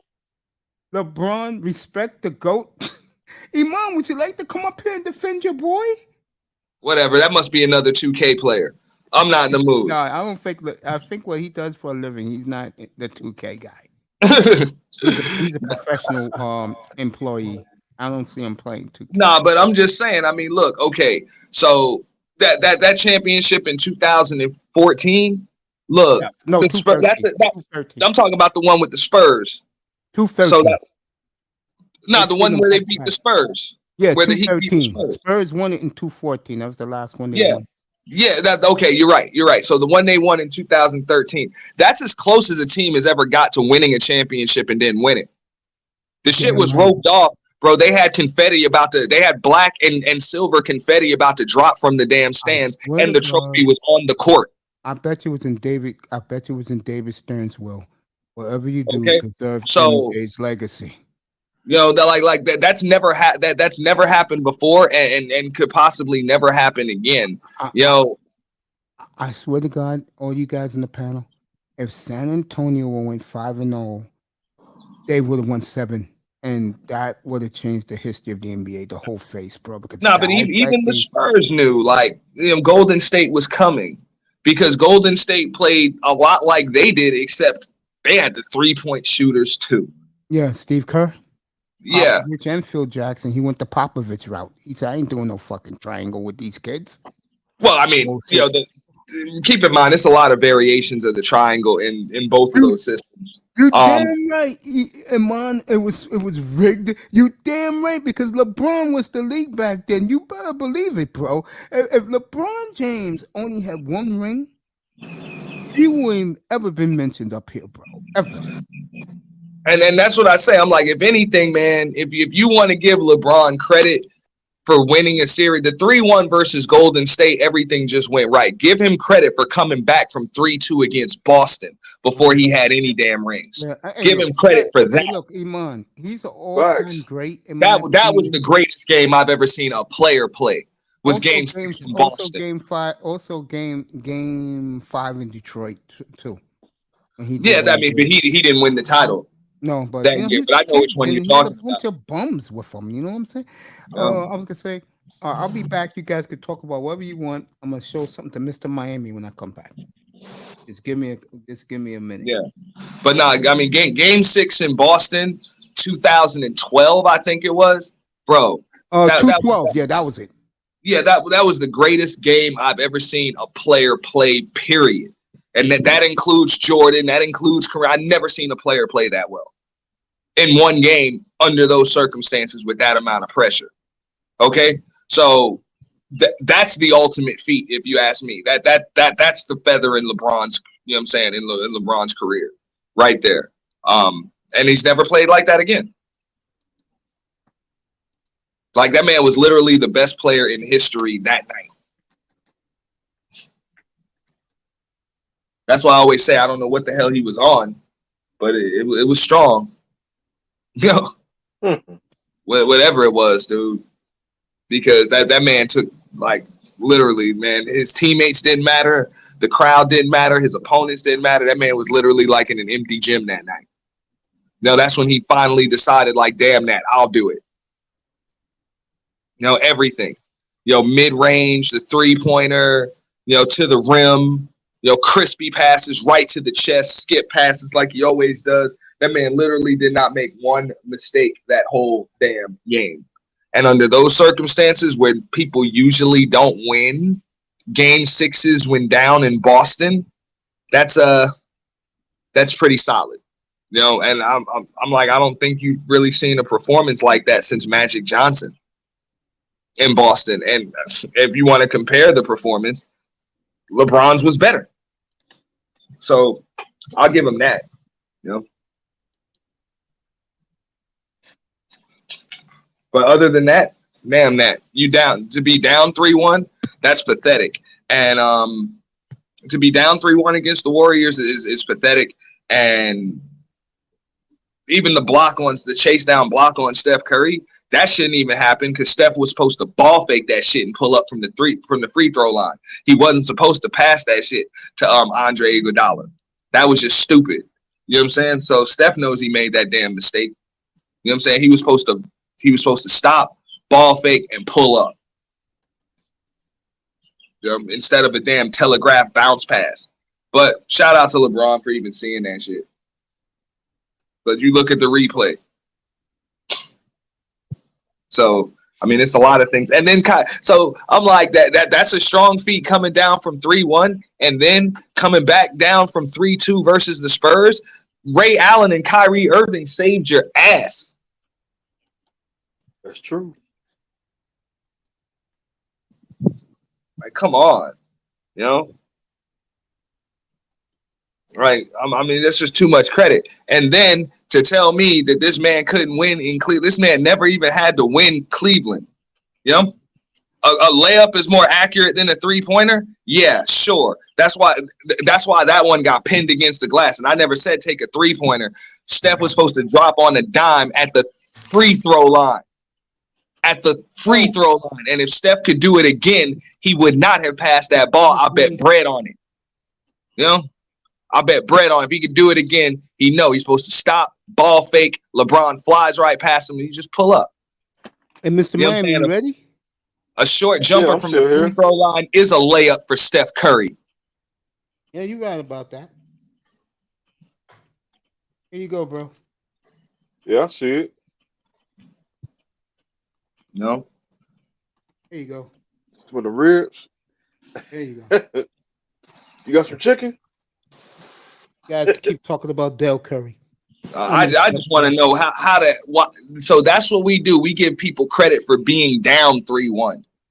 Congratulations, you were down 3-1 and you came back. Like the hell out of here, man. It's crazy. You know, nobody comes back from 3-1 in the finals usually because to win, you don't go down 3-1 in the first damn place. No, it's almost like saying what they said for LeBron in 2009 and 2010. Oh, he didn't have any help. Remember, Mace, I had to remind everybody, and people forget that both of those teams won 60 plus damn games. 60 plus win games, 60 plus win seasons, 2 years in a row. You got the back-to-back MVP on your team, and then your excuses, I didn't have enough help. How the hell is your team good enough to win 61 and 64 games in the season, but yet you're not even good enough to get to the NBA Finals? Twice.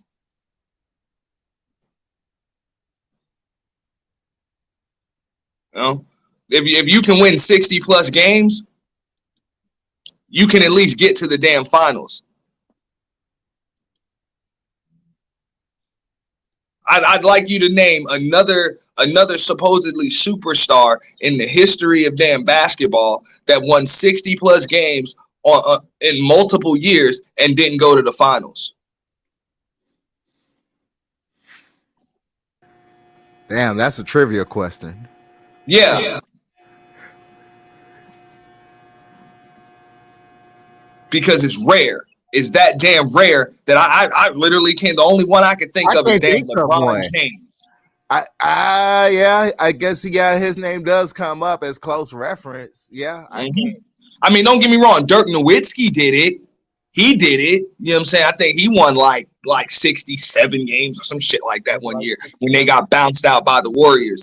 But he had already been in the finals and he got back to the finals. He didn't have to leave his team to do it. Mm-hmm. I'm just saying, I don't see that this is the only person that I've seen win 60 plus games in back-to-back years and people are still making excuses for this guy saying he don't have enough help. How the fuck do you win 60 something out of 82 games without help? So, I mean, your team was good enough to win 60 something out of 82 games, but it's not good enough to win 4 out of 7 before another team does.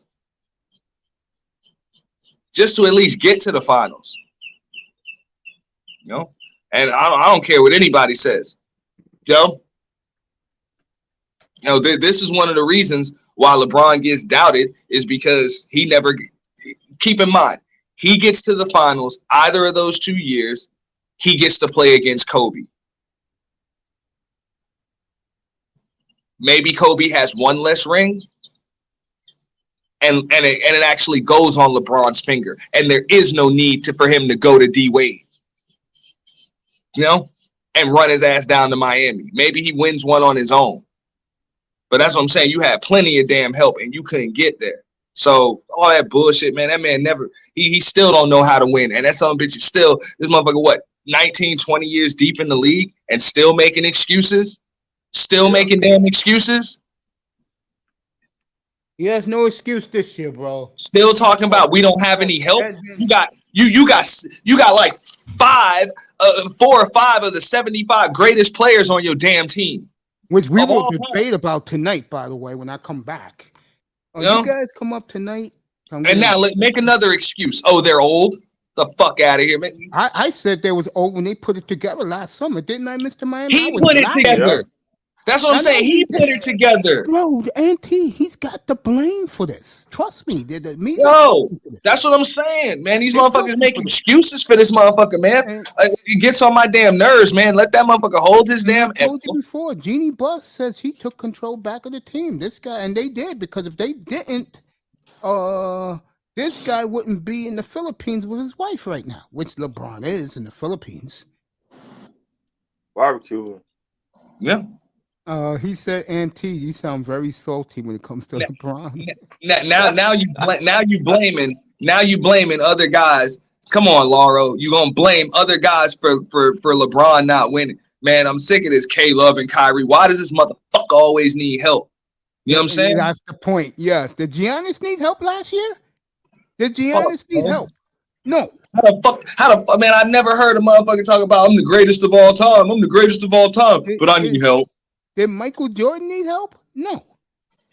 No, fuck out of here, man. Get it done. Now, look, I'm gonna be real. I didn't expect him to win that damn title versus the Warriors, and that was whether Kevin Love and Kyrie Irving were there or not. But then again, they probably could have, because the Warriors hadn't, you know what I'm saying, they hadn't won yet, so they might have blown it. But either way, you know what I'm saying, come on, man.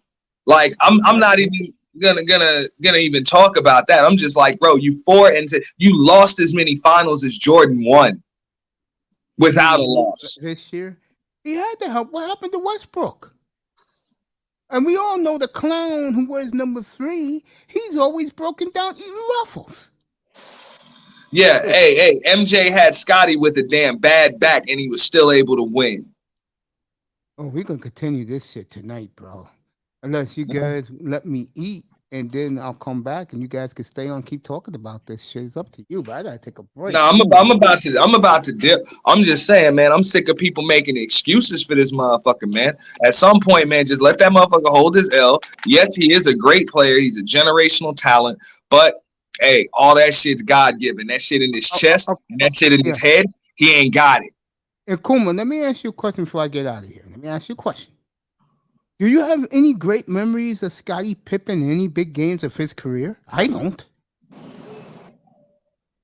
At least I hear Harry Scottie Pippen didn't almost win a ring without Jordan. He almost got to the finals without Jordan. He almost won. What happened? But what happened, Auntie, against your Knicks? He didn't want to do the play that Phil Jackson wanted him to do. So what did they do? They gave in game 4. Was it 3 or 4? When Kukoc hit that lucky shot. I think it was game 3 because it was in Chicago. Yeah, they could have been swept. Bro, Pippen didn't want to do the play. He has no leadership. I saw this clown in Portland up close. Damn guy is a follower. He's not a leader. Leader of what? Holding on Michael Jordan's coattails? Come on, man. Jordan needed help in what? Washington Jordan was like 40, bro. Team. That was the expansion team. Jordan was 40. What was like the YouTube guy? 40. YouTube guy that's big last year? He caught everybody's love. Women buying this man equipment. What was his name again? The big center. Who was the bust? Kwame Brown. Are you kidding me? You do know Scottie Pippen lost in the second round that year. You know the Knicks had to play Indiana to get to the finals. You guys remember? That's what made Reggie Miller's claim to fame with the choke around his neck to Spike Lee in '94. You guys know that, right?